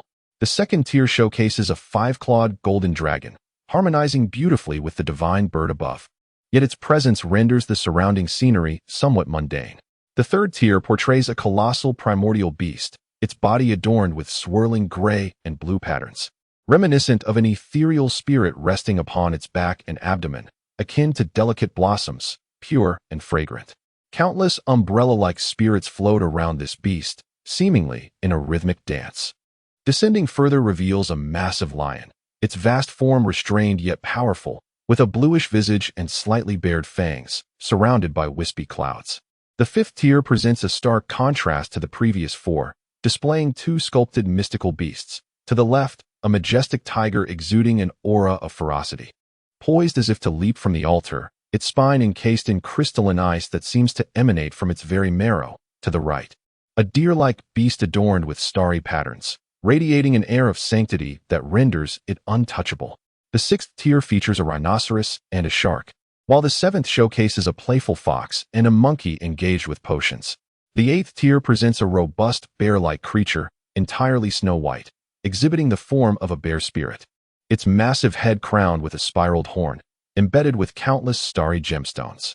The lowest tier, devoid of any beasts or designs, contains numerous depressions, perfectly sized to accommodate the tokens. Should Yu Che be present, he would undoubtedly recognize the myriad of mystical beasts carved upon this altar, for they represent the 12 legendary beasts that once dominated the Cloud Luo continent. They are also the symbols of the beast god sect, embodying its existence and glory, which has not endured through time, leading to their gradual disappearance from the collective memory. However, their legends still echo across the continent, as they ultimately symbolize an era, a resplendent era adorned with stars. To the south of this altar stands an elderly man, clad in a yellow robe, slightly portly, with white hair and youthful features, adorned with 3 strands of long white beard. Despite his unassuming appearance, none would dare to underestimate him, for he is Sun Haoding, the second in command of the Northern Domain Guardian Corps. Surrounding the altar, numerous factions place their tokens into the lowest tier. After depositing their tokens, the powerful are escorted by others to the nearby pavilions, where they seek accommodations based on their strength and arrival times. Above the altar looms a colossal spectral image, the 100 Dynasties ranking. At present, the most captivating aspect is not the rankings themselves, but rather the small text at the bottom that sends a shockwave through the crowd. The number of arrivals, 966. According to the rules stated by Sun Haoding before the commencement of the 100 Dynasties tournament, if the number of arrivals reaches 1,200, the preliminary round will conclude. Furthermore, many dynasty names on the ranking have undergone color changes, indicating their arrival at the altar. Consequently, they are unable to alter their standings. The first position remains held by the Nanyang dynasty, which far surpasses the second-place Fengchuan Empire by over 100 individuals, boasting an impressive total of 633, an extraordinary achievement, the best recorded in recent tournaments. Aside from the Nanyang dynasty, which has relinquished its pursuit of a higher rank, many other dynasties have also deposited their tokens into the altar. However, the rankings of those at the bottom continue to fluctuate. For some dynasties, maintaining their position on the ranking is more crucial than continuing in the competition, particularly for those on the verge of elevating to a super dynasty. The allure of progressing further in the tournament has dimmed for them. Nevertheless, securing a candidate slot for a super dynasty sends them into a frenzy. And as the preliminary round nears its conclusion, chaos brews in the surrounding mountain region. Those who have secured their places for continued participation either retreat to their lodgings to recuperate for the upcoming matches, wander the area in hopes of seizing additional opportunities, or gather around the 100 dynasties ranking to witness the emergence of the new 120 candidates for super dynasties. This tournament has seen the rise of numerous dark horses on the ranking. Established super dynasties face decline, unable even to secure a place on the list, let alone avoid elimination by others. Several advanced dynasties have showcased their prowess, such as the Ting Kingdom, ranked 66th, alongside some intermediate dynasties that have emerged prominently, etching their names onto the 100 dynasties ranking through sheer strength. Most notably, the focus has shifted to the lower-ranked Dayu dynasty, an inconspicuous and lowly dynasty. A thorough examination would reveal that this lowly dynasty was, merely months ago, a wandering faction. However, within those months, they triumphed over the Star Empire, which once occupied their homeland, thus earning their place in this tournament. The domestic situation remains tumultuous, and had it not been for the intervention of the Northern Domain Guardian Corps, unrest would likely have erupted within their borders. Yet, this unassuming lowly dynasty, amidst its turbulent times, has become the sole lowly dynasty to ascend the ranking in the history of the 100 Dynasties tournament over the course of a millennium. This is a historic achievement. However, as the rankings of the 100 dynasties have yet to be finalized, the competition for the last few places has become rather fierce. Yet for those who have already secured their qualifications to continue in the contest, witnessing history is far more exhilarating than merely observing the ascension of some illustrious dynasties into the ranks. What a magnificent era of the Dayu dynasty! To witness history unfold could be deemed a delight in itself. Whether one can reach this juncture remains a matter of speculation. Just observe the leaderboard. As the crowd turned towards the sound, they beheld the number on the 100 Dynasties leaderboard had surged to 1,120. The current situation is indeed urgent, as those formidable contenders yearning to participate in the forthcoming matches appear to race frantically towards the central mountain range. Along this path, the accompanying carnage and bloodshed instills a palpable sense of dread among the onlookers. The rivers of blood scarcely suffice to convey the severity of the slaughter. Nonetheless, for those valiant souls who have broken through the encirclement, placing their tokens upon the altar brings them a significant sense of relief. Once the taut strings of tension are released, unconsciousness becomes inevitable. Fortunately, the elite members of the Northern Domain Guard are stationed nearby, swiftly escorting those who have secured their positions into the adjacent pavilions. Sun Howding, however, appeared oblivious to the surrounding chaos, smiling serenely as he gazed towards the south, his hands clasped behind his back, exuding an air of tranquility. The number on the 100 Dynasties leaderboard has now reached 1,180, with merely 20 slots remaining until the final deadline. The rankings have largely stabilized, with only a few dynasties still embroiled in strife. Yet, in the grand scheme of things, such conflicts are of little consequence. The numbers shifted once more, now standing at 1,190. The Dayu dynasty on the leaderboard maintains its vivid crimson hue, indicating they have yet to arrive. Just as Sun Howding stirred slightly, dozens of figures soared in from a distance, the three leading individuals completely drenched in blood, while the others appeared to be in pursuit of them. Upon witnessing this, a gleam of joy crossed Sun Howding's face, and before the expression could fade, the trio reached him. The number on the leaderboard climbed to 1,197. The foremost among the three hurled 3 tokens from his hand, declaring loudly, "Allow me to enter." To be continued. Chapter 143. The selection with a resounding proclamation, 3 tokens gracefully settled into the recesses of the altar. Upon witnessing the tokens' descent, the 3 individuals halted their advance. The leader erupted into hearty laughter, only to be met with an attack from a formidable sword king behind him. However, the strike failed to connect, as a multitude of radiant beams suddenly erupted from various regions of this otherworldly realm. Even the attacking Sword King found himself enveloped in this brilliance, and moments later, his form dissipated into the ether of this strange world. The numbers on the 100 Dynasties ranking ceased their fluctuation, firmly establishing the count at 1,200. The name of the Dayu dynasty was etched onto the list, positioned at 117th, marking it as a lower-tier dynasty with 107 eliminations. This represented a history, a profoundly staggering history that left the onlookers in awe. Following this, Sun Haoding gestured grandly, summoning the elite members of the Northern Domain Guardian Corps to surround him. Under their guidance, the spectators retreated, including the two companions of the previously laughing man, who were assisted away for recuperation. In this external realm, only Sun Haoding and the bloodied, mirthful figure remained. Sun Haoding regarded the man with a smile, remarking on his audacity in such a perilous endeavor. The man lay sprawled on the ground, eyes barely closed, a smirk of arrogance gracing his lips. "Old Sun, this is exhilarating," he exclaimed.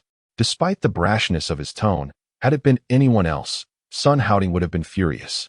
Though he appeared exceedingly amiable, it was a relative observation. "Does that altar look familiar?" Sun Haoding suddenly shifted the conversation. At that moment, the man on the ground lifted his head to gaze at the altar.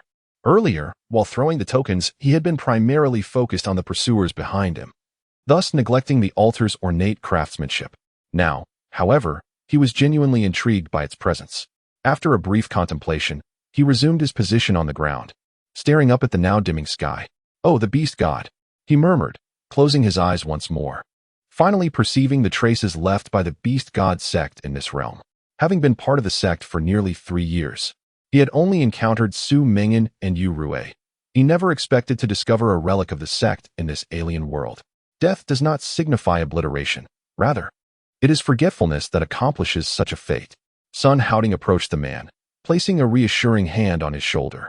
"You will have your moment to shine. The beast god has been silent for far too long." With that, before the man could rise, Sun Haoding vanished from sight. Yu Che eventually regained consciousness, though he was uncertain of how long he had been asleep. He only remembered fainting in the square.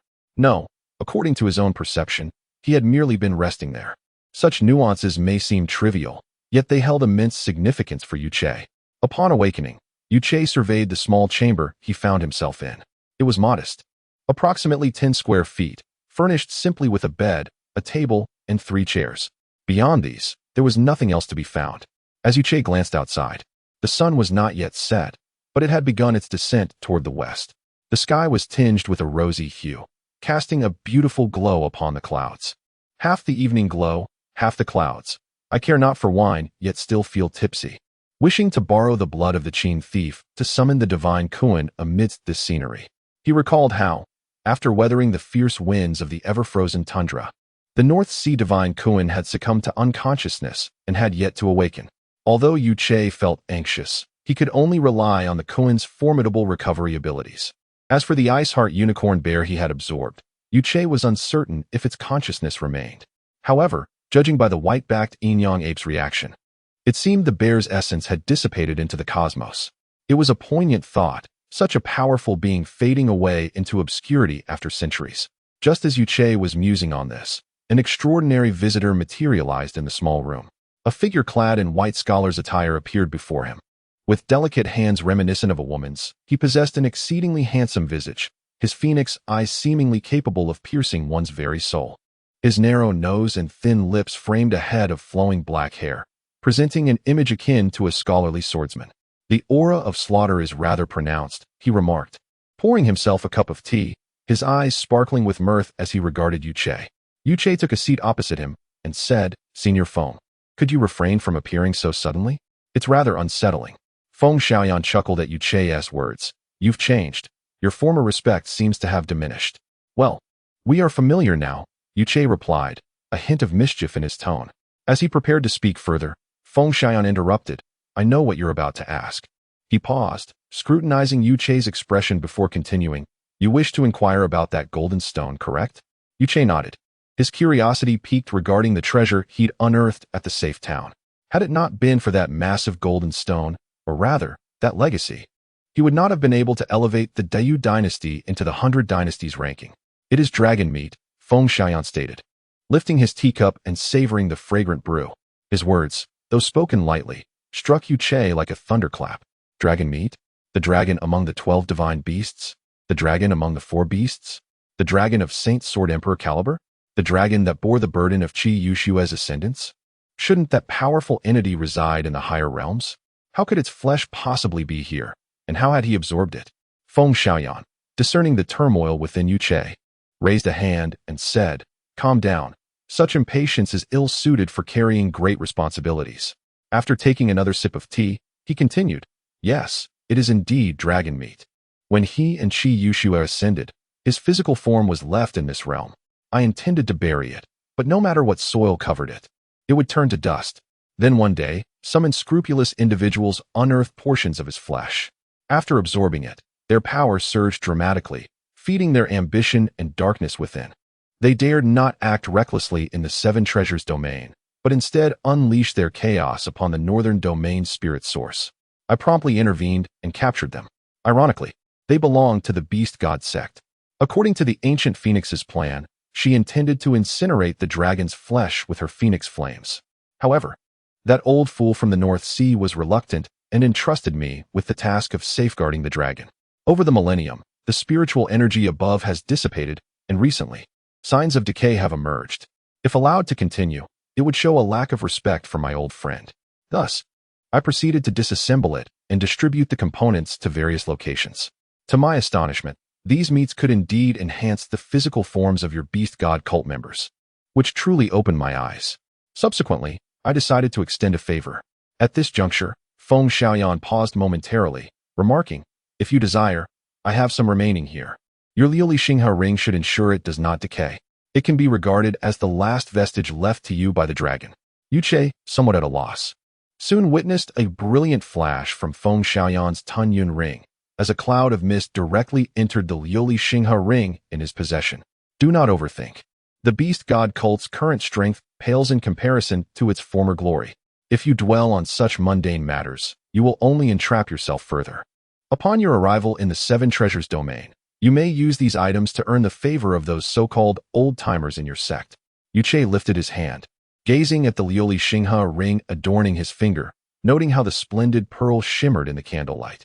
Yet, upon lowering his hand, he discovered that Feng Xiaoyan had mysteriously departed, leaving behind an empty cup that had once held tea. "What a miserly leader of the Feng domain," Yuche remarked, shaking his head. As he approached the table where Feng Xiaoyan had previously sat, he noticed a few characters written with a fingertip dipped in the tea.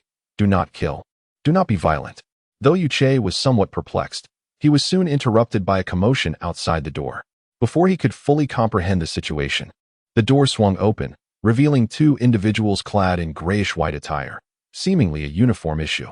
The person on the left held an object that was evidently prepared for Yuche. "Awake?" inquired the individual on the right.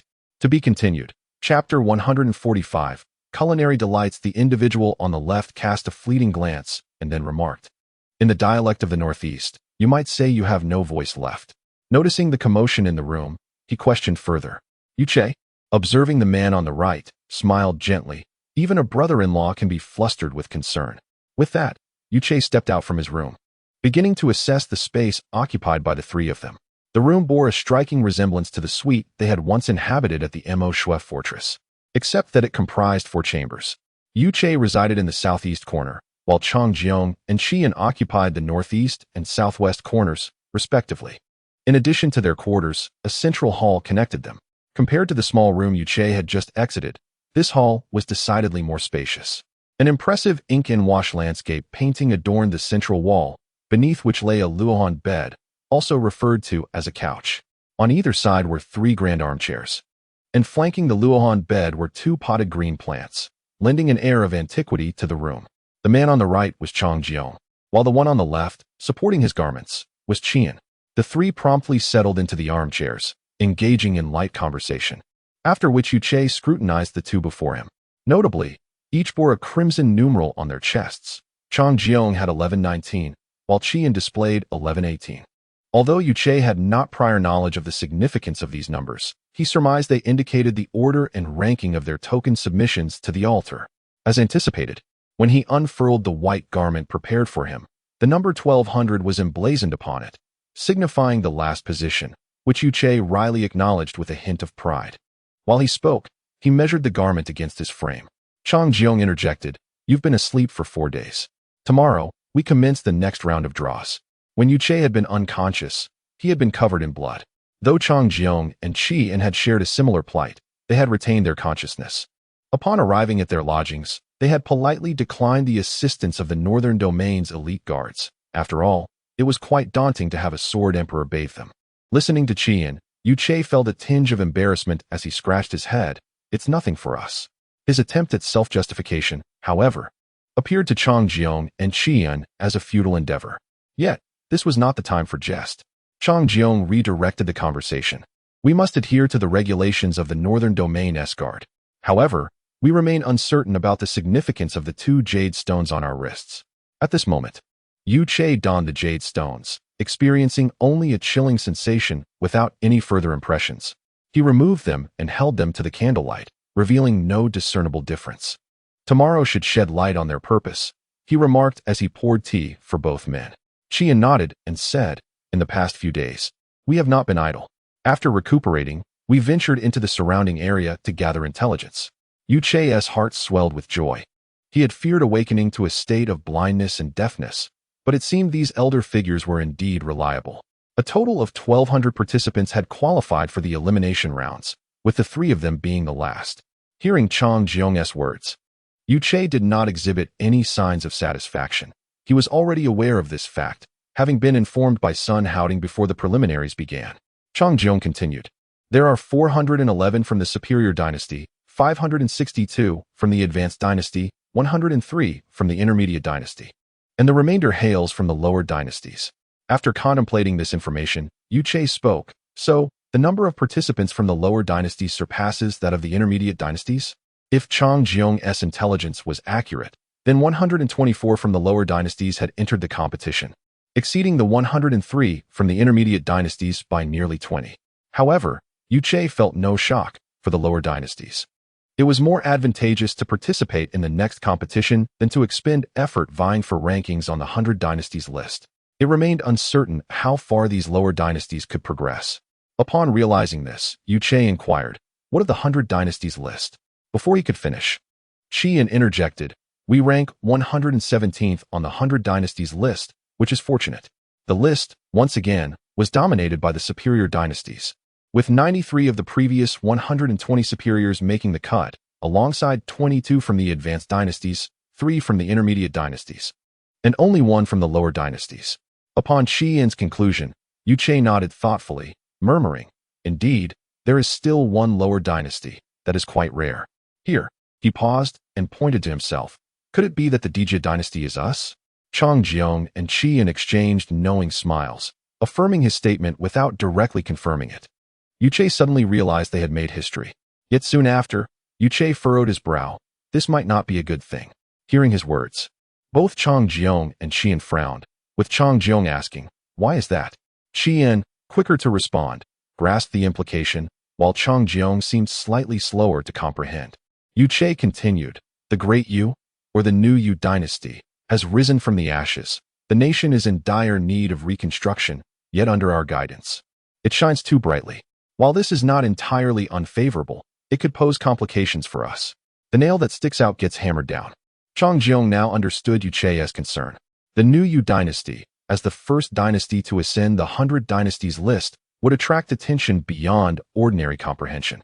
Furthermore, Yu Che's somewhat excessive actions during the preliminaries would ensure that the new Yu dynasty garnered an unimaginable level of scrutiny post-competition. At that moment, the 3 shared a knowing glance and spoke in unison. When soldiers arrive, we shall meet them. When water comes, we shall dam it. As they finished, laughter erupted among them, clearly indicating that Yu Che's words had resonated deeply. Nightfall enveloped the area, and the pavilions and towers began to illuminate. The distribution of the contestants' rooms was determined by their order of arrival. Those who arrived early naturally selected accommodations to their liking, leaving Yu Che and his companions with the last available room in the area. Although the location was decent, it was somewhat distinct from the others. Fortunately, none of the 3 were prone to indulgence, so it was of little concern. However, when it came to meals, everyone was treated equally. The Northern Domain Escard had previously compiled statistics regarding each team's participants and their fasting status. At mealtimes, food was delivered to each room. Although Qian had long since refrained from eating, he succumbed to Chang Jiong's temptations and began eating once more. In fact, he became quite gluttonous. According to Chang Jiong's estimations, this old rascal had gained at least 5 pounds since their initial acquaintance. As the evening meal approached, Yu Che and his companions engaged in conversation while receiving the dinner prepared by the formidable members of the Northern Domain Guard. Each of them had their own preferences. Yu Che held a substantial bowl of noodles adorned with a rich meat sauce and sprinkled with a few fragrant scallions. Chang Jiong, on the other hand, relished 2 generous pieces of roasted bread, accompanied by a slice of roasted meat and 2 side dishes, along with a flask of warm liquor. Qian's meal was simpler, consisting of a bowl of plain porridge, 2 small pieces of white tofu, and a plate of sought Ed Mountain mushrooms. Each had their own tastes, rendering any comparison unnecessary. Chang Jiong had always been fond of roasted meat, especially when paired with liquor, a passion undoubtedly rooted in his military background, where opportunities to travel with a skilled chef were scarce. Consequently, meals within the army predominantly featured grilled fare, making them convenient to consume. The absence of alcohol had been particularly trying for him in recent days, and with the competition resuming tomorrow, he intended to indulge this evening. Though Qian had already begun a period of dietary abstinence, he naturally opted for lighter fare, a habit he had cultivated over time. As for Yu Che, his lifelong affection for noodles was a fondness nurtured during his childhood alongside Miao Qianren, a preference that remained unchanged to this day. While they were dining, Qian suddenly spoke up. I encountered Qin Xiaotian last night. To be continued. Chapter 146. Welcome. Qian's words caused Yu Che to pause momentarily. Yet he quickly refocused his attention on the bowl of noodles before him. Though not entirely unaffected, he chose to conceal his feelings. There exists a discernible gap between the Sword King and the Sword Emperor. Observing Yu Che's silence, Qianan shifted his gaze to Chang Jiong. Remarking that Chang Jiong's enmity with Qin Xiaotian did not run as deep as Yu Che's. While Chang Jiong bore a national grudge against Qin Xiaotian, Yu Che carried familial resentment. As for Qianan, his past as a former noble rendered him detached from such grievances. His animosity lay more with the Yu family. However, he had chosen to let go, leaving Yu Che to determine his own path in that regard. At that moment, as Yu Che's bowl of noodles neared emptiness, he murmured, "Is there anyone else besides him?" Upon hearing this, Qianan was taken aback but quickly regained his composure. Naturally, if 3 individuals cannot be gathered, they will be unable to participate in the 100 Dynasties tournament. Who are they? Yu Che still did not raise his gaze. After a brief contemplation, Qianan spoke. One is known as Lei Shanliang, and the other, a woman, is named Xin Yuanyu. Qin Su had decreed that the Eagle Wing Pavilion should appoint 1 leader and 2 scribes. The leadership role was filled by his loyal hound, Chen Zhe, while the scribes would be selected from the realm's Sword King-level warriors. Beneath the scribes, 4 great guardians were established, each requiring a strength of at least half a king. Below them were 8 generals, who must be of sword master rank to serve. Beneath these generals were 12 commanders, whose strength must reach the pinnacle of the sword sect. However, this title of commander was largely nominal, as their ranks did not actually consist of 1,000 subordinates. Otherwise, the Eagle Wing Pavilion would wield excessive power. Below the commanders, 60 captains were appointed, each requiring a strength of at least minor sword sect proficiency. Beneath these captains were 120 chief officers, who needed to be at the level of Grand Swordmaster to qualify. Below them, 600 junior officers could be appointed from among those of Swordmaster rank. Lei Shanliang and Xin Yuanyu were both great guardians within the Eagle Wing Pavilion, while the other 2, Meng Dang and Su Xiajian, had fallen at Yu Che's hands. Nevertheless, Yu Che deemed them inconsequential. He had previously slain opponents of their caliber and could easily defeat them again. However, the strength of Lei Shanliang and Xin Yuanyu was not something Meng Dang and Su Xiajian could compare to. Their prowess was genuine and far surpassed the hollow energies of the latter 2. From my observations, Lei Shanliang and Xin Yuanyu have already reached the Sword King level. Qianan continued. As for Qin Xiaotian's cultivation, I find it difficult to discern. Chang Jiong could no longer remain seated. Could it be that he has broken through to the Sword Emperor level? This was not an impossible conjecture, as Qianan had already attained Sword King status, suggesting his assessments of peers at the same level should be accurate. The only explanations for his inability to gauge Qin Xiaotian's strength were either that the latter was an ordinary person or that he possessed a power exceeding Qianan's. Yu Che, you cannot. Chang Jiong began, but he saw Yu Che rising and striding towards the door. With a forceful motion, Yu Che swung open the door, whereupon 2 guards from the northern domain approached. What are your orders, Your Majesty? They inquired. Please tidy the table, Yu Che replied with a smile. The following morning, Yu Che and his companions emerged from their rooms to find the central square transformed. The altar that had stood there was nowhere to be seen, replaced by surrounding stands and hundreds of small teleportation portals. As they stepped outside, they noticed a considerable number of spectators already seated in the stands. The arrangement of seats adhered to the order of arrival, relegating Yu Che and his companions to the back. "What a lively scene," Yu Che remarked. "Yet, it pales in comparison to the initial round," Qian added. Naturally, there were over 40,000 participants in the preliminary round, while now there are scarcely 1,000. Both Qian and Chang Jiong nodded, then began to assess the myriad figures heading towards the stands. The crowd was a veritable assembly of formidable warriors, many having attained the Sword Emperor level, which caused Yu Che and his companions to draw in their breath. However, they soon noticed an anomaly. Some super dynasties were not fully represented. For instance, the Nanyang dynasty had only 3 members present. Logically, such prominent powers should not easily experience a reduction in their ranks, Chang Jiong observed, directing his gaze towards the Nanyang dynasty. Qian remained silent, while Yu Che pondered for a moment before responding. "This is quite understandable." Noticing Yu Che's contemplation, Chang Jiong inquired, "How so?" "They belong to that category which desires everything," Yu Che explained. Before Chang Jiong could respond, Qian interjected, "As the ancients said, one cannot have both fish and bear's paw. Our approach may be too reckless, but we are unencumbered by hesitation. However, they are different. They must not only uphold the pride of their super dynasty, but also leave a spark for their own power." Chang Jiong grasped Qian's analysis. At the onset of the competition, Yu Che had previously dissected the motivations of these individuals. They faced a choice: to contend for the super dynasty or to strive for continued participation in the forthcoming rounds. This represented 2 divergent paths and illustrated the stances contestants would adopt in the preliminaries. Few, like Yu Che and his companions, would choose both, as not everyone possessed such resolve. Yet, for those super dynasties, both face and substance were indispensable, compelling them to split into 2 groups during the preliminaries, one to hunt weaker teams and the other to ensure the continuity of the competition, resulting in attrition.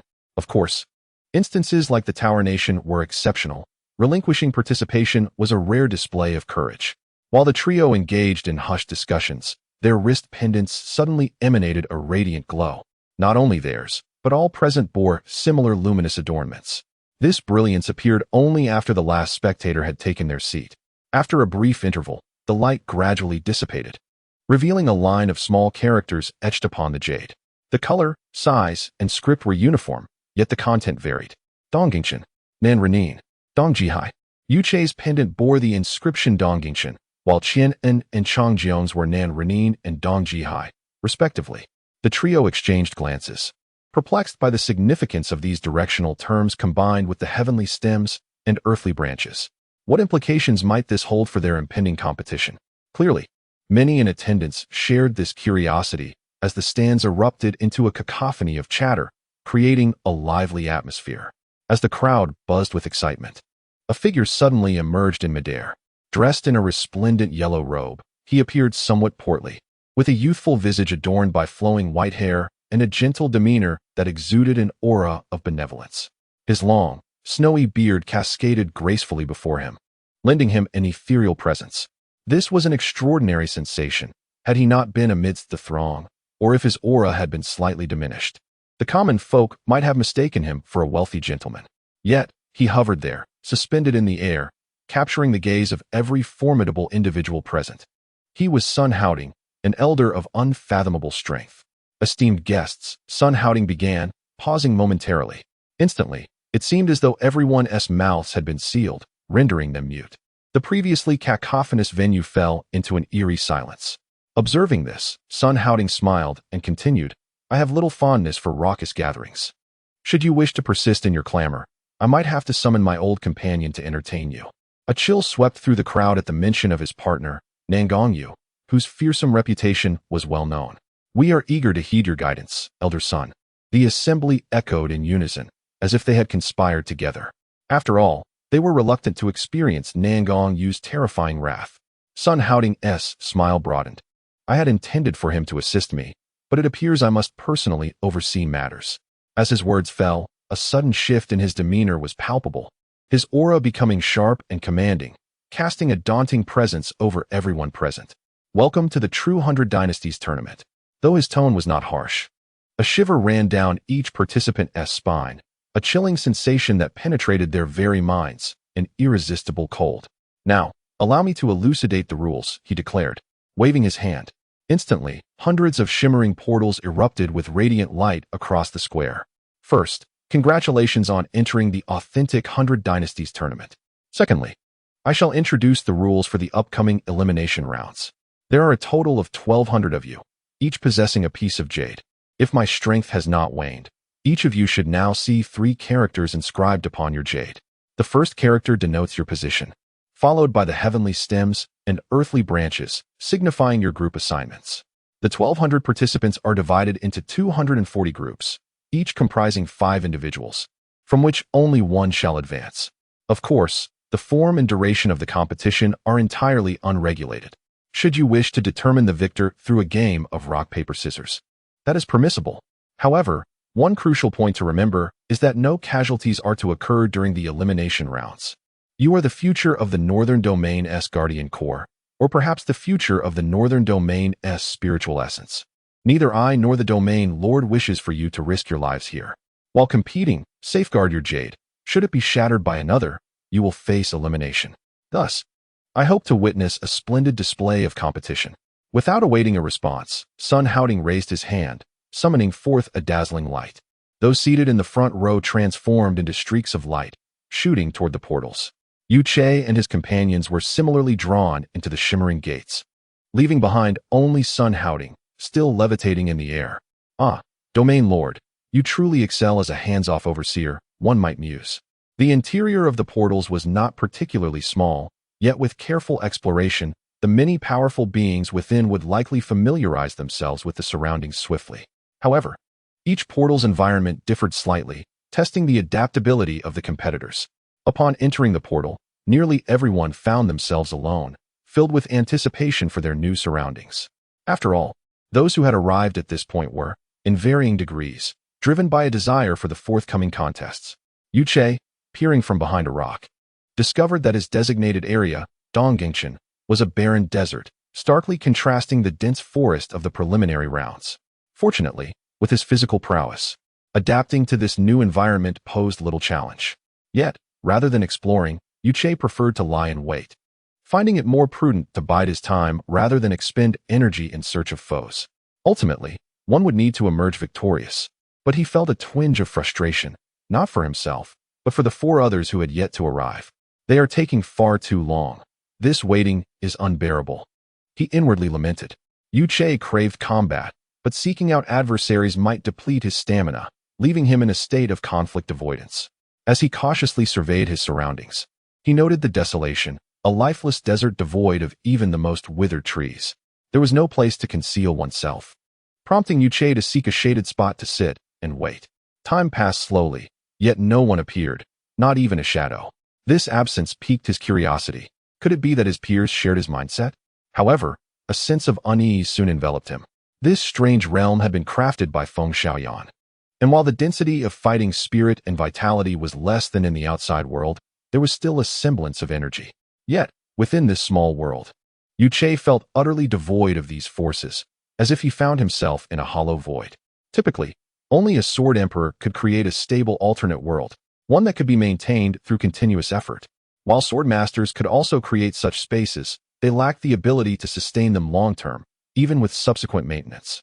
This distinction illustrated the disparity between the 2 levels of power. Realizing this, Yu Che felt a jolt of clarity. This world was destined to collapse. Feng Xiaoyan had not made an appearance in this elimination round, suggesting he might not even be present in this alternate realm. Consequently, the 240 small worlds must have been solely constructed by Sun Howding. If Sun Howding had expended his utmost strength to create a single alternate world, it would likely remain stable for at least 3 months. Yet now, he had conjured 240 such worlds, an exhausting feat for any sword emperor. The fragility of these small worlds was evident. It was a miracle they could even maintain their form without the infusion of fighting spirit. Contemplating this, Yu Che could no longer remain seated. He was uncertain when this region might collapse, or how it would do so. If it crumbled layer by layer from the outside, there might be time for the participants to react. However, should the entire realm disintegrate in an instant, they would be left with nothing but boundless fear and dread of the unknown. Regarding Sun Haoding's remark, time is not limited. It seems to serve as a trap to lead people to dismiss their fears. Upon this thought, Yu Che sprang to his feet, disregarding his energy expenditure, and propelled himself into the air. He was determined to locate the remaining few individuals, at the very least, before this world crumbled. However, this realm was not small, and the others were likely on the move as well. If he continued to flounder about like a headless chicken, his chances of encountering them would diminish to almost nothing. This was an unwise use of his energy. Yu Che gently descended back to the ground and surveyed his surroundings, yet still found no trace of others. This was not a viable strategy. His gaze fell upon a massive boulder before him. After scrutinizing the stone, an idea formed in his mind. He approached the boulder but stopped a few paces away. Suddenly, he raised his hand, and the Xuansong sword landed in his grasp. With a swift motion, he unleashed several strikes, creating crescent-shaped waves of energy that struck the boulder. However, they merely left a few indentations, failing to yield any further effect. Logically, Yu Che's attack should have easily shattered the stone, yet it only marred its surface. If one were to claim that Yu Che's strength had waned, that would be utterly ludicrous. This was merely a ploy to lure his opponents. In this vast expanse, searching for 4 individuals was akin to searching for a needle in a haystack, especially as they were likely in constant motion, amplifying the difficulty of the search. Thus, Yu Che conceived a strategy to use himself as bait, creating both movement and sound. By striking the boulder and generating light waves, he hoped to attract the attention of the remaining individuals. This strategy of waiting for the right moment might align well with the current situation. However, he needed to exercise caution. Should he shatter the boulder, he would have to seek another target, which might raise suspicions and render his efforts futile. Yu Che struck the stone again, deepening the marks, yet still, no one appeared. His frustration grew. The boulder was on the verge of collapse, and if he failed to encounter anyone soon, he would have no choice but to start moving himself to avoid being consumed by the crumbling world. He struck once more, further deepening the scars on the stone. At that moment, cracks appeared in the distant sky, and before Yu Che could react, the heavens shattered, causing the earth beneath to fracture. Witnessing this scene, a chill ran down Yu Che's spine, and he broke into a cold sweat. As he turned, he saw a figure standing atop the nearly crumbling boulder, a person clad in white, adorned with a jade belt, possessing delicate features, and holding a white paper fan. Gazing at Yu Che with a bemused expression. Before Yu Che could speak, the figure said, "Counting those 2, along with those I have eliminated earlier, it seems we are the last 2 remaining in this Eastern Gingchen." With that, the individual paused momentarily, then exerted force with their feet, causing the boulder Yu Che had struck to shatter, sending dust and debris flying. Zhongling, Lu Yun, I seek your guidance.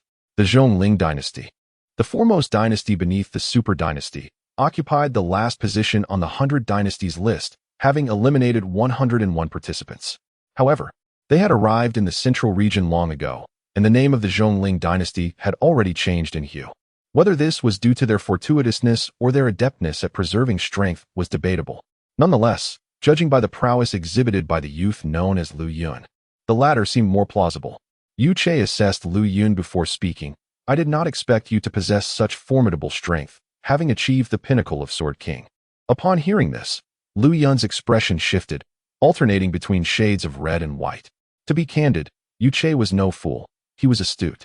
Having been neglected by palace attendants since childhood, which sharpened his ability to read others' expressions, he often provoked others, merely to satisfy his penchant for mischief.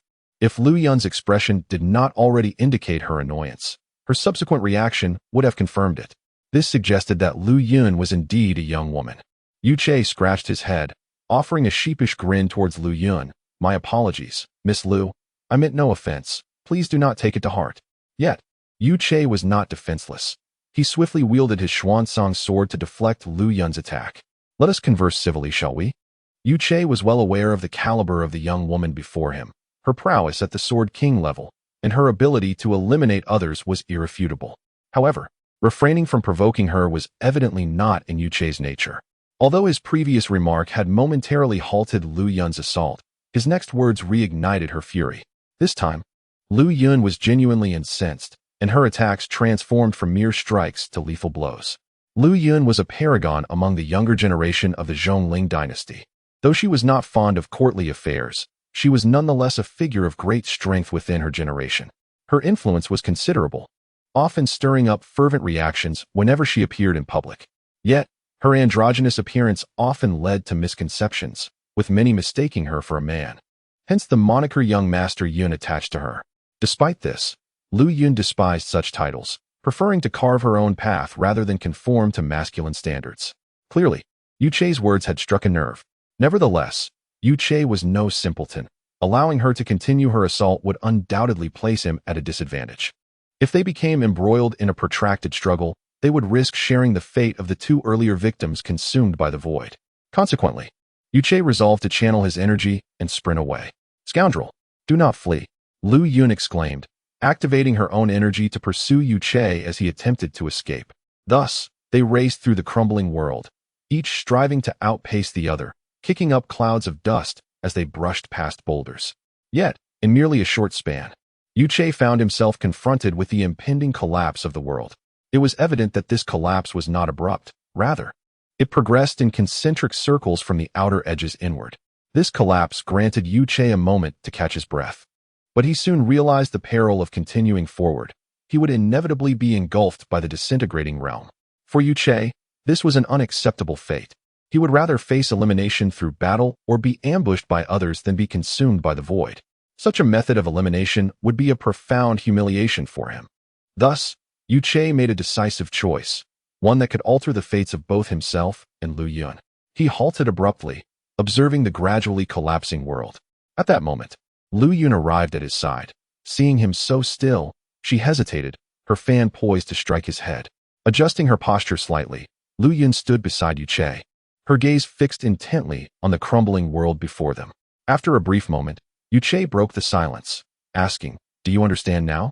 Lu Yun, evidently caught off guard by his question, responded in confusion, "Understand what?" Before she could finish her sentence, Yu Che swiftly evaded to his left, exclaiming, "You look rather good." Lu Yun was utterly speechless. She had never encountered someone so brazen, nor such an incorrigible rogue. Yet, there was no choice but to pursue him. For the edge of the collapsing world had drawn alarmingly close. This time, Yu Che's escape was markedly different from his previous flight. Earlier, he had evaded Lu Yun's attacks in a straight line, but now he darted along a curved path, veering closer to the brink of the disintegrating realm. What was his intention? This question swirled in Lu Yun's mind. To her, it seemed as though this scoundrel was playing with fire. Should he misjudge the distance to the edge of the collapsing world, he would surely be consumed by the void. Yet, Lu Yun soon realized that Yu Che's trajectory harbored a certain mystery. The distance he maintained from the edge was incredibly delicate. The stones to his right were being drawn into the abyss, while those to his left remained unmoved. It was clear that Yu Che was positioned at the critical threshold of the crumbling world. No wonder he had earlier risked being caught by her, seemingly observing something. He must have been watching this, the critical point of the collapsing realm. This revelation caused Lu Yun to reevaluate her initial disdain for the young man. While he appeared frivolous, it was evident he harbored his own cunning strategies. Remaining calm before the impending disaster was no trivial feat, even for those seasoned by hardship. Yet, he had accomplished it, facing his pursuer and the imminent collapse of reality itself. If this man were to become her adversary, he could undoubtedly lead the Zhongling Empire into a perilous predicament. Although such terror would not manifest overnight, a hidden serpent is always more fearsome than a roaring tiger. However, Yu Che's subsequent actions dispelled the flicker of wariness that had risen within Lu Yun, along with any respect she had harbored for him. As he ran, he wiggled his hips and muttered to himself. Initially, Lu Yun was too far away to discern his words, but as they closed the distance, his voice grew clearer. She heard him chant, "Can't hit me, can't hit me, you've got white hair on your head." At just over 20, Lu Yun, though perhaps not the epitome of youthful beauty, was certainly not old enough to be labeled as having prematurely grayed hair. For a woman, age may not be the most critical factor, but it is undoubtedly a matter of great concern. "Rogue, come here." Lu Yun's voice turned sharp. Devoid of the earlier calm demeanor she had displayed before Yu Che, now replaced by a tempest of fury. This was precisely what Yu Che had sought. Just as Lu Yun lifted her right hand, gripping her folding fan, Yu Che spoke again, Snow falls without a trace. Stars move yet remain silent. Fine rain brushes past. Flowers fall amidst the clouds. With a flick of his fingers, a small purple sword materialized, and before Lu Yun could react, he pivoted and pointed, sending the blade straight toward her brow, penetrating her forehead. Lu Yun's body came to an abrupt halt, swaying slightly. Just as she staggered in pursuit of Yu Che, he moved again. Stars hang in the celestial palace, carefree and joyous. Neither anger nor joy. I sing wildly, descending into the mortal realm as an ageless sage. As his words faded, Yu Che vanished from sight. Lu Yun shook her head, attempting to steady her mind, and began searching for Yu Che's whereabouts. At that moment, he reappeared at her side, seizing the jade on her right wrist and yanking it down. You dare, you little brat. Lu Yun was immediately incensed. Being toyed with by Yu Che repeatedly had pushed her patience to its limits. Before she could strike, Yu Che's body began to move, not by his own volition, but rather propelled by the encroaching edge of the collapsing world that had reached them. To be continued. Chapter 147. The path to advancement. Not only was Yu Che's body drawn to the edge of the collapsing world, but Lu Yun's was as well, mere moments later. Initially, the distance between the two and the edge of the crumbling world was meticulously controlled. However, due to Yu Che's reckless actions, unforeseen circumstances arose. Rather than an accident, it could be said that Yu Che had anticipated this outcome all along. This was his intent. Lu Yun, a formidable warrior at the pinnacle of Sword King status, found herself in a peculiar situation. Although Yu Che had attained a minor success as a spirit king, when compared to Lu Yun, who hailed from a prominent faction, they would likely be evenly matched, albeit with a considerable investment of time required to determine a victor.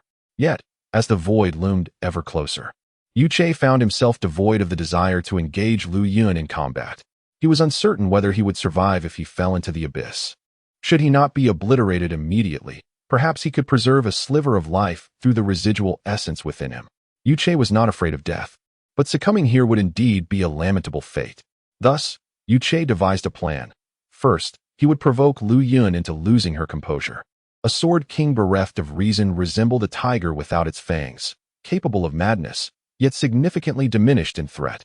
Secondly, through prolonged evasion, he aimed to deplete Lu Yun's fighting spirit and mental fortitude.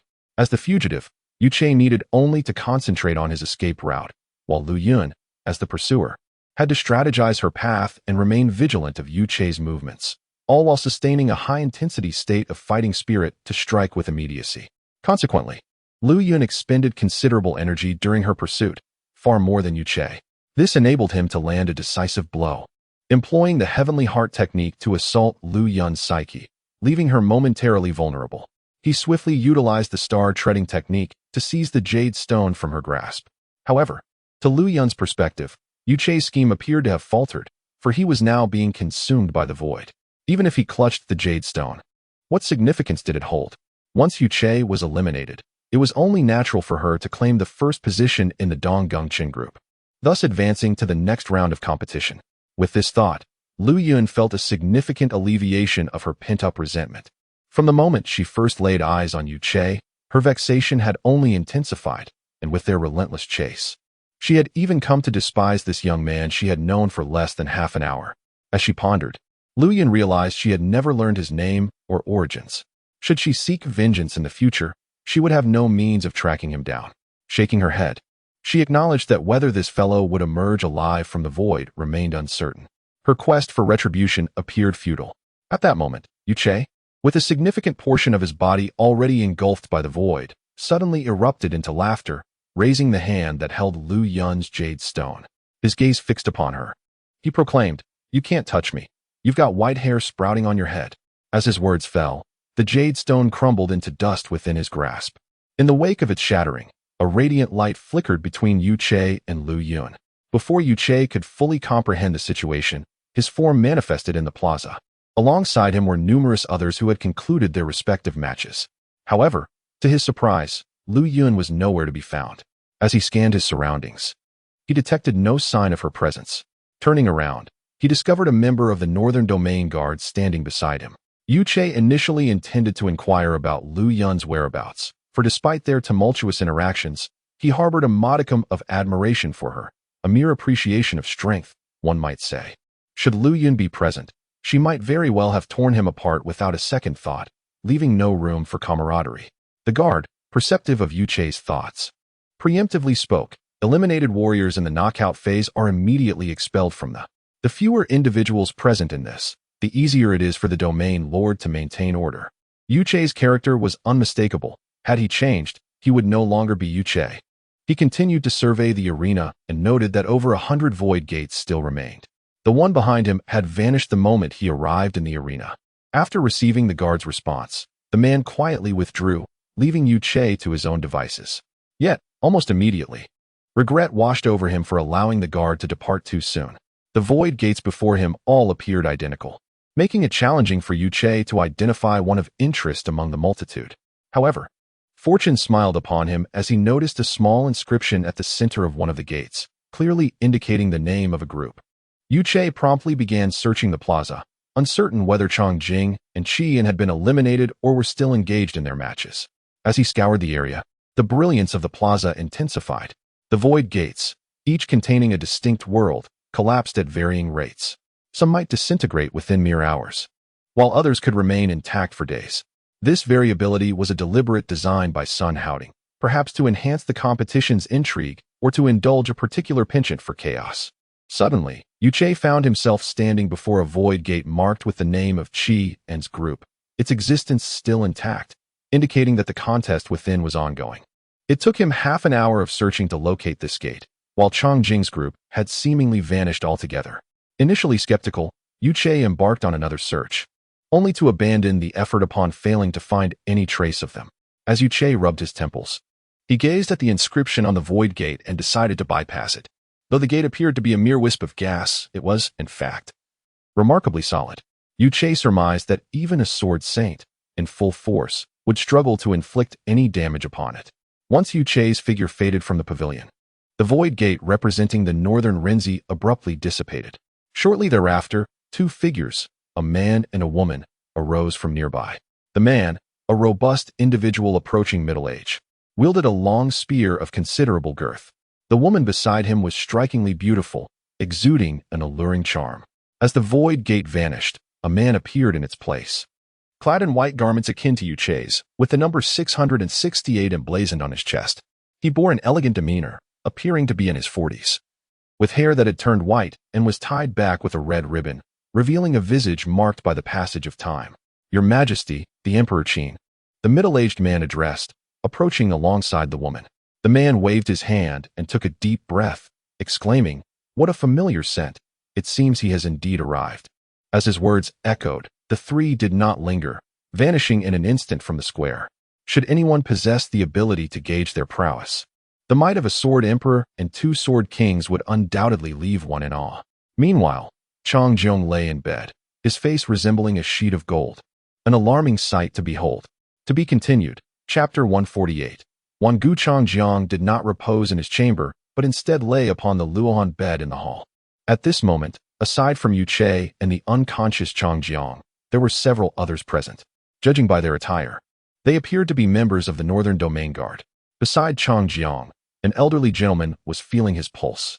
The old man donned a pale purple robe, his eyes resembling those of a phoenix, with hair and beard as white as snow, yet his hands were remarkably delicate, akin to those of a youth. The elder kept his eyes tightly shut, his brow slightly furrowed, indicating that Changjiang's condition was rather grave. Yuchei was about to speak when he was interrupted by a guard from the Northern Domain. "Your Majesty, although your companion excelled in the competition, he has been poisoned. Elder Wan is currently attending to him." The guard then proceeded to elaborate on the circumstances of Changjiang's contest, noting that the overall strength of the Southern Ren-In was not particularly formidable, comprising merely one sword king at the minor completion level and the rest being sword sovereigns. The Southern Ren-In region was rife with poisonous gas, and the five had devised a clever strategy to hold their breath, with the one who could endure the poison for the longest emerging victorious. Evidently, Changjiang had triumphed, but was this victory truly worth it for Yuchei? Or for himself? And this Elder Wan? Yuchei could not help but inquire. As a third-grade physician himself, he did not distrust the Northern Domain Guard. He merely wished to ascertain the specifics of Changjiang's physical condition. Upon hearing Yuchei's question about Elder Wan's identity, pride immediately enveloped the face of the Northern Domain Guard. "Elder Wan, known simply by the surname Gu. Gu, a name that has resonated throughout the continent for many years, achieved the rank of 4th transition sword saint upon his retirement, originating from the Changxi Islands. He later forsook that life to join the Northern Domain Guard under the invitation of Sun Houting. With the passage of years, it was likely his prowess had only deepened. Unlike ordinary 4th transition sword saints, Gu was also a 4th-grade physician, a healer of unparalleled renown. For those in the medical field, a 4th-grade physician could be considered a saintly figure. In the realm of the continent, the profession of physician has never commanded much respect, overshadowed by the more esteemed role of alchemist. Generally, as one's cultivation level rises, the relevance of physicians diminishes. After all, even the most skilled of blades and axes find it difficult to harm the truly strong, let alone inflict ailments upon them. Even if a formidable individual were to suffer from a particularly vexing affliction, the chances of a physician effecting a cure are minimal. It is often more prudent to seek a higher-level alchemist for treatment. Consequently, the status of physicians on the continent has steadily declined, to the extent that apart from 1st and 2nd-grade physicians treating the common populace, even a 3rd-grade physician is a rarity. Individuals like Yu Che are already considered exceptional, while 4th-grade physicians like Gu are exceedingly scarce across the entire continent. Having practiced medicine for decades, Gu has ensured that none among the populace of the Changxi Islands has perished from illness, thus creating a miracle. After being recruited by the Northern Domain Guard, Gu devoted himself fully to the healing processes of the numerous dynasties within the Northern Domain. Yet, due to the unique circumstances of the Northern Domain Guard, he could not actively intervene in treating patients. Nevertheless, Gu's reputation continued to echo throughout the Northern Domain spirit origin, later being recognized alongside Feng Xiaoyan and others as one of the Northern Lotus 5 saints. Suddenly, Chang Zhang's body convulsed, followed by a fit of violent coughing. Moments later, he flipped over, bracing himself on the Luohan bed, and expelled a mouthful of black blood onto the floor. The pallor of his face, once akin to gold leaf, had improved slightly, indicating a resurgence of vitality, though he still appeared somewhat pale. The foul-smelling black blood splattered onto the ground. Yet Gu first ensured Chang Jiang reclined comfortably before leaning down to dip a finger into the black blood and inhaling its scent. After a moment, Gu nodded, retrieved a handkerchief to wipe his hands, and approached Yu Che. "You must be His Majesty, you?" Yu Che was momentarily taken aback, then respectfully clasped his hands and bowed. "I am unworthy. I am Yu Che, honored to meet you, Elder Wan." Gu waved his hand dismissively. "No need for formalities. I have heard you are also a physician." Yu Che replied, somewhat embarrassed. "I merely dabble in medicine, not worthy of praise." Observing Yu Che's humility, Gu felt a fondness for the young man and remarked, "No need to be so modest. When I was your age, my master had me memorize medical texts." Gu's modesty was a far cry from his own prodigious talents. He had gained renown at the age of 12 on the Changxi Islands, surpassing even his own teacher in medical skill.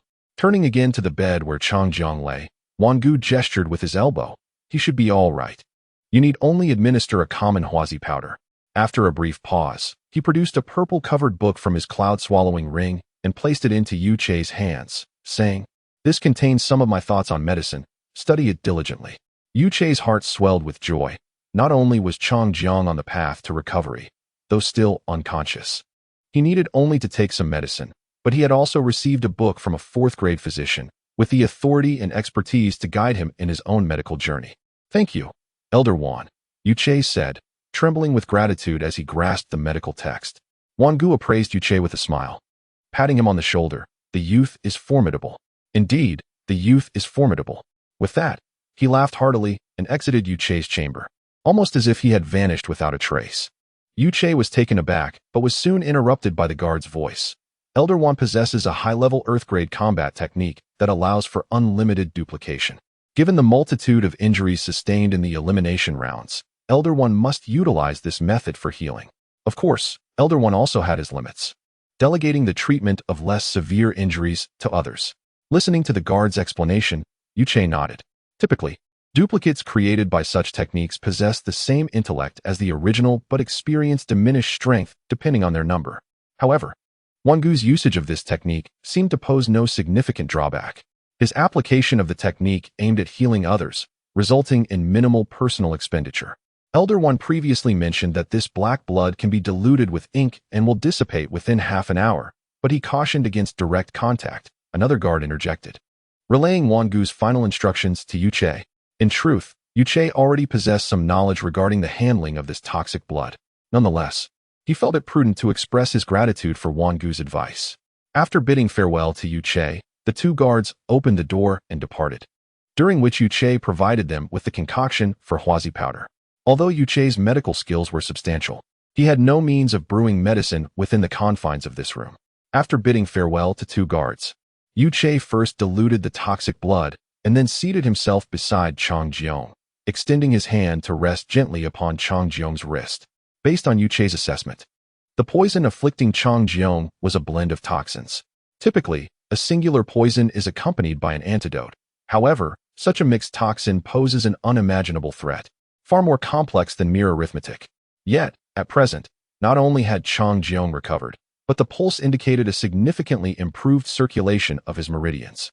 Clearly, Wangu had not only neutralized the poison, but had also nurtured Chang Jiong's meridians in the process. The benevolence of a healer is indeed remarkable. Seeing Chang Jiong in good health, Yuche picked up the book left behind by Wangu, which bore the powerful inscription of 4 characters, Wan's medical canon. While the title seemed rather unpretentious, the contents within enlightened Yuche profoundly, resolving many medical dilemmas that had previously troubled him. He realized that with this tome in hand, it was merely a matter of time before he ascended to the rank of a 4th-tier physician. Just as Yuche was engrossed in his reading, the door to their chamber was suddenly pushed open from the outside. To be continued. Chapter 149. The Flying General Dynasty. The individual who entered was Qian, a testament to his prowess as he had distinguished himself from his group. His tattered garments spoke volumes of the arduous challenges he had faced. Upon entering, Qian immediately spotted Chang Jiong lying on the bed and strode over with urgency. Chang Jiong, Yuche interrupted, he has been poisoned, but the toxin has been neutralized. The guards will bring medicine shortly. Once he takes it, he will recover. Yuche then redirected the conversation towards Qian, inquiring about his disheveled appearance. Among the three, Qian was the most concerned with his appearance. Chang Jiong, accustomed to military life and having traveled extensively with Yumo in his youth, had little regard for his looks, embodying a certain steadiness from years of exposure to the elements. Yuche, on the other hand, had always been somewhat unkempt. During his time at Lingying Palace and Yin Wang's residence, he was somewhat managed by Qingyi. However, after being taken away by Yu Rui and Su Mingyan, he had completely abandoned any semblance of decorum. Had it not been for his relatively clean and handsome visage, he might have easily been mistaken for a beggar. In contrast, Qian, despite spending years in the mountains, took great care in his attire.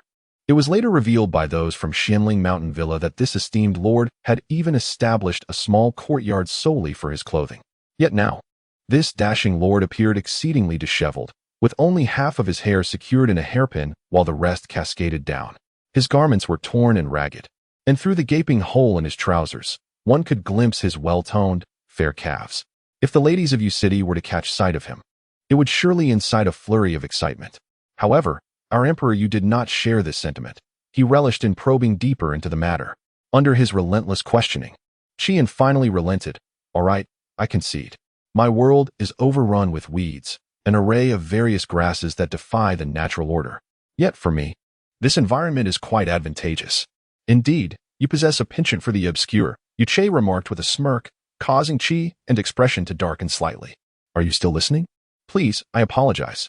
Do continue, Yuche replied, producing a handful of sunflower seeds, cracking them open while reclining with a leg crossed casually. Observing Yuche's clearly amused demeanor, Qian felt a mix of exasperation and acceptance. To avoid further annoyance, he pressed on. It turned out that Qian's realm was a verdant expanse, which offered him a hidden advantage. Leveraging his prowess as a sword king and the terrain's benefits, he had managed to eliminate 2 formidable sword sovereigns. Yet, his streak of good fortune came to an abrupt halt when an arrow, strikingly familiar in its trajectory, suddenly assailed him. Caught off guard in the midst of competition, Qian could not immediately discern the origins of the attack, nor had he the luxury of time to analyze it. The relentless barrage compelled him to rely solely on instinct and experience for defense. Fortuitously, Qian was an adept marksman. By gauging the sound of the arrows slicing through the air, he could ascertain their direction and retaliate accordingly. Intrigued by this unusual style of attack, he found himself in a dynamic exchange akin to that of hunter and prey, with their roles shifting continuously. The sequence of actions, shoot, catch, draw the bow, knock the arrow, release, flowed seamlessly between them. Yet, they appeared to possess an uncanny synchronicity, or perhaps their styles were simply too divergent, rendering it difficult to determine a victor.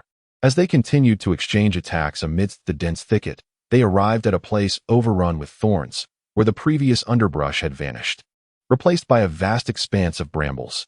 For both combatants, this shift in environment bore advantages, allowing them to spot one another through the thorns, thus refining their tactical approaches. However, this also came with the drawback of diminished defenses. The arrows continued to fly, and both their garments were progressively shredded by the surrounding thorns.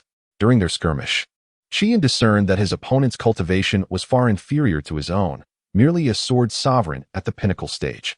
Under normal circumstances, a direct confrontation would only be a matter of time before Qian emerged victorious. Yet today he found himself vexed. While he did not claim to be invincible in archery, he held a considerable level of confidence in his skills. However, he was now faced with an adversary whose name and origins remained a mystery, and he had yet to even glimpse their face. Qian's skills were not honed at Xianling Mountain Villa. Rather, he had traversed the northern domain's myriad mountains and rivers in search of hermits to impart their wisdom. Eventually, he arrived at the Flying General Dynasty, a mid-tier realm where the ruler, though not overly powerful, was known for embracing talents. It was within this dynasty that Qian had acquired his martial arts. His master, Li Guan, a sword king, had imparted his archery techniques to him. During his years in the Flying General Dynasty, Qian became enamored with the way of the bow, forging a bond with a princess from that very dynasty. At that moment, Qian seemed to have an inkling of his opponent's identity. He loosed another arrow and laughed heartily. Who would have thought that little pest has also arrived at this grand tournament? The arrows differed in hue. Qian's were sky blue, while his opponent's were a vibrant green. Upon closer inspection, the tip of the arrow bore a small inscription that could easily be overlooked, a single character, Qian. Only one person referred to him as Brother Qian. "Little Chestnut, are you not coming out?" Qian called into the thicket. For a moment, silence reigned, and the figure hidden among the thorns seemed to disregard Qian's summons entirely. However, the previously unceasing arrows ceased their flight following his words. Before Qian could speak again, a piece of jade flew from the thicket, striking the crown atop his head and sending it tumbling down. Then a voice, reminiscent of silver bells yet tinged with a hint of grievance, drifted from the thorns. "Once the competition concludes, if you do not come to the Flying General Dynasty, I shall set fire to your Xianling Mountain Villa."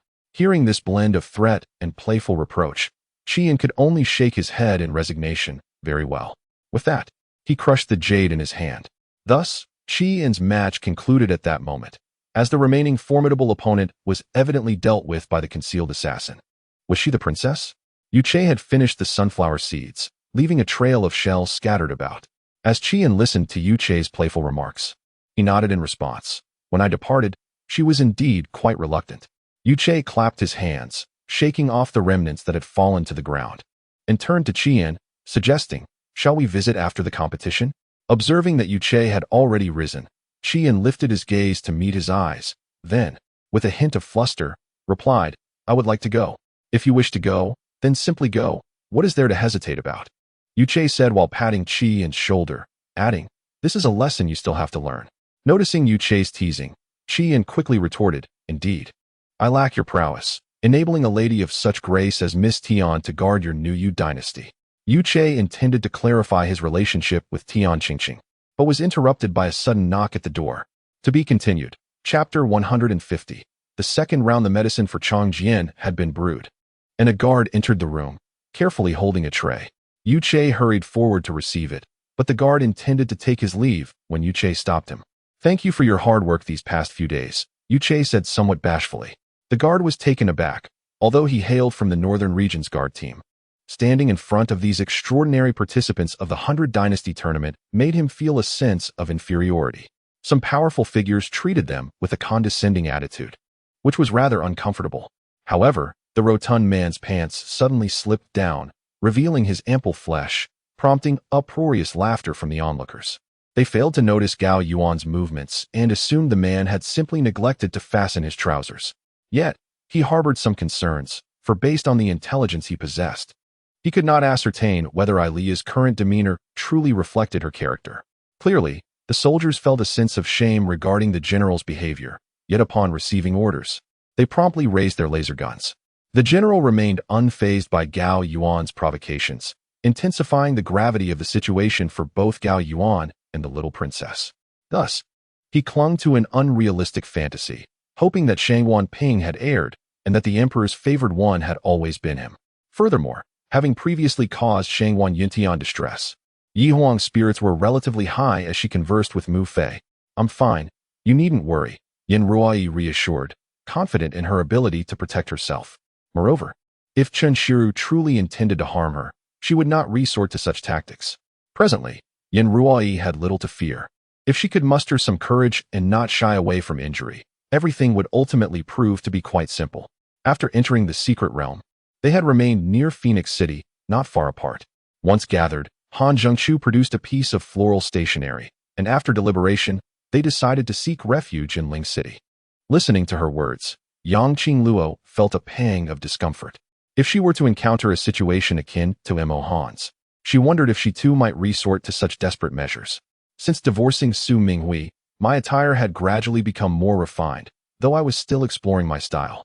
Although my sister Hai Jing occasionally offered guidance, she wasn't tea with me every day, leaving me to navigate this journey largely on my own. We sat side by side on his bed, and I quietly sipped my drink while Yixing observed me intently. In her current state, Xizhan was increasingly convinced that they were merely bluffing, aiming to force an admission of guilt from her. Shenlanyi glared frostily at him, while Lu Qinyu felt the sting of her icy gaze. He seized her hands, locking them behind her back, and pressed his lips fervently against her neck. After integrating the survivors from Dreas City, they could be tasked with responsibilities in the field of new energy development. "Do you wish to ruin me?" he said, his cold eyes fixed upon her, his thin lips releasing words laced with fury. At this juncture, only Jean Nanju and another master from the engineering department, along with a few teachers from the staff dormitory, remained without assignments. Yet the troubling question lingered. Just how far was the inferno of flames from here? If it were too distant, perishing along the way would be exceedingly frustrating. Su Run felt an inkling that something was amiss. She had mentioned removing her necklace while trying on wedding dresses, yet she had indeed left without wearing it. Chapter 151. The rules. Feng Xiaoyan's gaze shifted to the others, instilling an inexplicable chill within them, as if their souls and innermost thoughts were laid bare under his scrutiny. His eyes flickered with the intensity of lightning, yet possessed the gentleness of a spring breeze, offering no warmth despite his direct gaze. However, every individual present felt their fighting spirit igniting within them. Yuche could not help but secretly marvel. Feng Xiaoyan must be utilizing some form of spiritual technique that could stir the fighting spirit within a person, exhibiting a remarkable amplifying effect. Beyond combat techniques, there existed 3 other extraordinary skills within this realm: divine techniques, spiritual techniques, and ghost techniques. Divine techniques surpassed the power of high-tier heavenly combat skills, and their existence had long since faded from the continent's lore. Only in legends did one hear of the beast god sect's ascended leader, Qi Yushua, who successfully cultivated such divine skills. Whether any still lingered in the present world remained a mystery. Thus, divine techniques were deemed skills that one could wield only upon achieving godhood. Spiritual techniques, on the other hand, were clever combat skills that required the user's mental prowess in conjunction with their fighting spirit. Typically, those with strong mental attributes and exceptional mental power would find their effectiveness magnified. Ghost techniques, however, were shrouded in enigma. No one knew their origin or creator, and their historical transmission was nearly impossible to trace. Yet, these techniques had endured for centuries on the continent, becoming more common than spiritual techniques, though still rarer than ordinary combat skills. In the past, Yuche had encountered 2 formidable practitioners of ghost techniques outside of Xiaogu City, Feng Taixin and He Tailan, both disciples of the Sixth Path Sword Sovereign. During a contest with Lang Zishu and Luan Jun, they had employed a ghost technique known as Soul Devouring Spirit Heaven. Although ghost techniques could not be categorized by conventional combat skill standards, their destructive power could still be evaluated similarly. Soul Devouring Spirit Heaven was comparable to a mid-tier heavenly combat skill. This ghost technique required 2 individuals, one as the devourer and the other as the sacrificial offering. The devourer absorbed the life force of the sacrificial offering to enhance their own strength, the extent of which depended on the offering's inherent power. However, like other ghost techniques, this one also bore its share of repercussions. If the sacrificial offering's life force was not returned after an extended period, they would perish. Conversely, if the devourer failed to return the life force, they risked exploding from an excess of vitality. Even upon returning the life force, the practitioners would experience a significant loss of combat prowess for over a month, rendering them almost incapacitated during that time, along with a depletion of their own vitality. After all, ghost techniques defy the natural order, and their usage inevitably incurs a price. Now, witnessing the spiritual technique demonstrated by Feng Xiaoyan, Yu Che recalled discussions about such techniques with Tian Qingqing. As the esteemed saintess of the world's foremost mental power sect, spiritual techniques should not be foreign to her. The activation of spiritual techniques is related to mental power, generally exhibiting a proportional relationship. The stronger a person's mental power, the greater the potency of their released spiritual techniques. Yet, Feng Xiaoyan showcased how a true master utilized spiritual techniques. Though Tian Qingqing was a mental attribute fighter, her power was relatively modest compared to the continent's strongest. Feng Xiaoyan's display of spiritual technique opened Yu Che's eyes. In an instant, he ignited the fighting spirit of everyone present, awakening their mental energies. While some could inspire others through words and gestures, igniting the fighting spirit of all present was a feat achieved only by Feng Xiaoyan, whose mere glance set ablaze the fighting spirits of the 239 sword masters in attendance. Regardless of their personalities, whether introverted, volatile, taciturn, or deceitful, at that moment, all shared a singular thought: to battle. Observing the rising crowd, enveloped in their fighting spirits, Feng Xiaoyan smiled. In an instant, the fervor of everyone, except Yu Che, was extinguished, as if doused by a cold bucket of water. With a smile still gracing his face, Feng Xiaoyan declared, "This year boasts the most sword emperors and the most formidable strength. The blue surpasses the blue." His words fell into an eerie silence, leaving the audience unsure of how to respond to this king of the Northern Domain's guard. This ruler of the Northern Domain's spiritual essence, indeed. The ruler of the continent itself. He was the foremost figure of the realm. I shall refrain from offering congratulations. Your presence here is well-deserved. Whether through cunning schemes or underhanded tactics, you have earned your place through direct confrontation. This is the honor you ought to relish. However, the forthcoming matches will not be so simple. At the very least, those who seek to cut corners will find no opportunity. As Feng Xiaoyan spoke, his gaze subtly drifted toward Yu Che, causing an involuntary shiver to run down Yu Che's spine, a chill creeping along his back. It was evident that Feng Xiaoyan's words were pointed, suggesting he had identified the one attempting to cheat. Feng Xiaoyan, perceiving Yu Che's discomfort, realized the moment was not suitable for jesting. He steadied himself, shifting his focus back to the remaining contestants. Your elder son is currently resting.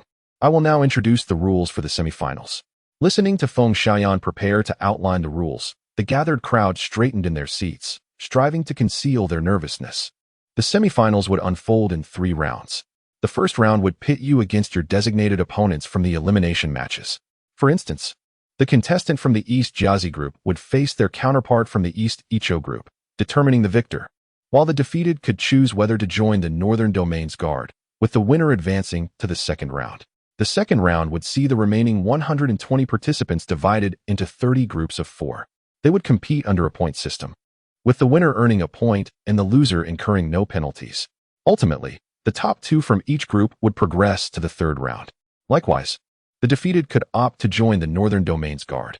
In the final round, I shall personally draw lots to select 4 participants to advance directly, while the remaining 56 will be divided into 8 groups. As for the nature of the competition, you shall soon discover. As Feng Xiaoyan concluded, the audience did not engage in discussion. Rather, they fell into deep contemplation. Observing the scene, Feng Xiaoyan smiled, recognizing that these individuals, having endured the trials of the preliminary and elimination rounds, had gained their own insights into the competition, and the previous tumultuous atmosphere had dissipated. After a brief pause, Feng Xiaoyan spoke once more. Let us commence. As the words fell, one could see 120 ethereal gates manifesting in the square. In comparison to the 240 ethereal gates previously conjured by Sun Howding, these appeared somewhat smaller. However, Since these gates were forged by Feng Xiaoyan, one could surmise that their robustness surpassed that of Sun Haoding's creations. Soon after, a familiar sensation of tearing energy surged forth, yet this time the gathered crowd was prepared. Refraining from any attempts to flee, they simply allowed the radiant light erupting from the gates to envelop their bodies. Young man, this is the battleground I have prepared for you. Do not squander my good intentions, Feng Xiaoyan remarked with a smile. Nevertheless, the words of Yushinji echoed in his mind. You have certainly paved many paths for this lad. Feng Xiaoyan typically dismissed Yushinji's comments as mere background noise, especially since that old fellow held numerous strings over him. Among the 10 divine beings, the 2 women were the ones Feng Xiaoyan found most troublesome upon encountering them. He felt like a mouse before a cat, utterly devoid of the demeanor of the continent's foremost figure. As for the remaining individuals, Feng Xiaoyan exhibited no courtesy, and merely allowing them to avoid rejection was already a testament to his reasonableness. At that moment, however, Feng Xiaoyan's form began to grow increasingly ethereal, and in the blink of an eye, he vanished from sight as though he had never existed. Clearly, the Feng Xiaoyan who appeared before the contestants was but a projection, a fleeting avatar with a limited duration. To be continued. Chapter 152, Yuche versus. Ran Jing. Had Yuche remained in his previous position, he would undoubtedly have been once again astonished by Feng Xiaoyan's formidable prowess. After all, the strength of a clone typically correlates with its duration of existence. The longer it endures, the more abilities it harnesses. Yet, it was evident that this particular clone of Feng Xiaoyan had manifested only briefly, akin to the span of a meal. Nevertheless, the might it displayed was enough to evoke gasps of admiration from the onlookers. It was truly terrifying, beyond comprehension. However, Yuche was devoid of the luxury to ponder such matters, for he had already materialized within the confines of his designated arena. This miniature realm was considerably smaller compared to the one conjured by Sun Haoding. Bai Shanshan peeked out of the window, noticing that the newcomers to the city not only presented a document, but also exchanged several coins.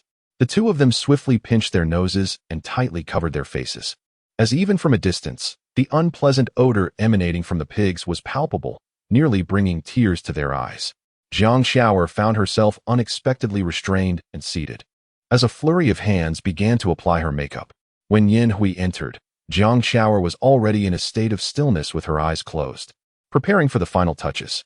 The others were momentarily taken aback, and Dong Baichuan nearly inquired of Sui Tian, questioning the consistency of his claims, whether it was indeed him or not, and if he was aware of his own words. She met Shi's clear gaze and, after a lengthy pause, smiled softly before embracing him once more. Outside, the voice of a Liang mingled with the sound of slapping, while Ruashi attentively listened. Her nerves taut as she opened her phone. Regrettably, they could not see the moon fairy, her visage obscured by ethereal mist. Her brow furrowed in concern over the overly optimistic analyses regarding the forces at play. It seemed she was certain that whatever he intended to do, she would acquiesce to his wishes. This man appeared remarkably composed now, having just moments ago urged her to depart. Ironically, it was not Jiang Mabai who infringed upon her. It was this man before her who, as if committing an act of violation, left her with no recourse but to endure his humiliation. Then his death did not afford Su Yuan the opportunity to refuse, bluntly terminating the communication. Sun Sheng quickly grasped the situation. Realizing why that Chu Sandao possessed a dragon-patterned ring, it was due to such an extraordinary younger brother. Everyone observed a modest thatched cottage not far off, appearing pristine and well-maintained, evidently tended to by someone regularly. Anthony remarked, claiming it would be disingenuous to say he was not moved, especially considering how far he had come, largely due to the immense support from his commendable teammates. Su Yuan lowered his head, coughing up a few mouthfuls of blood. The penetrating, oppressive gazes directed at him showed no sign of abating, sending a shiver from his heels to his very strands of hair. Despite these flaws, modifications could only be made from the second batch. The war god had already rolled off the assembly line and was now undergoing repairs, a rather cumbersome endeavor. Anyone surviving amidst the chaos of nuclear detonations would exhibit such reactions. The Soul Network safeguarded their minds, protecting them from the psychological trauma that might befall competitors confronted with perilous weaponry, leading most participants to possess a formidable fortitude. The other players of the Grey Bear team also bore expressions of shame, genuinely apologetic to their coach. They had exerted considerable effort, yet their opponents were simply too formidable. It was not merely a matter of defense. With a smile gracing her lips, she propelled herself forward with a delicate leap, gliding like a bird in flight. The divine demon sword materialized in her hand, aimed at the upperclassmen below. Do Tianwei remained unfazed, observing the scene with a detached demeanor. Wan Fongfong, after a few nudges, suddenly revealed a silver chain sliding from within her Big Dipper attire, the chain's end tethering a crimson stone. Meanwhile, Tiantong distanced himself from the court, adopting the name Zhongling, purging evil and defending the righteous in the south. In homage to his mentor, Fuxi, he established the Fuxi Hall and founded the Tiandao sect, proclaiming himself a disciple of the way of heaven. He welcomed numerous apprentices and remained unmarried throughout his life, ultimately returning to the cosmos during the Eastern Han Dynasty. Chapter 153. By his own path, the second form of the North Mist Sword technique, known as Mist Gathering, allows one to conjure a veil of mist merely by standing. This mist serves to obscure the user's presence. In an instant, a swirling mass of fog enveloped Ran Jing, yet he was utterly unable to discern the whereabouts of Yu Che, who seemed to have vanished from existence. Just as Ran Jing's gaze settled upon a patch of mist, he suddenly perceived a humanoid shape emerging from the fog behind him. A heavy sword, measuring 4 feet 2 inches in length and 6 inches 6/10 in width, appeared ominously above his head. Ran Jing did not evade. Instead, he raised his 2 short spears to shield himself. Before the heavy sword could descend upon him, he managed to brace it atop his head. However, he had grossly underestimated the weight of the sword. Before he could summon all his strength, the sword bore down upon him, causing his body to bend under its weight. With determination, Ran Jing rooted himself and propelled upward with a sudden force. His body sprang forth like a coiled spring, sending both the heavy sword and its wielder flying. In a swift motion, he stomped his right foot, launching himself into the air. He executed a full rotation, releasing his 2 short spears, which hurtled toward the mist behind him. The ensuing cacophony of shattering sounds caused the fog to dissipate, yet the heavy sword and its user vanished amidst the explosions, leaving behind an even thicker mist. Ran Jing narrowed his eyes, then aligned his 2 short spears, summoning the Danyang thorn spear back into his grasp. Yet, he had no intention of wielding it further. Instead, he cast the spear into the sky. Due to the spear's formidable tip, it reversed its trajectory midair, descending towards him with lethal intent. To an onlooker, it might appear that Ran Jing was courting death. Yet he was no fool. He held his life in high regard. Why would he choose such a fate?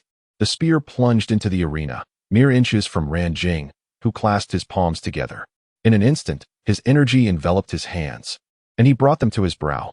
With a swift motion, he separated them, conjuring 2 crescent-shaped star darts, each exceeding 2 feet in diameter. High-level human class, Meteor Pursuit. With a forceful thrust, the star darts began to whirl in his grasp, creating a fierce gust. Ran Jing then shifted his stance and hurled the 2 star darts in different directions. Upon leaving his hands, the darts transformed into dozens of spinning projectiles, generating a whirlwind that swept away the surrounding mist. As the fog gradually receded, a figure emerged directly behind Ran Jing. His gaze locked onto the silhouette, fists clenched. His left hand drew close to his chest while his right extended 2 fingers to guide the multitude of crescent star darts toward the figure. The apparition, now clearer with the dispersing mist, revealed itself to be Yu Che. At present, Yu Che had sheathed his scythe sword behind him and remained unyielding against the barrage of incoming star darts. In a moment of stillness, Yu Che clasped his hands together, narrowing his eyes slightly as he rooted himself in a horse stance. At that instant, the crescent star darts approached within 3 feet of him. Yin 12 styles. In character technique, fix. As Yu Che's voice resonated, he struck forth with an open palm, unleashing a gray wave of energy that enveloped the approaching star darts. Ran Jing, observing this maneuver, felt a wave of disbelief. At such a short distance, he deemed it impossible for Yu Che to dismantle the darts. However, to Ran Jing's astonishment, Yu Che did not destroy the darts. Rather, he rendered them suspended in midair, their rotational energy unabated. Before Ran Jing could command the darts to strike Yu Che, the latter altered his posture. His palm shifted from an open hand to a claw, and he swiped at the suspended projectiles. Yin 12 styles, in character technique, led. It was then that Ran Jing realized he had lost all control over the star darts. Following Yu Che's claw movement, Transparent energy chains connected the darts to Yu Chei's hand. Seeing this turn of events, a sense of foreboding washed over Ran Jing. Before he could react, the darts redirected their course, hurtling toward him. In a panic, he leaped, kicking the tail of the Dan Yang thorn spear, propelling it into the air. Grasping it tightly, he prepared to defend himself as the swarm of star darts descended upon him. The darts, an embodiment of his own energy, were immensely powerful. Ran Jing understood their potential for devastation. While he could not claim that being struck would be fatal, it would surely result in severe injury. With the Dan Yang thorn spear in hand, he desperately parried the onslaught of darts. The projectiles, swift as lightning, soon embedded themselves into the surrounding stones, leaving a multitude of marks upon the arena. By his own path, he returns the favor. Yu Chei's strategy was indeed astute. Yet, Ran Jing misjudged his opponent's capabilities. Yu Chei, too, held a silent admiration for Ran Jing's prowess. This seemingly unremarkable adversary was proving to be quite formidable, successfully countering the mist-gathering technique. Yet time was of the essence. It was time to conclude the encounter with Ran Jing. With a surge of energy, a crimson stream erupted from Yu Chei's palm, staining the once transparent energy chains a vivid red. The star darts transformed in unison, now glowing with the same hue. Mo Yun 12 styles, Yang character technique, explode. The crimson darts shot toward Ran Jing, exuding power that could not be underestimated. He managed to deflect one with the Dan Yang thorn spear, triggering a shockwave that sent him sprawling. Though his spear was a divine weapon, the previous explosion left his hands numb. Now, merely holding the spear required every ounce of his strength. Ran Jing found the situation absurd. Barely moments ago, he had unleashed explosive attacks on Yu Chei with his Weiyang spear. Yet, in the blink of an eye, the roles had reversed, and he was now on the receiving end of such devastation. Before he could fully comprehend his predicament, two more crescent star darts flew towards him, not aimed at his face, but rather embedding themselves into the arena before him. Realizing the gravity of the situation, he instinctively prepared to flee. Yet ultimately, it was still delayed by a few moments, and the two crescent-shaped cross-meteor darts instantly erupted. Due to their proximity and the current state of Ran Jing, which was far from his former self, his body was propelled away like a kite severed from its string, soaring beyond the arena and into the depths of the forest. At that moment, the Dan Yang thorn lance also slipped from his grasp, vanishing into the unknown. At this juncture, Yu Chei relinquished his control over the remaining crescent-shaped cross-meteor darts. The moment the luminous chain in his hand dissipated, so too did the remaining darts. They had originally been conjured by Ran Jing, and once severed from his command, their dissolution was inevitable. Their persistence had merely been a consequence of the influence of the Mo Yun 12 forms, and their eventual fading was entirely reasonable. Yu Chei paid no heed to the Dan Yang thorn lance. Despite its divine craftsmanship, it held little allure for him. Although he had indeed sent Ran Jing beyond the confines of the arena, the nature of this tournament differed from that of elimination rounds.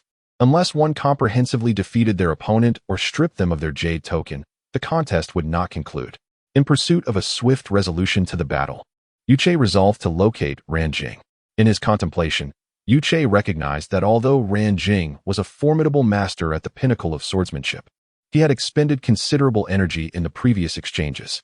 The recent attack had been immensely powerful. Even if it did not render him unconscious, it would undoubtedly diminish his combat efficacy. With this thought in mind, Yu Chei took flight, heading directly into the dense woods. However, as is often the case, unexpected twists awaited, for without such occurrences, the competition might become rather monotonous. To be continued. Chapter 154. 3 types of battle chi before him. Ran Jing could no longer be described merely as a human. His entire being was enveloped in metal extracted from the surrounding stones. The molten metal radiated an intense heat, so formidable that even from a distance, Yu Chei could feel the overwhelming waves of warmth. The metal flowed around Ran Jing, gradually coalescing into the shape of chains that tightly encased him, embedding themselves into his flesh. His physique had expanded considerably. Once merely 5 feet tall, he now towered like the ancient trees surrounding him. His hands were ensnared by 2 massive orbs of iron, each connected to descending chains. After a moment, the metallic flow ceased, yet the heat emanating from the chains left Yu Chei feeling apprehensive. Ran Jing, now shrouded in armor, was unrecognizable, his features obscured, with only the sound of his labored breathing indicating he was still alive. Suddenly, he unleashed a roar that no longer resembled that of a human. He had transformed into a ferocious beast. Ran Jing's gaze fixated on Yuche. Though his mind was clouded, a primal desire to fight burned fiercely within him. With another deafening roar, he surged forward. Yuche sensed the impending danger and swiftly moved towards the arena behind him. The sound of rushing wind heralded Ran Jing's attack as he swung the chains in his grasp. Fortunately, Yuche reacted with agility, narrowly evading the strike. However, the impact of the chains devastated the ground and the ancient trees around them. Realizing the urgency of the situation, Yuche quickened his pace, determined not to become a victim of those chains. Yet, Ran Jing was relentless. He leapt into the air, descending upon Yuche like a small mountain. The chains lunged at Yuche with lethal intent. Faced with no option to dodge, Yuche raised his halberd to deflect the blow. Yet, the force was overwhelming, far exceeding his expectations. The collision sent him crashing onto the arena floor, reducing it to dust. Coughing violently, Yuche spat out a mouthful of blood, clearly injured from the previous assault. But his primary concern was not to play around, as failure to devise a strategy swiftly would lead to his own defeat. Just then, Ran Jing sprang into action again, this time not leaping but spinning rapidly while swinging his chains towards Yuche, wiping the blood from his lips. Yuche planted his halberd into the ground, extending his left hand while locking his gaze onto Ran Jing. A shimmering cube materialized in his right hand, spinning incessantly. Though it appeared unremarkable and emitted no discernible energy, it instilled a chilling sensation in those who beheld it, emanating from the very air and space surrounding them. With a slight lift of his left hand, the cube shot forth, colliding directly with the rapidly rotating Ran Jing. Almost simultaneously, the cube expanded to encompass Ran Jing's form, swallowing him without a trace, rendering the world seemingly devoid of anything but Yuche. Yuche underwent a subtle transformation. His legs shortened while his arms elongated, and a few strands of white fur sprouted from his body. Clearly, he had invoked the spatial powers of the white-backed yin-yang ape. If Yuche were to name the cube he had cast, it might be termed the yin-yang prison. This was not a skill inherent to the white-backed yin-yang ape, nor was it derived from the ape he had absorbed. The world is vast, and no two leaves are identical. This principle extends to spirit beasts and humans alike. Even among brothers, the martial techniques and attributes of their battle chi may differ, sharing only subtle similarities. The same applies to spirit beasts, even within the same species. The prolonged process of cultivation leads to the emergence of distinct innate battle techniques based on individual understanding of cultivation. Yuche's mastery of the spatial power he absorbed was rudimentary, limited to basic techniques. The yin-yang prison, however, was a spatial skill he had discovered within the Lioli Star River Ring. Though not belonging to the white-backed yin-yang ape's core abilities, it could yield exceptional results when activated with the help of the ape's controllable attributes. Yuche's embodiment of the white-backed yin-yang ape was incomplete. He only harnessed a fraction of its primal power. After encapsulating Ran Jing within the yin-yang prison, the white fur receded entirely, and his body reverted to its original state. Before he could move, he stumbled, nearly collapsing. Fortunately, he grasped the halberd firmly, stabilizing himself. However, the blood he coughed up indicated his condition was far from ideal, even to the point of being dire. Yuche's complexion grew increasingly pallid, his face reflecting his distress as he leaned heavily on the halberd to prevent himself from falling. In the Yunluo continent, the attributes of battle chi are diverse, with some extraordinary individuals exhibiting a fusion of multiple battle chi types. Generally, mastering one battle chi to perfection allows one to reach the pinnacle of power. However, if an individual harbors two different attributes, the difficulty of their cultivation escalates dramatically. For instance, the combination of wood and fire attributes is manageable, yet if one possesses conflicting water and fire attributes, it could spell the end of their cultivation journey. Nevertheless, the requirements for utilizing these elemental battle chi types are not excessively high. One merely needs to condense their battle chi to wield it. The most peculiar among the three types of battle chi attributes is the mental attribute. This type is relatively rare in the continent, akin to a phoenix feather or a unicorn horn. Typically, utilizing mental battle chi necessitates that the user's mental strength reaches an unparalleled level to maximize its potency. However, there exists a sect renowned for its teachings on mental cultivation, the Star Hua sect, the foremost of the 9 sects. Thus, practitioners of mental battle chi often pilgrimage to the Star Hua sect in search of cultivation methods. The second type, spatial battle chi, is even more extraordinary than mental battle chi. While it does not require mental power to activate, it demands the invocation of the continent's primal energy, placing even higher demands on the user than mental battle chi. This is precisely why the white-back Yin-Yang ape is so coveted on the continent. Taming a spirit beast with spatial attributes proves far more advantageous than cultivating a spatial attribute fighter. However, on the continent, the training methods related to spatial attributes are not systematically presented, resulting in most spatial attribute fighters being relatively weaker. Nonetheless, there are exceptions. For instance, the regional lord of Baokanjuan, Nangong Xianyu, is a formidable expert well-versed in spatial attributes. The final type of fighting energy is the wondrous temporal attribute. Although spatial attribute fighters can be troublesome to cultivate, many wander the continent. In contrast, temporal attribute fighters likely exist only in theory. The ability to reverse time and space, to shift the stars, represents such immense power that it may defy the heavens. Thus, one cannot find a temporal attribute fighter on the continent. Legends speak of Wang Zhe and Yun Jingyuan, two of the 10 deities, as the last remaining temporal attribute experts in the world. However, these two have been hidden from the world for centuries and may have long since passed into oblivion. Even Feng Xiaoyan and others, who are also among the 10 deities, are unaware of their whereabouts, let alone the younger generation like Yu Che. Yu Che's countenance brightened slightly, yet he remained far from his peak state. It had already been a meal's time since he sealed Ran Jing in the Yinyang prison. At that moment, the Yinyang prison materialized once more. Though it appeared as merely a phantom, it manifested within this realm. Suddenly, the towering Yinyang prison appeared, causing Yu Che's heart to race. He could not claim to be at his last gasp, but he was hardly in a condition to continue battling. That he could still stand upright was already a considerable feat. Soon after, a fierce roar erupted from within the prison, evidently emanating from Ran Jing, who was sealed inside, filled with unwillingness and rage. When the roar subsided, the prison seemed to be violently struck from within, shaking abruptly. Before Yu Che could react, cracks began to form on the ethereal surface of the prison. Yu Che's heart sank. The prison's collapse seemed imminent. Indeed, as he contemplated how to respond, the Yinyang prison shattered with a resounding crash, sending up clouds of dust. In that moment, Yu Che could not discern what state Ran Jing was in after being sealed away. If the battle were to continue, he too would be pushed to his limits. It was likely that both would suffer grave injuries. As the dust gradually settled, Yu Che kicked the blade of his scythe, causing it to spin in his grasp before he firmly gripped it with both hands. The heavy blade pointed towards the figure emerging from the dust. Suddenly, heavy footsteps resonated from within, clearly indicating the presence of a colossal being. As the dust cleared, the towering figure of Ran Jing, now towering at 9 feet, came into view. Ran Jing had shed all semblance of humanity. His chain armor was drenched in blood, and the chains hanging from his hands dripped with crimson.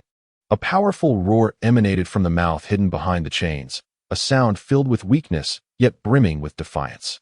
Ran Jing was a man who refused to concede defeat. Even after utilizing body-forging combat skills, this mentality was deeply ingrained in his mind. Within the Yinyang prison, he relentlessly struck the walls with the chains in his hands. But the immense spatial force bound him firmly. Due to the prison's confinement, the chains he swung often recoiled, causing him to inflict wounds upon himself. He even hurled his body against the prison walls, as if venting his frustration. Ran Jing yearned to defeat Yu Che, even to kill him. Yet, the constraints of the 100 Dynasty tournament rendered such a life-and-death battle an unattainable aspiration. Initially, his steps were resolute, but with each stride, his body began to sway. His footing wavering, the chains scraping against the ground produced a series of piercing sounds. Yu Che's gaze remained fixed on Ran Jing, noting that the latter appeared more weakened than himself. However, he dared not underestimate him, facing a formidable opponent like Ran Jing. Even the slightest lapse in judgment could lead to his downfall. Just then, Yu Che exhaled in relief as he witnessed Ran Jing suddenly collapse, his body falling helplessly to the ground, not through an attack, but from the sheer weight of his own form. When Ran Jing struck the ground, a cloud of dust was kicked up. Before the dust could settle, Yu Che leaped forward and snatched the jade bracelet adorning Ran Jing's wrist. This jade bracelet held significance. Despite Ran Jing's attire being torn apart from his earlier transformation, this seemingly fragile jade remained intact, without even a crack. Yu Che couldn't help but marvel at its durability. At the moment he removed the jade bracelet, Ran Jing's body began to change. He quickly shrank back to his original size, his white garments vanishing entirely. After a moment's contemplation, Yuche retrieved a cloak from his swallowing cloud ring, draping it over Ranjing's lower half. After all, it would be rather embarrassing for a sword king-level expert to emerge unclothed. Having completed this task, Yuche crushed the jade in his hand. A flash of light ensued, and when Yuche opened his eyes again, he found himself in the center of the plaza. However, this time, he did not leave. It was not that he wished to remain, but rather that a pillar of light had enveloped him. Looking around, Yuche noticed that all the strong contenders who had finished their matches were likewise ensnared within this pillar of light. Though puzzled, he refrained from taking any further action. This was not due to a lack of desire. He was simply too exhausted, and the energy within him was insufficient to support any vigorous actions. Furthermore, having concluded his match, he had no concerns about recovery. The semifinals progressed significantly faster than the elimination rounds, given the number of participants and the absence of time wasted in seeking opponents. Thus, the first round of the semifinals concluded quickly. Yuche spotted Qi and among the remaining competitors, though Changjiang was nowhere to be seen, evidently having fallen in the earlier match. The victor over Changjiang was a formidable fighter from the Kingdom of Jade, whose strength had reached the level of Sword Emperor. And the Kingdom of Jade was an emerging superpower currently in its ascendance. Changjiang's defeat was hardly a cause for regret. In contrast, Qian appeared remarkably composed, suggesting that his opponent was not particularly strong. Among the remaining contenders, one individual piqued Yuche's interest, an old acquaintance. She was stunningly beautiful, every gesture exuding countless charms. Although clad in similar attire, Yuche recognized her instantly by her silhouette. She was Xianyuanyu, the northern pacifier of the Eagle Feather Pavilion. To Yuche's astonishment, just a few months prior, she was merely at the semi-king level, equivalent to the pinnacle of sword mastery. Yet now, she had ascended to the minor completion of Sword King. It seemed she had encountered numerous fortuitous events during the 100 Dynasties tournament. The experiences of the past, once vast as the sea, could not compare to the present. Even when Xianyuanyu appeared before Yuche, it failed to stir significant emotions within him. Indeed, Xianyuanyu's presence signified that Qin Shaotian was nearby, but Yuche appeared indifferent, or rather, he did not exhibit overt concern. To speak candidly, Yuche had never laid eyes on Qin Shaotian, nor had he encountered Yumo. Their only familiarity with him stemmed from a single portrait. As for the true visage of Qin Shaotian, that remained a mystery. However, Yuche felt acutely that among the remaining 120 individuals, Qin Shaotian was undoubtedly present. Before Yuche could locate the figure of Qin Shaotian, for silhouettes manifested in midair, positioned at the 4 cardinal points. To the east stood a young man of unremarkable appearance, clad in a green long robe, with a green hairpin adorning his head. In the south was a beautiful middle-aged woman, adorned in a red palace gown, a jade hairpin nestled in her hair, and a crimson belt cinching her waist. To the west, an elderly man dressed in black, his hawkish nose casting a shadow over his countenance. Finally, in the north, a youthful girl, seemingly no more than 13 or 14, donned a jade-white celestial gown, exuding remarkable charm. These 4 individuals represented the spectrum of age and gender, yet no one dared to voice their thoughts, for the aura of fighting spirit emanating from them indicated that even the weakest among them had attained the level of 7-turned sword saint. The most formidable was undoubtedly the young girl, whose aura irradiated the power of 9-turned sword saint, mere steps away from the sword emperor level, surpassing the young man, who also held the same rank. The middle-aged beauty in the south was slightly less powerful, at the level of 8-turned sword saint, a status that instilled trepidation in the onlookers. The elderly man, though the weakest among the 4, still commanded respect with his 7-turn sword saint prowess. At that moment, the 4 joined their hands in a formation, subsequently striking their palms together to create 4 barriers of varying colors. The colors of the barriers were a blend of the hues from their garments. Before anyone could react, a layer of ethereal light formed above the barriers. Just as confusion spread among the crowd, Feng Shaoyan appeared once more. He surveyed the surroundings, his gaze lingering on a few individuals before swiftly shifting away. Yet Yuche noticed that Feng Shaoyan's attention remained fixed on several people for a brief moment, during which his brow furrowed slightly. However, this was merely a fleeting moment, and Yuche was uncertain whether he had truly seen it or if it was merely an illusion born of distance. At that moment, Feng Shaoyan spoke. "Esteemed guests, there is no need for alarm. These 4 are likely unfamiliar to you, so allow me to introduce them. They are known as the Four Talents of Nanhua.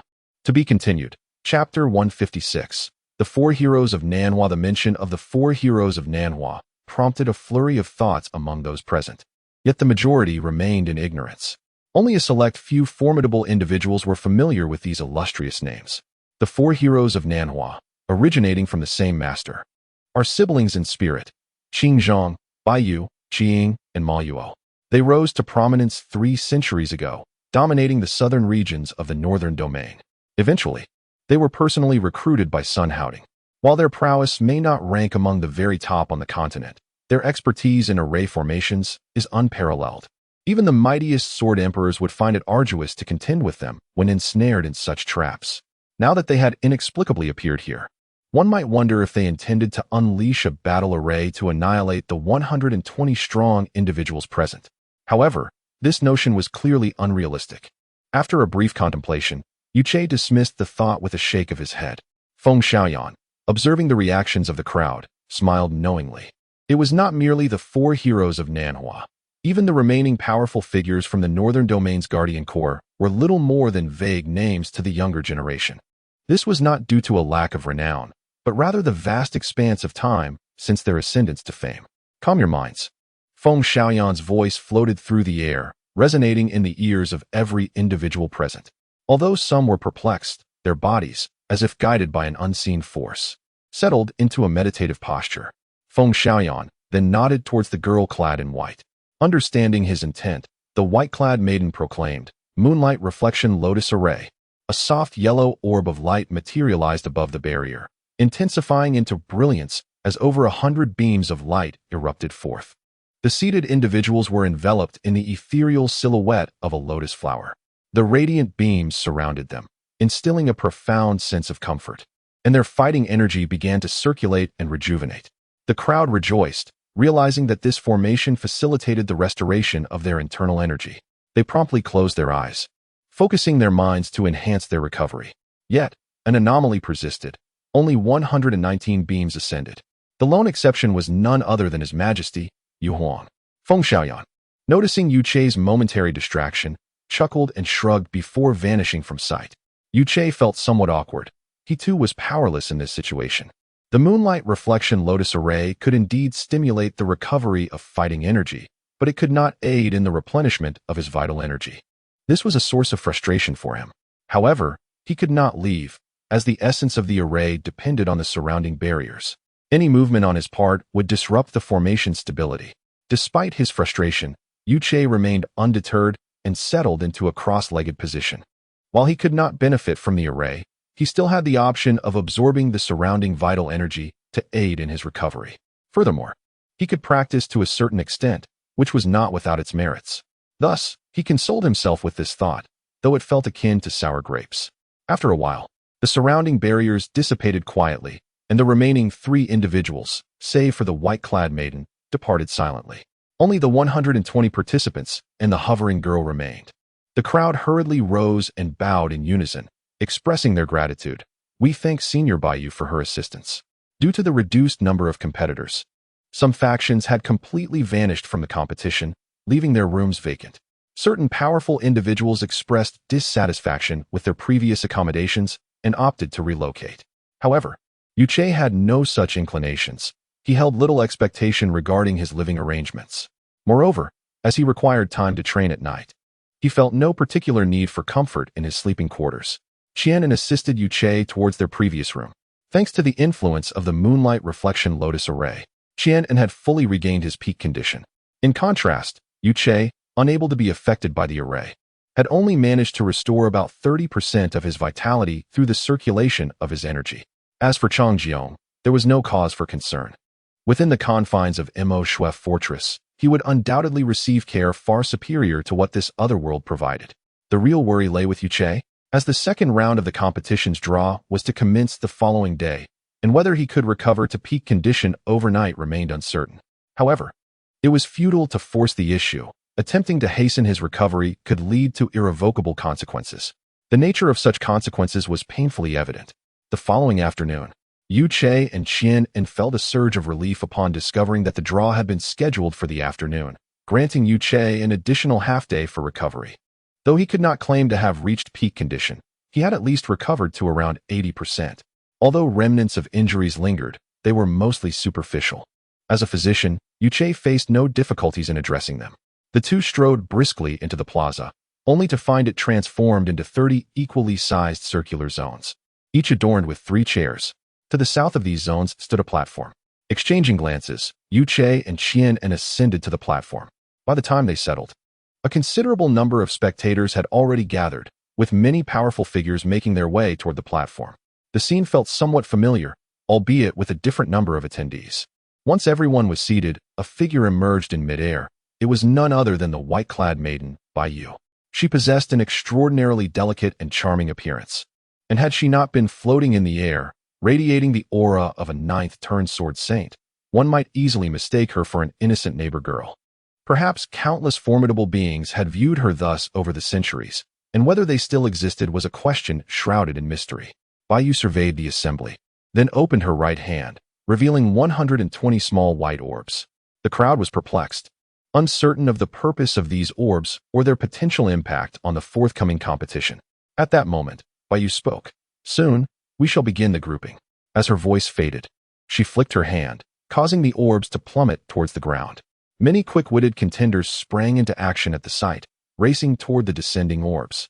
However, they were taken aback when the orbs transformed into live doves just before touching the ground. The doves soared into the air, causing a momentary panic among the gathered individuals. Nevertheless, those who had reached this stage were not of feeble mind. They swiftly activated their fighting energy and leapt into the air in pursuit of the doves. Yuche and Qian remained still, as did several other powerful figures, their gazes fixed intently on the unfolding spectacle. Yet, those who flitted about, chasing the white dove that danced gracefully in the air, appeared exceedingly comical. Meanwhile, the spectators seated in the stands included individuals with keen insight. Observing the dove's inclination to alight, they struck with lightning speed, swiftly enfolding it in their embrace. Yuche, however, was intent on examining the dove's features. He noted its immaculate white plumage, wings tinged with a hint of crimson, and a fleshy crown atop its head that resembled exquisite yellow jade. Yuche recognized this avian spirit beast as the red-winged golden jade dove. Even at the pinnacle of cultivation, it possessed merely the strength of a combat master. Its inherent abilities not particularly formidable. Nevertheless, it was naturally astute and remarkably adept at evasion. Capturing such a creature typically required considerable effort from an ordinary person. Yet, its escape was not without vulnerabilities. For every quarter of an hour, it needed to touch the ground with its claws to maintain its rapid flight. Those with exceptional eyesight among the strong took advantage of this weakness. Being well-versed in the traits of spirit beasts, Yuche did not overlook the habits of the red-winged golden jade dove. As one of these doves suddenly descended to the ground, Yuche's body sprang into action, resembling a bolt of lightning, startling several nearby red-winged golden jade doves and complicating the capture for those around him. However, this was not the concern of Yuche. He was now eager to discern what made the red-winged golden jade dove in his grasp so uniquely different. To be continued. Chapter 157. Grouping. Yuche gazed fondly at the red-winged golden pigeon before him. As a disciple of the beast god sect, he possessed an inherent affinity for these spiritual beasts, which reciprocated his feelings, though this bond was typically reserved for those with gentler dispositions. The ferocious and brutal beasts, regardless of their origins, would undoubtedly pose a threat to him. The red-winged golden pigeon in his hands had calmed under his soothing touch, and Yuche scrutinized it, eager to discern its uniqueness. Soon, he noticed a distinctive feature, a yellow jade mark atop its head. At first glance, the mark seemed unremarkable. However, a closer inspection revealed a deeper yellow core at its center. Yuche's pigeon was designated as number 26, while Qian's was marked as 29. Once they identified the markings on their pigeons, every individual present also possessed a red-winged golden pigeon. Before Yuche could continue his examination, the pigeon in his grasp suddenly trembled and transformed back into a white sphere. This phenomenon was not unique to him. All the red-winged golden pigeons in the assembly exhibited the same change. The first group comprised representatives from the Ming Empire, Zhuzhong, the Linjiang dynasty, Zhaoguo, and the Jin Empire, Sima Siren. The second group included the Yushuan Empire, Longji, the Qingjin dynasty, Tu Yunluo, and the Nation of the Sun, Japan. Upon hearing this, Yuche couldn't help but feel a surge of anger. The Nation of the Sun had once been a formidable superpower, but had been severely sanctioned by its neighbors due to its repeated acts of aggression. Now, it languished as a mere intermediate dynasty. Yet, the Nation of the Sun's actions remained enigmatic. Within their borders lay a toxic mountain, which they had exploited for their own advancement. However, decades ago, a catastrophic earthquake triggered an eruption, and despite the efforts of many formidable individuals, the toxic leak intensified rather than abated. Ultimately, in recent years, they had discharged the toxins into the Eastern Sea. The ruler of Changxi Islands did not show them leniency, swiftly suppressing the numerous strongmen of the Nation of the Sun and sealing the toxic mountain, using those who had previously prioritized their own safety. In contrast, the Su Alliance in the northern continent was a unique dynasty, formed by the union of several kingdoms sharing a common belief. They too possessed a toxic mountain, which leaked due to mismanagement. However, the strongmen of the Su Alliance selflessly sacrificed their safety, using their bodies to seal the leak. After that bloodless battle, many of the Su Alliance's warriors were gravely injured, leading to their eventual dissolution, spurred by the machinations of the Meiji Kingdom. Yet, there was no time to dwell on these matters. Yuche resolved that if an opportunity arose, he would journey to the Nation of the Sun to seek justice for the innocent souls affected. The 26th group consisted of the Qin Empire, Gongsun Debi, the Bian Kingdom, Chengdanong, the Star Empire, Xianyuanyu, and the Daiyu Dynasty, Yuche. Listening to Baiyu's words, Yuche was momentarily taken aback. Though he had never encountered the Qin Kingdom, its territory lay far to the west, yet it held a formidable reputation in this grand tournament. The Qin Empire was an established superpower, with a history of over 400 years, consistently producing wise rulers and steadily increasing in strength. The current monarch, Yingzhi, was diligent and ambitious, striving for expansion. In the final rankings of this tournament, they secured the 71st position, a testament to their considerable might. Gongsun Debi was renowned. Even before achieving the Sword King level, he always charged into battle at the forefront, earning himself the moniker of a butcher.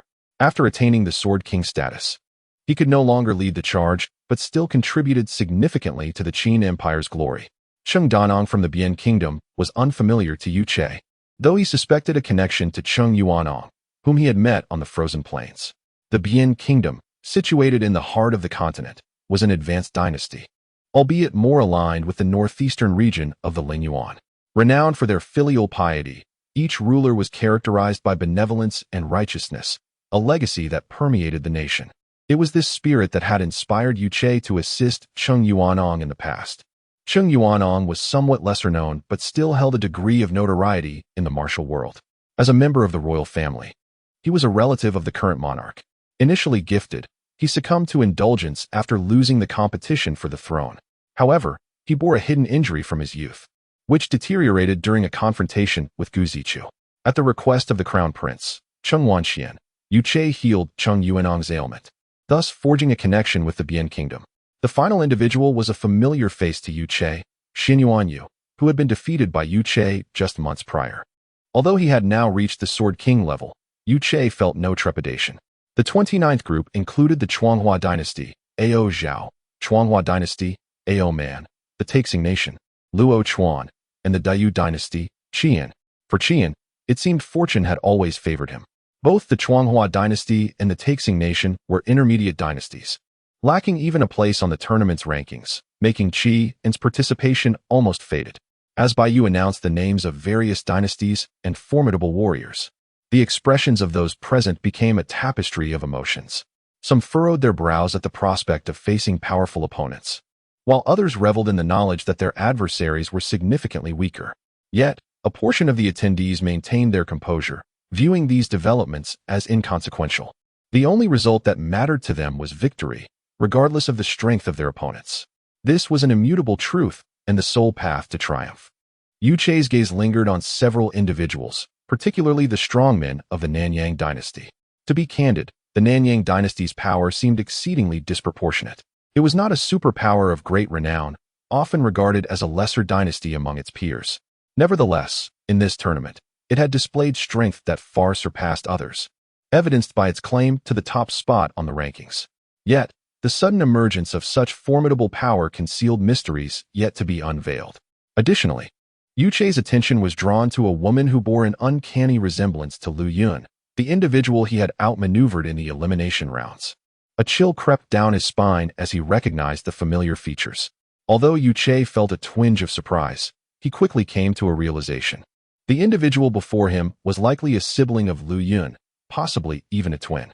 However, perhaps due to a sense of guilt towards Lu Yun, Yuchei dared not linger his gaze upon that person for too long. As Yuchei shifted his attention, Bayu's voice resonated throughout the entire square. To Yuchei, this group of individuals was both familiar and unfamiliar. The familiarity stemmed from their profound connections with him, while the strangeness arose from the fact that among the four, he had previously known only one name.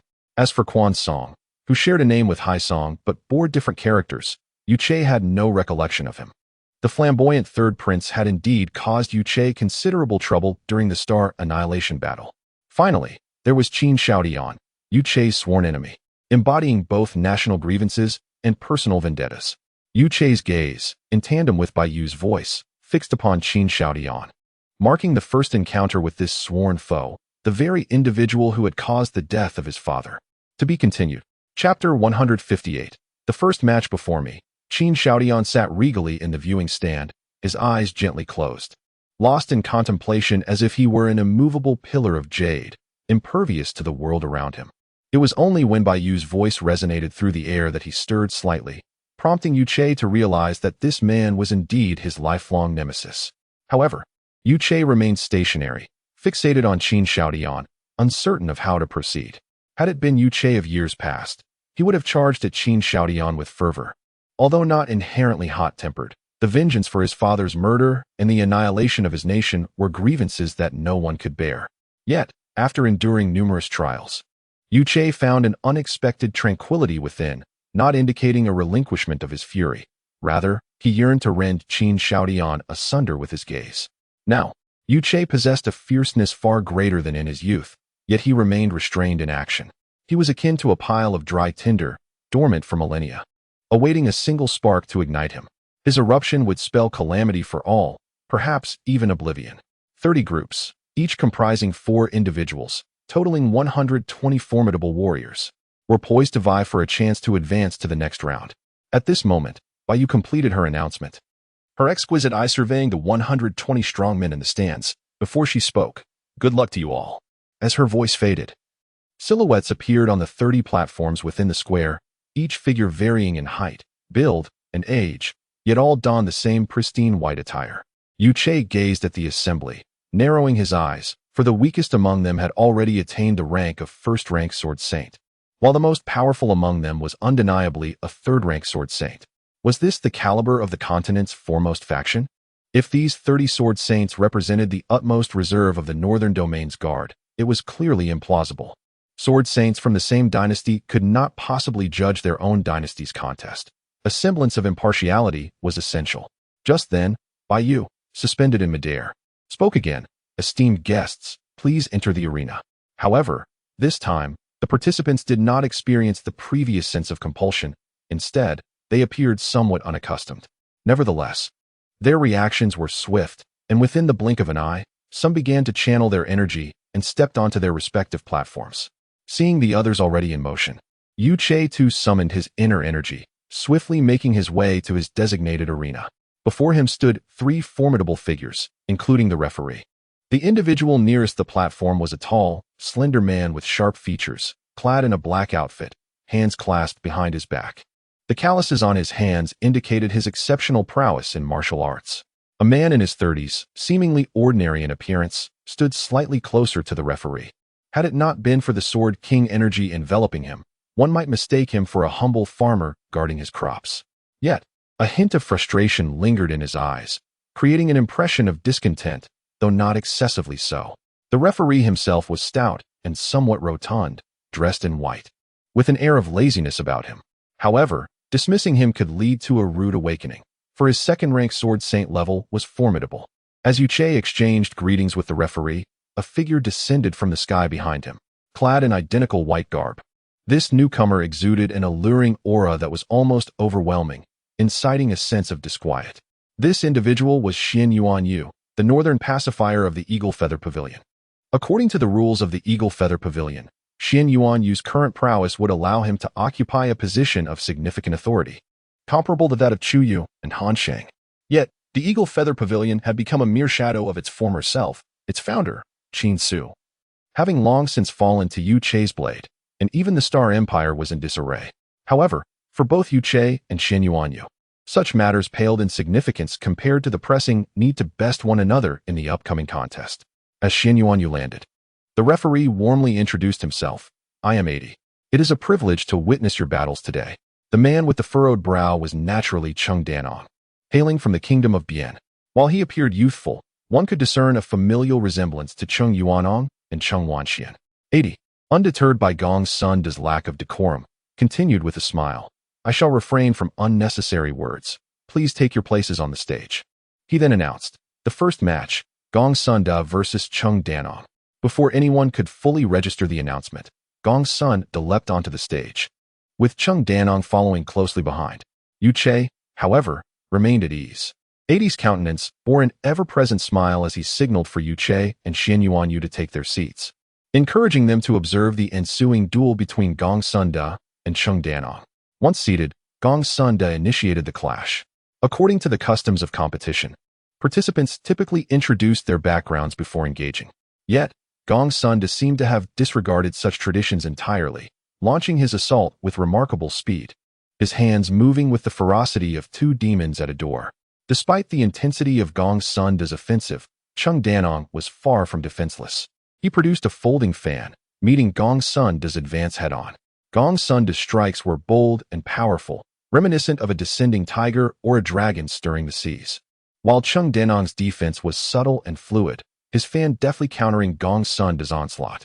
Yu Che's gaze remained riveted on the duel, recognizing that the initial combatant often bore the brunt of scrutiny, as their techniques would inevitably be observed by others. Every fighter possesses vulnerabilities.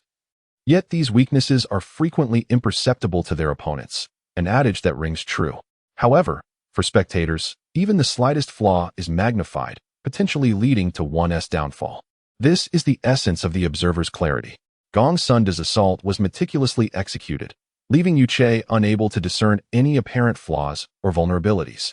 Yet, Gong Sun Da soon surprised everyone, including Yu Che, as flames erupted around his hands, engulfing them in a fiery embrace. This was Gong Sun Da, his internal energy manifesting as pure, unadulterated flames, fierce and unyielding. It starkly contrasted with his cold, aloof demeanor.